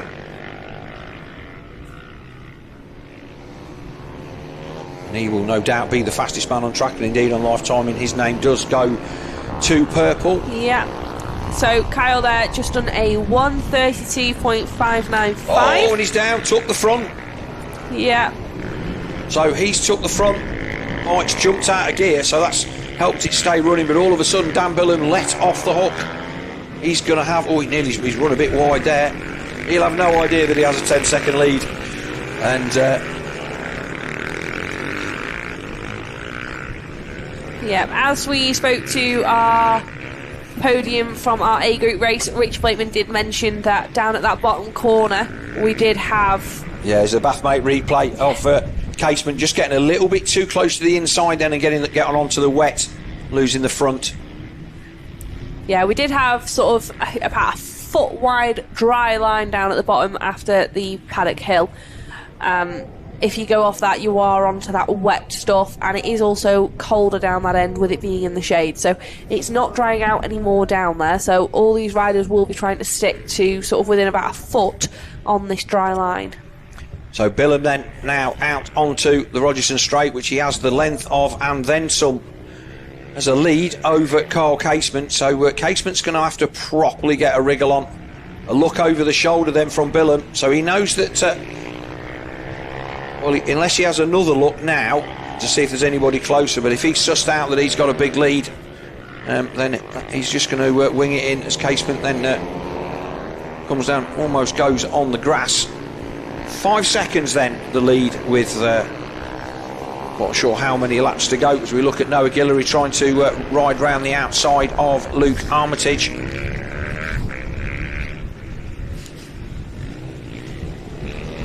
Both of those youngsters then.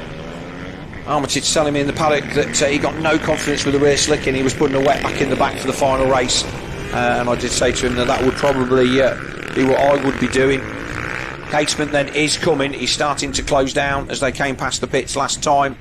I have to say, I ran a slick for the final race yesterday, and I did find that it was a lot more predictable riding, even so it did dry up very much the same yesterday, and I did find with a slick rear, wet front, I just had that confidence, and I think it did show in my riding. My lap times did come down, and I think it's the same here today. Very, very similar conditions. Yeah, I just think that it is certainly down to rider preference, but Armitage then saying that he was going to go back to full wets, and we can't see easily think that is a wet in the back of that. He certainly looks that way.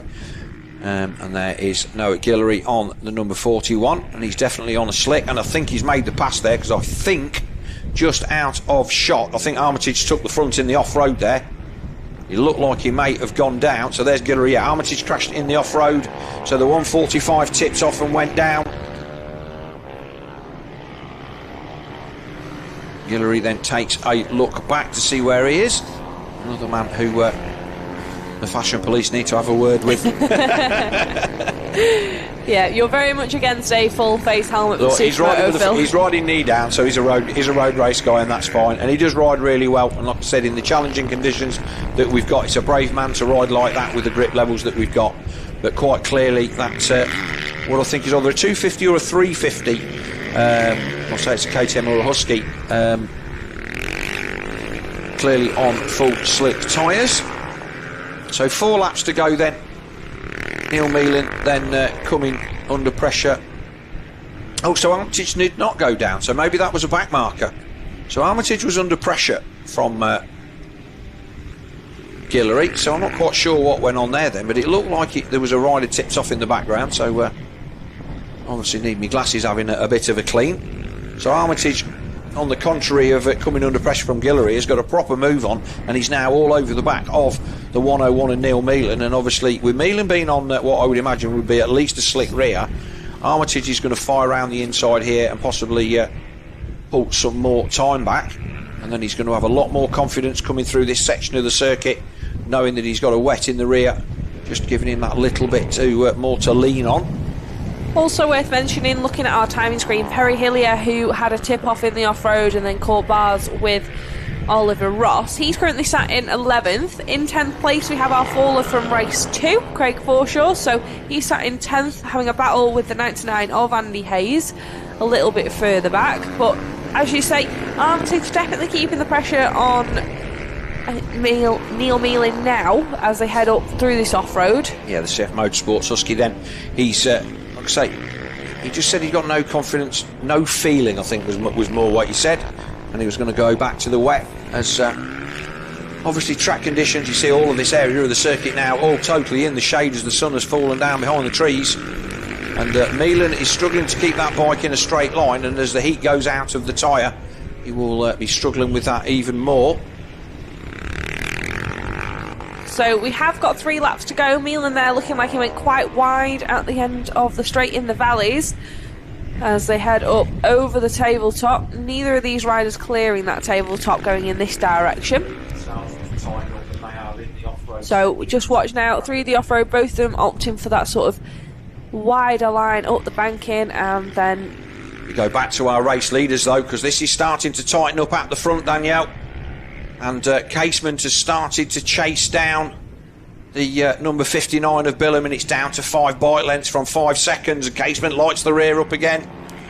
So this is suddenly getting interesting, although that battle between Meelan and Armitage was looking good. This is the battle for the race win. And Casement's come from a long way back. He has. After that little tip off there at the top of our off-road, he's done really, really well to be able to make up that time on Billum. And he is still putting in fastest lap, so he's just gone again faster with a 1:31.87. 2 laps to go then, so it'll be last lap by next time by, and as Billum got the hurry up, this is where we'll see whether the man on the KTM has got what it takes to hold off the Manxman on the Honda. And let's not forget that I think occasionally you see him riding he rides like me, sits off the wrong side of the bike, and not got a lot of tarmac experience at all, and he's closing in, but you can tell he's not uncomfortable with the bike moving around. I mean, lights the rear up there. Much nicer line over that tabletop, which he's run the wrong way round. It's really awkward to get that right. Never feel like I truly manage it.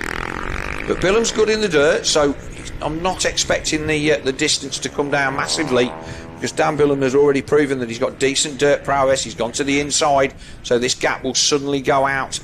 It's going to be about 1.5 seconds. It was under a second. Casement clearing that tabletop though on the exit of the off-road, choosing to use that outside line. Yeah. Absolutely sent it across there. So that gap could have opened up even more if not. So both these guys looking fairly confident through the off-road. Billum will know now this is last lap, so if he knows Casement is close, he'll be trying to ride as defensively as possible. Oh. So that's it then. Casement's gone straight on. He did really well not to drop it there on that slippy green paint. So that's it then. Casement pushing on at the end of the straight and ended up just running on, and that is going to let Dan Billum off the hook and take what will be an impressive win for a man that's his best performance so far was his 6th place in race 1 here, which he topped off with the 3rd in the second race, and he's converted that with a win from pole position on the 450 KTM, assuming he gets round this last half a lap. Yeah, so pressure's off now. He now just needs to bring it home. I don't think Casement was close enough for him to hear. He has a look over his shoulder. He'll see that he's got enough of a gap to not have to do anything silly, and more important than that, he doesn't have to defend. He just chooses to go to the inside. Which, let's not forget, for Dan Billum to be now winning a B group race, if this had been earlier on in the day, he would have been promoted to the A's. And for a rider that's come from a mini bike and now on a big bike for his first season, again, that's really, really impressive to see. If we'd have taken an 18 rider cut for the A group, then this he would have been there. But it's all ifs and buts. But it's definitely an impressive performance, and he will come round, and I'm sure he will be over the moon with that. So a win then for the 59 and Dan Billum, his first victory in this class. Second then for Carl Casement, a good thing. Casement took rider of the day yesterday, by the way, and then the battle for 3rd and 4th comes across the line, and that is going to go the way of Luke Armitage. So Armitage did manage to make the pass on Neil Meelan, but we make no excuses for cutting to the battle for the lead with 2 to go, as we watched Duncan Wright try and chase down Noah Guillory. So Wright came through to finish 6th, and let's not forget he started on the back row of the grid when he for race 2 in this one, because he won our first C group race earlier on today. Yep, Dax Alman there finishing in 11th, followed by Andy Hayes and Blake Wilson there on that 85 in 13th. We can see there in our split screen that is Dan Spencer on board that Yamaha, making his way around Luna for the final time this year. And then our 2 riders that were promoted from our Supermoto Group C Race 2, they should round out our final Supermoto Group B. Lovely wheelie there from Dan Spencer across the line, and there is Lee Codling, and we'll just keep an eye out for Tommy Sayer. Next up, we do have a slight change in our usual scheduling. We do have our Supermoto Academy Race 3. And that is just so that we can round out our day with our final A group race for the battle for the Trips.UK British Supermoto Championship. We will find out who will be crowned shortly. But first up, here are our podium winners from Supermoto Group B. There is Dan Billum, a man who you wouldn't argue with in a dark alley, but nicest bloke you wish to meet, had some good races. There's Luke Armitage on the CF Motorsports Husqvarna. And a good 3rd place for him, and just out of shot on the other side will be... That's actually a KTM, I think, that one that's Armitage is on. right, Very yeah. close. But it will be Kyle Casement next to him on Kyle board Casement, that there he is. Honda. And walked out a shot. There's Casements. He took our rider of the day yesterday as a first timer here at the British Supermoto Championship in the National Championship. And the man from the Isle of Man takes second position, but it is Dan Billam then that is going to help himself to his first place board and get the photo, and as a result take his first race victory on a big bike here in the British Supermoto Championship. So congrats to him, and looks like Mr. Armitage having a good third, and Casement there taking second.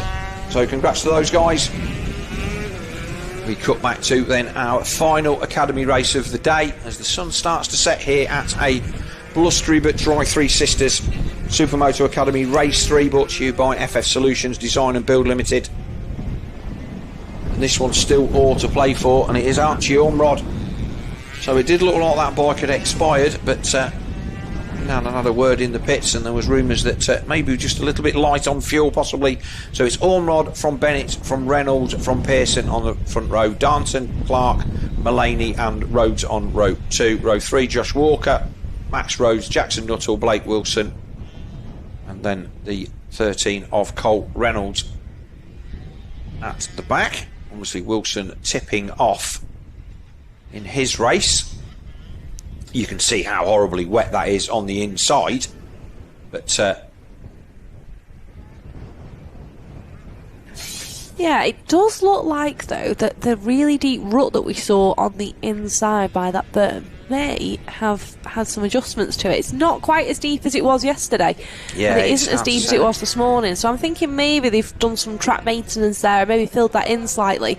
They may have been in there with the spade while the super lights was on. I know that they do look at the track between races, and the crew that we've got down there have probably been having a look at that. But anyway, there is Archie Reynolds, the man that crashed while leading and ended up finishing distant. I think he ended up finishing 8th in that one. Let's have a quick look, see where he ended up.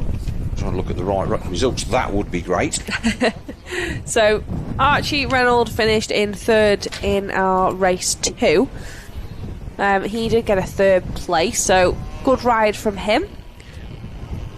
I've got him down as 5th in our Academy race 2 according to the printed sheets. Oh, how odd. Yes, anyway, so Ormrod from Wilson, from Darnton, from Jackson Bennett. I'm not quite sure what's gone on with the grid there, because Wilson quite clearly on the front row.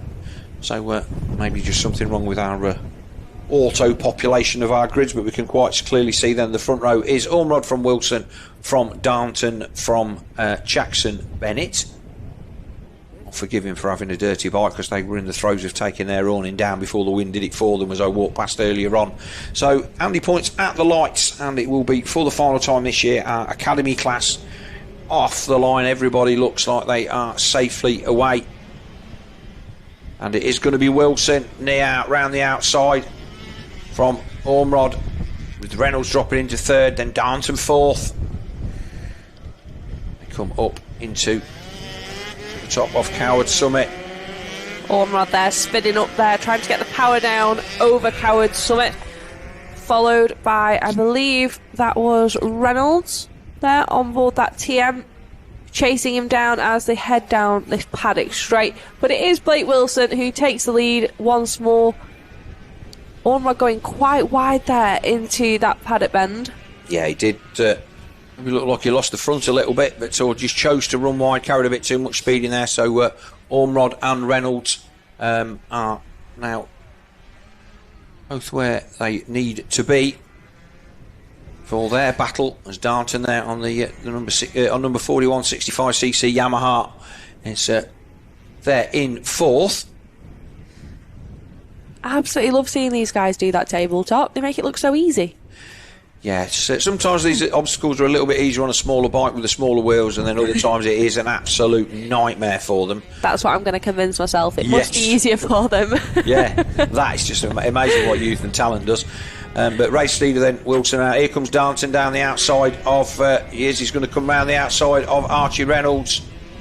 Lovely pass there for Darnton on board that Yamaha 65 as he makes his way round Luna, he had a bit of a mare in race 2 with several offs that we managed to just catch. So he'll be looking for a better final race of his season. And promoting himself up to second will be the way to do that. So you can see him now chasing down Ormrod now that he has got past Reynolds. Looks like Archie might have had a bit of a problem there. He just didn't seem to put up much of a fight going down the Rogerton Straight. Almost as if he felt he was down on power, because obviously the 65cc bike, normally you would not expect it to be anywhere near as fast. But here comes Darnton then onto the back of Ormrod as they come into the pit bend. And if he gets a chance, he will get the power on nice and early. I think Darnton is just carrying more speed. So at the moment he is doing a 137.9, which in comparison to Reynolds, who was doing a 138, he did carry a little bit more speed there as they headed into Luna. Now Ormrod did a 136.9 on that last lap, so depending on how they make their way through this off-road section, Darnton may have a little bit of a challenge here trying to get past Ormrod, so he's decided to follow him. All riders taking their outside to inside line. It looks drier on that bottom line, to be fair. The mud, the water from the grass area at the top not finding its way into that bottom rut. Both of those guys making a real nice job of that first tabletop, but not as nice a job of the second one. But it's really funny, you see these guys in the paddock, and I'll say none of them look like motorbike racers, because they're all kids, but Edward Darnton, almost a kind of an angelic kind of look about him. You'd never expect him that he turns into what he does when he puts a helmet on, but here he is. He's giving Archie Ormrod all he can handle as they come onto the start-finish straight. The sun behind them, and he's going to try and get down the inside, but not quite able to manage it. They've started to drop off Reynolds now to the tune of about 3 seconds. So whatever problem Reynolds had, he's not able to run the pace of these two at the front. Whether he opted to go for a slick rear tyre or whatever. Wilson, though, currently our fastest man on track, doing a 137.73. And he's now out in front to the tune of 7.2 seconds on that last lap. So that gap will just be gaining and gaining. However, we know that he didn't have it plain sailing in either our first or second academy race, making mistakes in both. So it still is all to play for. Ormrod keeping his nose clean here. Well, Darnton missed a gear there, and he's suddenly dropped back, and Reynolds is right on him. So Darnton will need to regroup and have another go. He came out off that onto that tabletop section, and all of a sudden the gap was like 20 bike lengths. But interesting to see that all of these guys taking it really nice and easy into that berm, not wanting to push the front on the way in too hard, waiting until they've got the berm to give them any kind of lean angle. In fact, have we just seen a pass there? No, Darnton has pulled back out from Archie Reynolds, and he will close in on the back of Ormrod. Whether he can make a pass with 5 to go.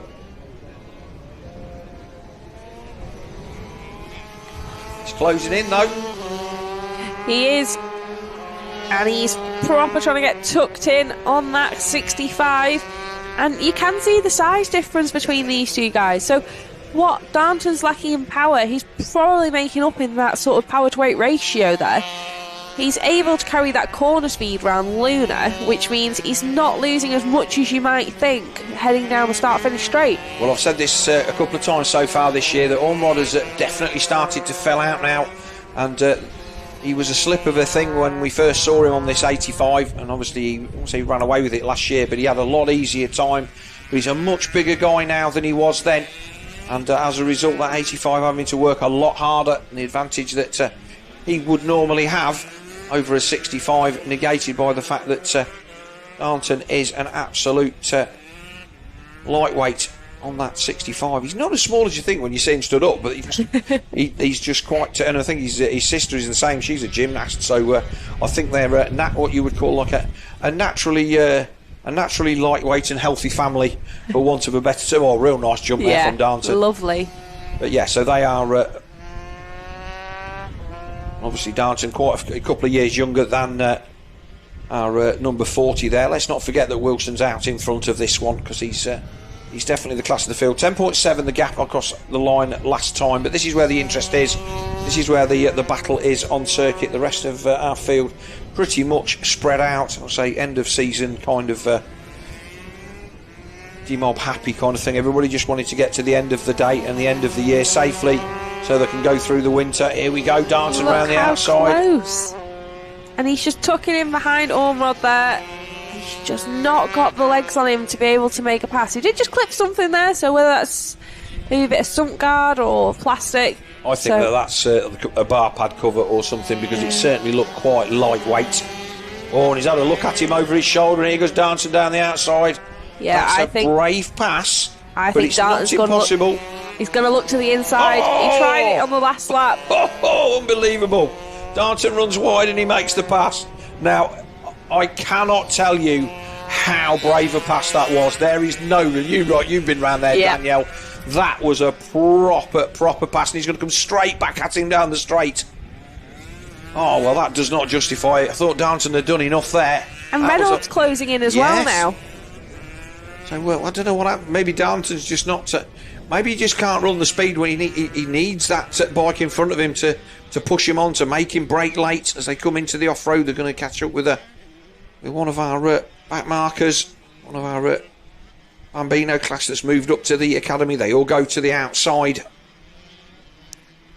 But that was a pass. Yeah, I've done that a couple of times in 20 years and got away with it. But that was a proper moment there. Darton obviously he was left the room. He was left the room to do it. Reynolds, Ormrod was kind, didn't show him the edge of the track, but he just managed to. Obviously, Ormrod wanted to cover the inside off. Left the room for the number 41, who motored down the outside. And here they come on to the start-finish straight. This will be last lap this time by Wilson, already passed. No, it's 2 laps to go. Yes, it is, because I was thinking we were going to get the last lap flag, because they weren't there yet. So 2 to go. And we will see if he can repeat. I'm pretty sure Ormrod will not give him the chance to repeat that. Oh, he's got up the inside this time. Has he got the grip? No, he hasn't. He has a look under his arm. And this time, the 41 thinking better of it. I don't think he's going to want to try and dive down the inside, because it does suddenly narrow off down there. They're coming down. They're going to catch up with the 101 of Oliver Mullaney. So I think he's out there on an auto. I think that's his bike. It's a step level behind even the 65 then that the number 41 is riding. And Reynolds has closed them right back up at the tail end of this race. He has.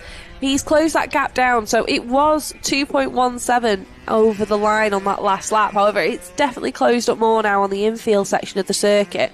Now, Ormrod taking that wider outside line as they head up over this tabletop. And again, Darton not quite clearing it that time, unfortunately. So that has allowed that gap to open up slightly with Ormrod as they head round. So Reynolds spinning the rear wheel up on that TM85 as they head up over that tabletop and then back out onto the tarmac. Now that gap's opened up considerably compared to the last couple of laps that we've seen these two guys head round Luna. So don't think Darton's going to be able to make a pass on this lap, but they will see that last lap flag next time round as they head down our start-finish straight.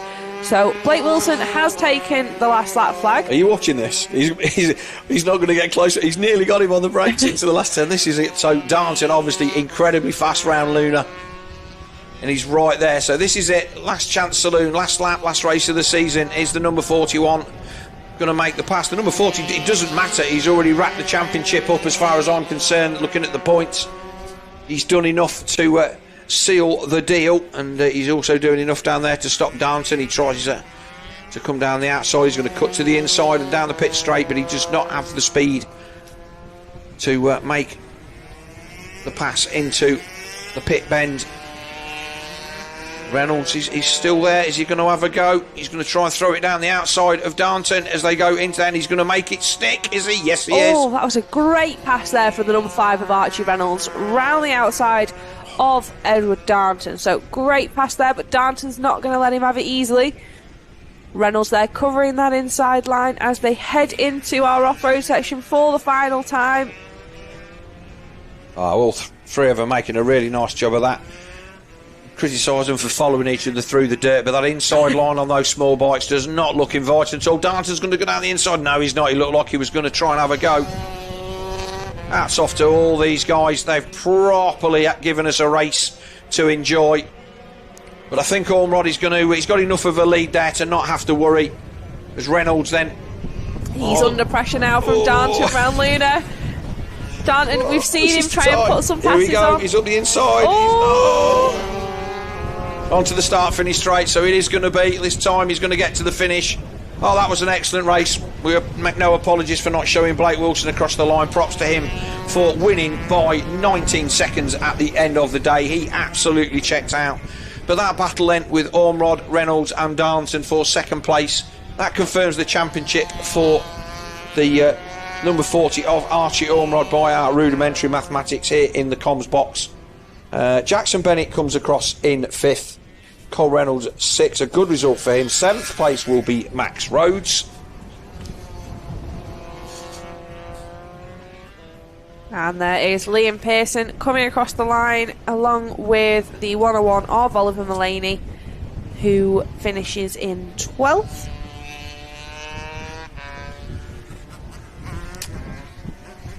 But I think we both know what time it is now, Phil. Oh, I can't watch. So it is the race that will decide it all. This is our final Supermoto Group A race of the Trips.uk 2024 British Supermoto Championship. So this is the race that will decide who our champion is for the 2024 season. And to make it even more interesting, we have the reverse grid. We do have the reverse grid. We've remembered this time. So let's just get our results up then for our second championship A race. So it was Todd from Hodgson, from Blakeman, from Smith, Mullaney, Sharp, Williams and Mitchell. So Andy Mitchell, the grand old man of Supermoto, I believe for the second time will be starting from pole. And so it will be, front row will be Andy Mitchell, Lee Williams, Richard Sharp and Alex Mullaney. And I'm expecting a rocket start then from Richard Sharp. And then row 2 will be Jay Smith, Richard Blakeman, Chris Hodgson and Davey Todd. So this is where everybody starts getting a little bit twitchy, self included, because these reverse grid starts are an absolute recipe for disaster. But when you've got to force your way through slower riders, and when I say slower, they're just it's not hard. It's relative. It's relative. All relative. It's all relative. Those guys on the front row of the grid, they've obviously they're decent boys. They've finished 5th, 6th, 7th and 8th. But when you've just got those boys behind you, look at the dust. You've got puddles and dust on the same bit of off-road. There's a 79 of Peter Bennett. There is our podium for our academy class. Props to Blake Wilson for running and hiding at front and spoiling it for everybody. But props to him. That was a great victory. It's the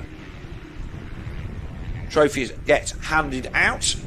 Archie Reynolds there, 3rd. Fist bump then from our race winner Blake Wilson, well deserved. I think that is Steve Ormrod handing those out. Is. And Archie Ormrod taking a well deserved 2nd place and what we believe to be victory in our Academy Class Championship for 2024. So he was our champion last year, I believe, and he retains that.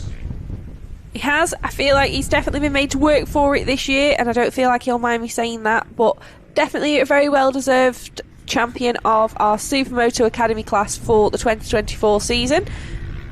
Hopefully we'll be getting a word with them. You can marshal there with the yellow flag. You can see the breeze as it is, and let them all there on screen. A big thank you to all of our Preston District Motorcycle Club marshals who come here to Three Sisters and support us throughout the year and do a fantastic job. We've got a great bunch of marshals at all of our circuits that make us feel welcome, and they are all excellent Preston District guys and girls that come here and make us welcome for our 3 visits to Three Sisters this year. There is the 94 of Lee Willow Williams. He will be starting from 2nd. And,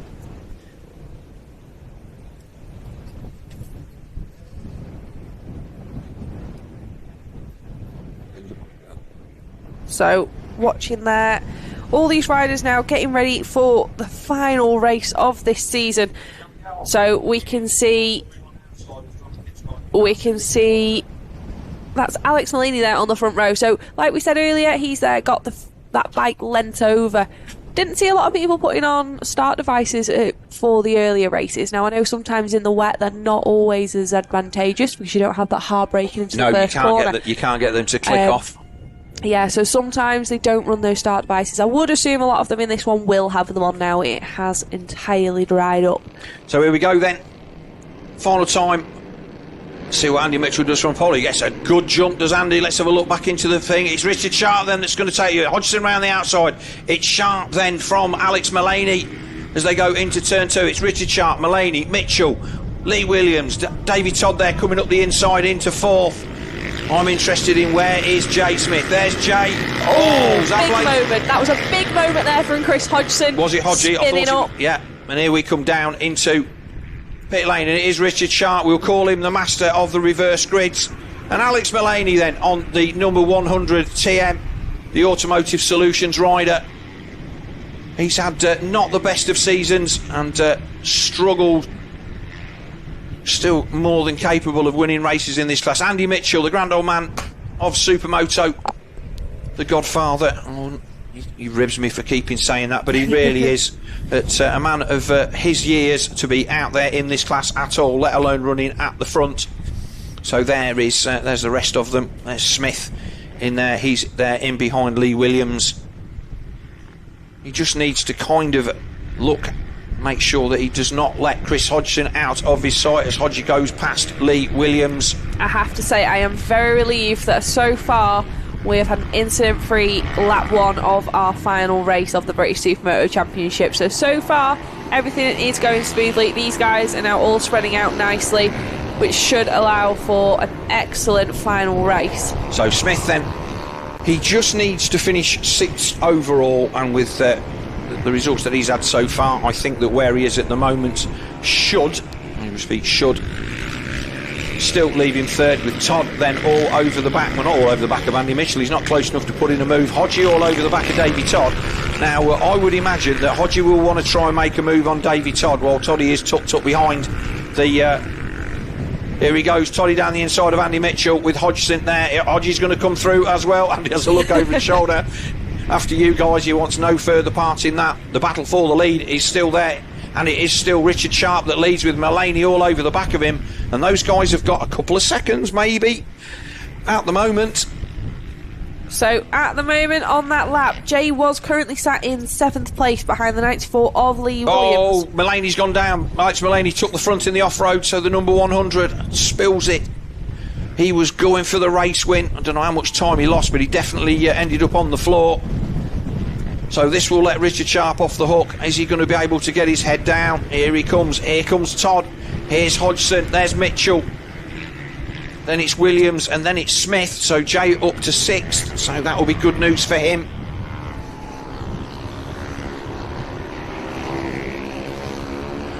Hodgson onto the start-finish straight now. He'll want to close down that gap to the number 74 of Davey Todd. He will want to take victory in this final race of the year. Oh, this is... It is edge of your seat stuff, Phil. So watching these riders now come out onto Coward Summit. So there is our championship leader being followed very closely by the 54 of Richard Blakeman. So it is Jay Smith currently now sat in 6th, being chased down by the fat and fast rider of Richard Blakeman, who's going for a move round the outside. Blakeman trying to go around the outside. They're now tucked up behind Andy Mitchell and Lee Williams. The race lead in the meantime.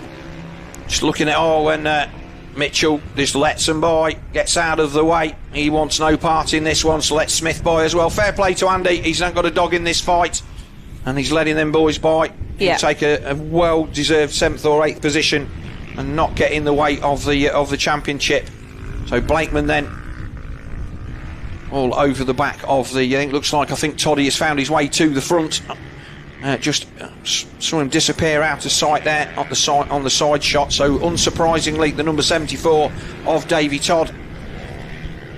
There's Lee Williams. There's Jay Smith, and he will now hopefully have the speed to just try and run away a little bit from Richard Blakeman with 8 laps to go, the longest 8 laps of his life. And I'm pretty sure that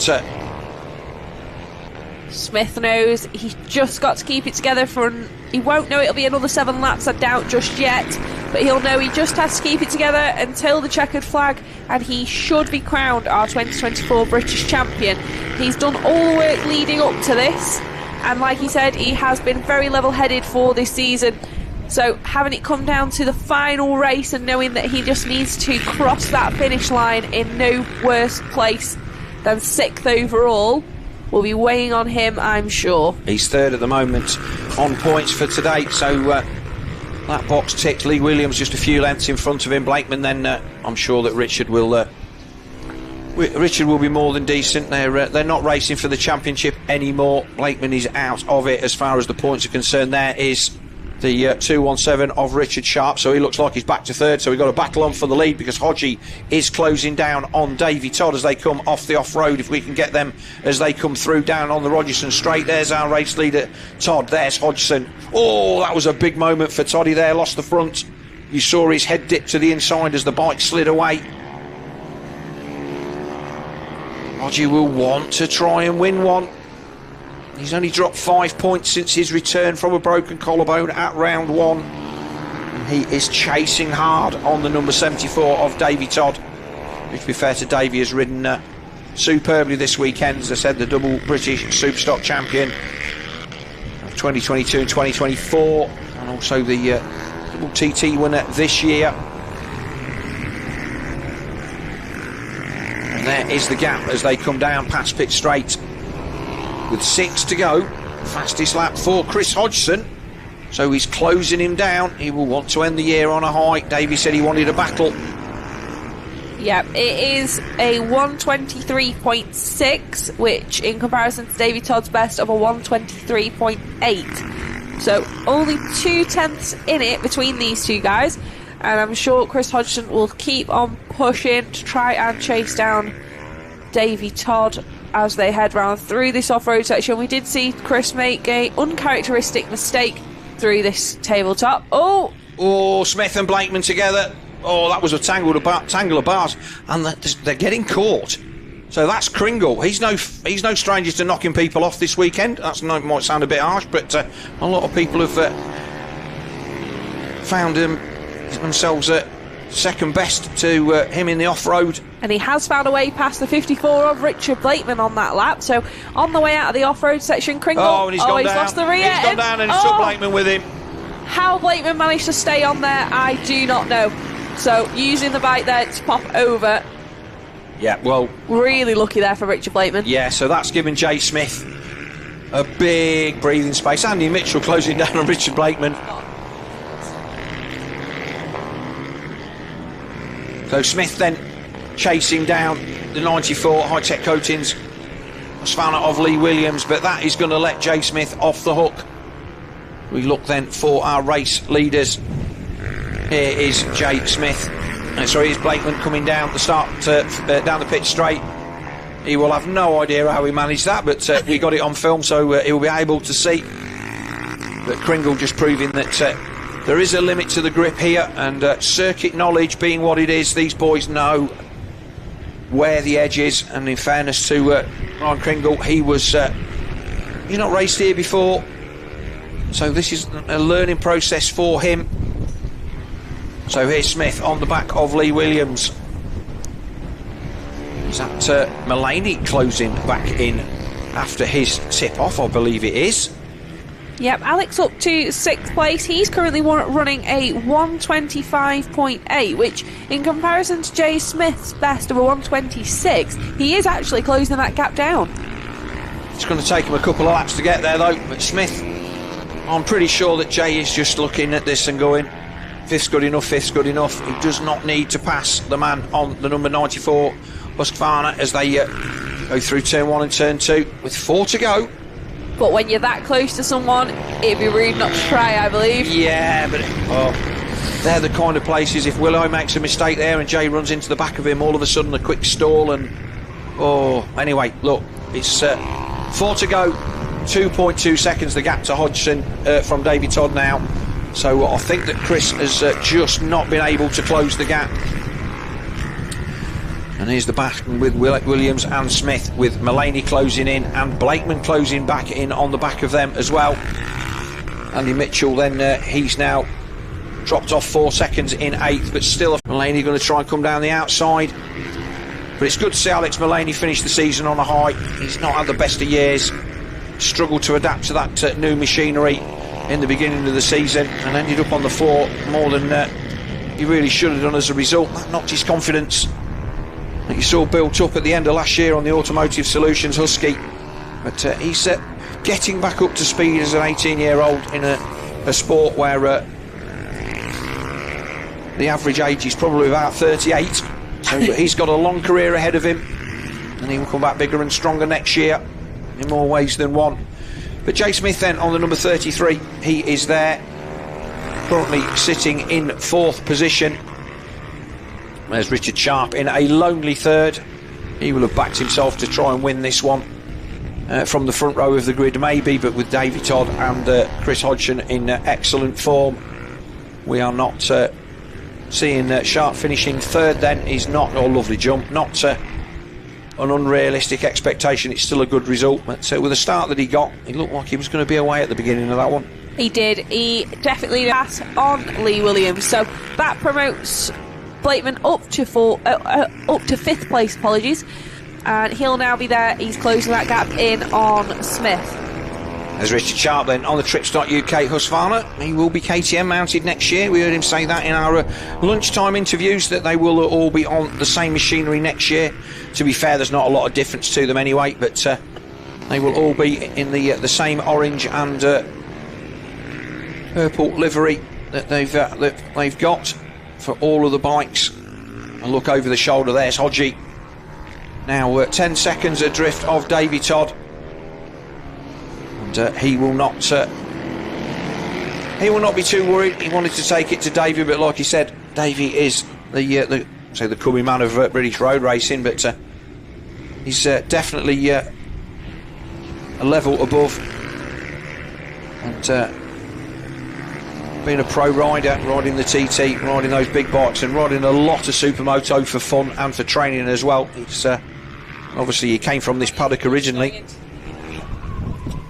and Hodgie giving him props and wanting to give him a run for his money, but sometimes it just doesn't happen. There is Davey Todd, and like I say, he was running in the top 5 in the Superbike at Mete, and even having time to, I think that was at one of our marshals there, just to say a number 1. Yeah. Bit of a wheelie, but Hodgie's obviously give chase for as long as he feels necessary, and decided he's not going to catch him, and he will want to finish the season in one piece. But here is going to be the number 74. He will take the victory. He will wheelie across the line. Chris Hodgson will take 2nd, but it is the number 33 of Jay Smith that we are waiting for to come across the line. And here he is, the man from that there London. You just got to get round it a little bit of another one and another one. That boy, he's closing in on Richard Sharp, his teammate, but he will come across the line to take 4th position and the championship.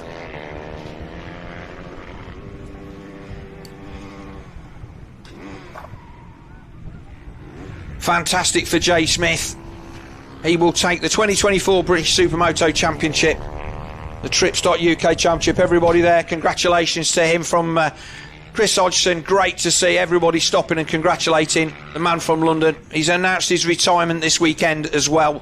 This was his last race. It's too much for him. He's just there. Can't believe it. He's been trying for 20 years. A big hug from Richard Blakeman, a man who's, I won't say run him into him more times than I've had hot dinners, but he's pushed him hard. All of those guys, utmost respect for Jay. The last race of his Supermoto career wraps up 2024 with his 2nd championship of the weekend, and you can see what that means to the man from London. He is absolutely over the moon with that, and fair play. There will not be anybody in the paddock that will begrudge that man a win. Commiserations to Chris Hodgson, who pushed him all the way to the end, and obviously with that crash in the opening round was always chasing, which is what we've seen Jay Smith have to do for pretty much most of his championship challenges. where he's ended up coming up short. But this year, Jay Smith, you are the man. Our 2024 national champion from yesterday and our 2024 Trips.UK British champion. He's going to stop the top of the hill and ride down. Oh, look at him. He's absolutely over the moon. We're going to get a big smoky burnout. Oh, he's gone down there to see one of the marshals. Obviously a friend who's... or is that Robin down there? No, it is one of the marshals down there. So Jay Smith then, on the Trips.UK KTM, brings it home. It's been a fantastic year for him, and the relief must be absolutely immense. Speaking to his good lady wife earlier on, been good friends with them for years, and they are one of the nicest families in there. The Supermoto pits is a fantastic place. There's no favourites, but everybody will be pleased for Jay Smith. Big burnout then.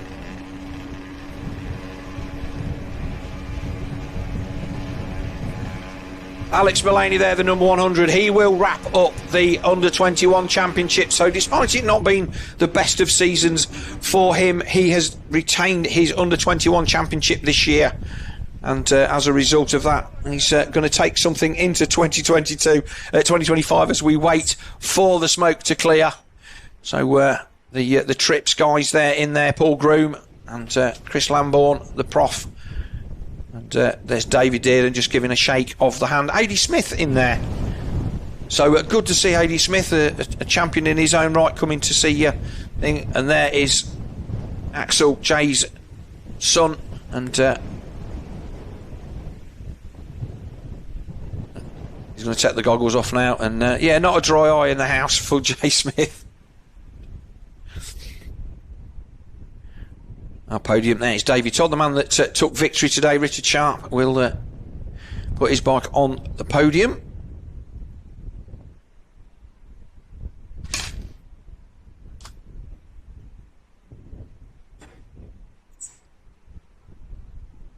We'll wait for Jake to get his helmet off. I think we're going to talk to our first off our podium for that final race of the day.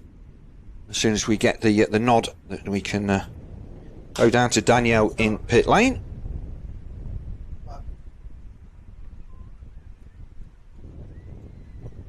You have these back or something else? And there we have a big hug from Chris Hodgson. And like I say, he is a man who has definitely, with 18 championships, there we go, the champagne sprays.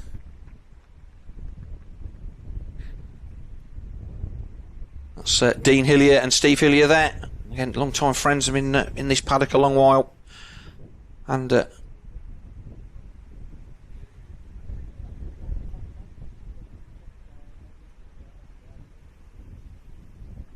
proper family moment. There's Jay's wife Natalie, who again supports him. So right, so we're going to go down to Danielle in pit lane, and she's got the race winners for our final A group race of the championship, and she will go down there and we'll talk to Richard Sharp. So yeah, we are here with Richard Sharp, third place overall, very much well deserved, and with that reverse grid we know how great you were with those, so well done for that. Yep, thank you. Got a good start. Led a few laps, but obviously didn't have the pace of them two, so just hung on to them for as long as I could and then just watched them behind. Managed it really, but yeah. You definitely managed the race. Jay, obviously. 20 years it's took him, but yeah, brilliant. Nice one. Yeah, absolutely everyone here is chuffed for Jay. I'm going to go have a quick word with Chris Hodgson. A quick word. You were chasing Davey and you were actually about 0.2 of a second quicker than him at one point, but just not enough to close down that gap. Yeah, I was just saying to Davey there, said just one corner on the track. I knew he was quick through the right-hander in the off-road, and I was trying to rush through to keep with him, but made a mess of it every lap, so got to late and I just settled. It's been the same every race. I was with him till I wasn't. So happy with the riding today. A good pace on tarmac, just need to get a bit quicker through those off-road turns, but yeah, chuffed for Jay with the championship, so couldn't have went till a better fella, and what a great way to sign off his career. Sign off his career. Big words. Now, just a quick word with our race 1, our race 3 winner and our overall winner of today. Now, we know you're not in the British Supermoto Championship, but what's it been like coming back? It's always awesome to come back here and battle my old mate Chris, and we always joke about, to be honest, that he taught me everything I know. In all honesty, he has taught me so much, a lot about Supermoto and a lot about other things as well, and it's always cool to come back and battle with him a lot of years on from where we started, and he's still fast as ever and pushed me all the way today, and I really enjoyed coming back, and hopefully I'll be able to come back a little bit more often if the dates allow. Yeah, do we think we'll see you back a little bit more for 2025? If the dates don't clash, I will be here for sure. I'm sure everyone will be really pleased to hear about that. So I think we're now going to try and grab some words with our championship winners. So going to see if we can just get official finalised results, and we will grab some words. Right,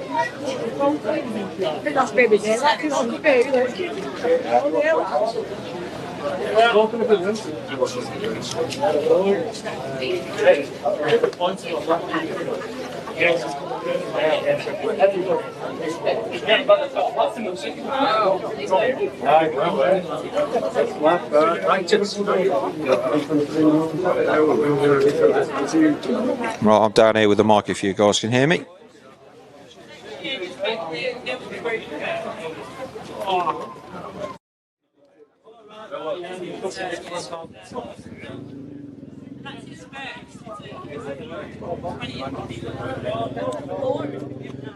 Well, here we are then. A bit of pandemonium at the end of an excellent championship for 2024. We're going to try and get a word with our top 3 in the championship. So I think we need to try and get hold of Richard Blakeman, who finished 3rd in the points, and just trying to find him in the crowd somewhere. So let's go over and have a word with. We'll go over and have a quick chat with Richard Blakeman. He's over here with the Fat and Fast KTM. We'll come and have a word with this man.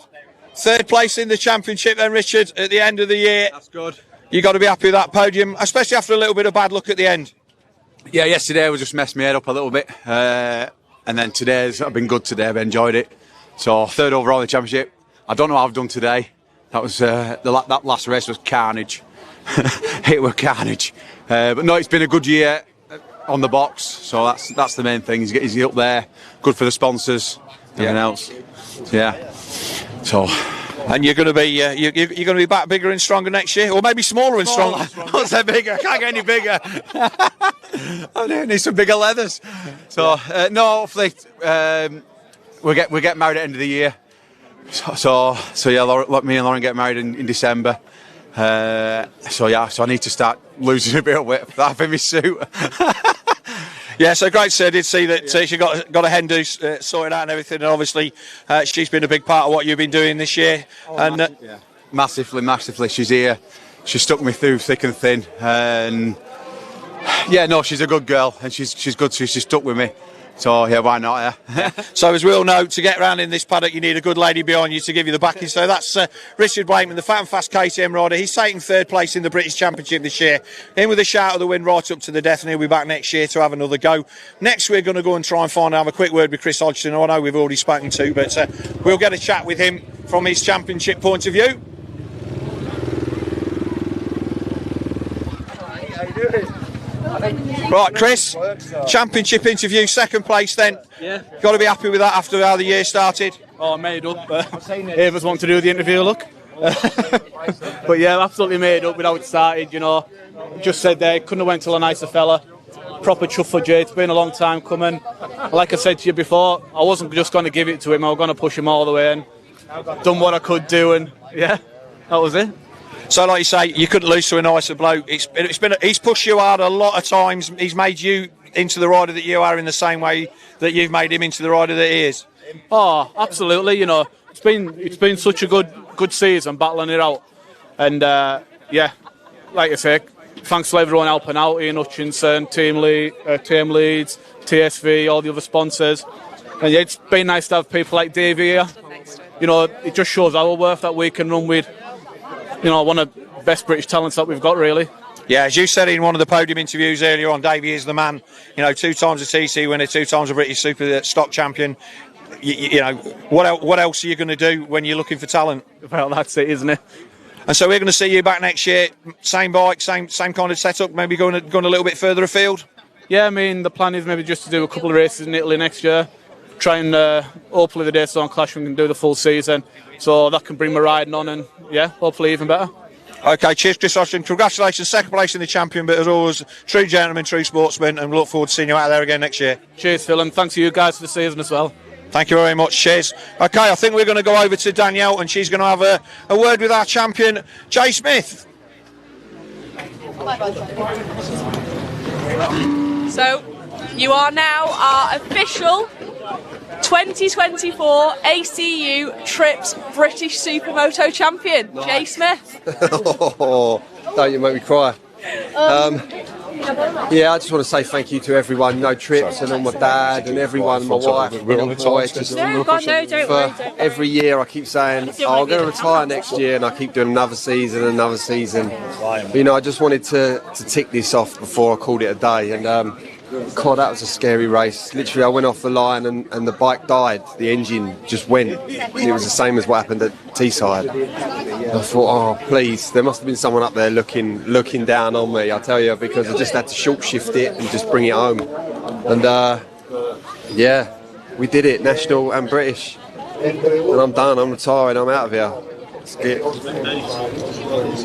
Supermoto career, then with 2 British titles, both the national and the ACU British Supermoto Championship. Absolutely, I don't think there's a dry eye in the house. Everyone is absolutely so pleased for you. You've rode absolutely amazingly all year. You said going into this year you were changing your mindset, and it shows. You've ridden brilliantly, and if that was managing a race, then that was amazing. Thank you very much. Yeah, so Supermoto's been a big part of my life for many years, you know, so, you know, I'm going to be nice to come back next year and see if I can help out in other ways, you know, a little bit of like helping people with the organisers, and maybe like look at the little kids and try and help them as much as I can and stuff like that. So, and plus the little boy, I think maybe a year or 2 after he stops chewing that sign, I think he'd be up for it. So so I'm ready to take it easy now. I think with retirement, I don't think it will be taking it easy, especially with this one. I'm sure we'll be keeping you busy for the next few years, especially. But I think for now, it's all about you. Thank you very much. Thank you. Ladies and gentlemen, Jay Smith, the British Supermoto champion. Big round of applause.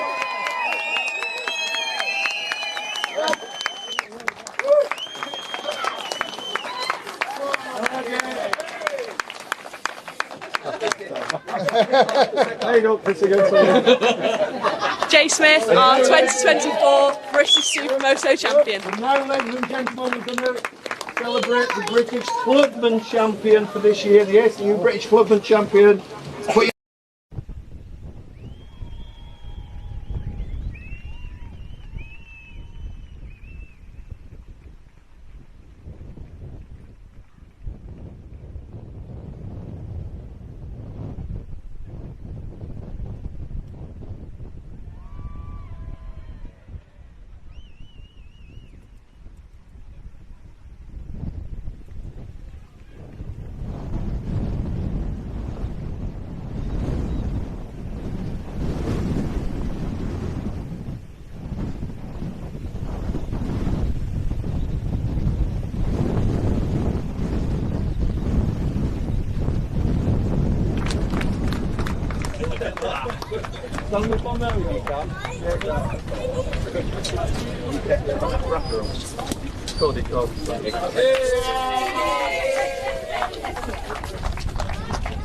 Well done, lad. Well done, Jay. And now we're going to celebrate the British over 45 Supermoto champion.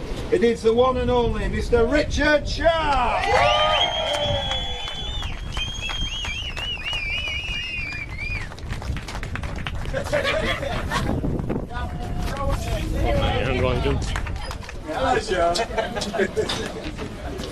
And finally,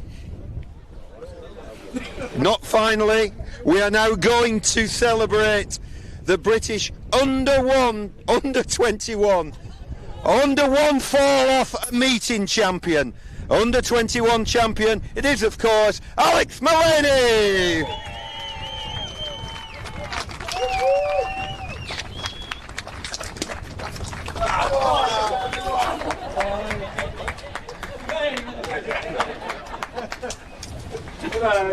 So well done, Alex. And then finally we have the British Academy champion. So put your hands together for a fantastic day today for Archie Ormrod.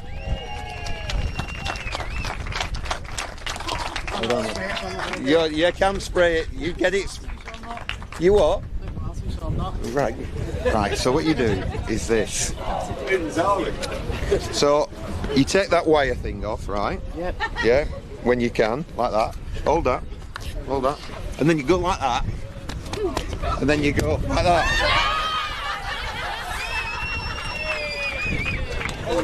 That's how you do it.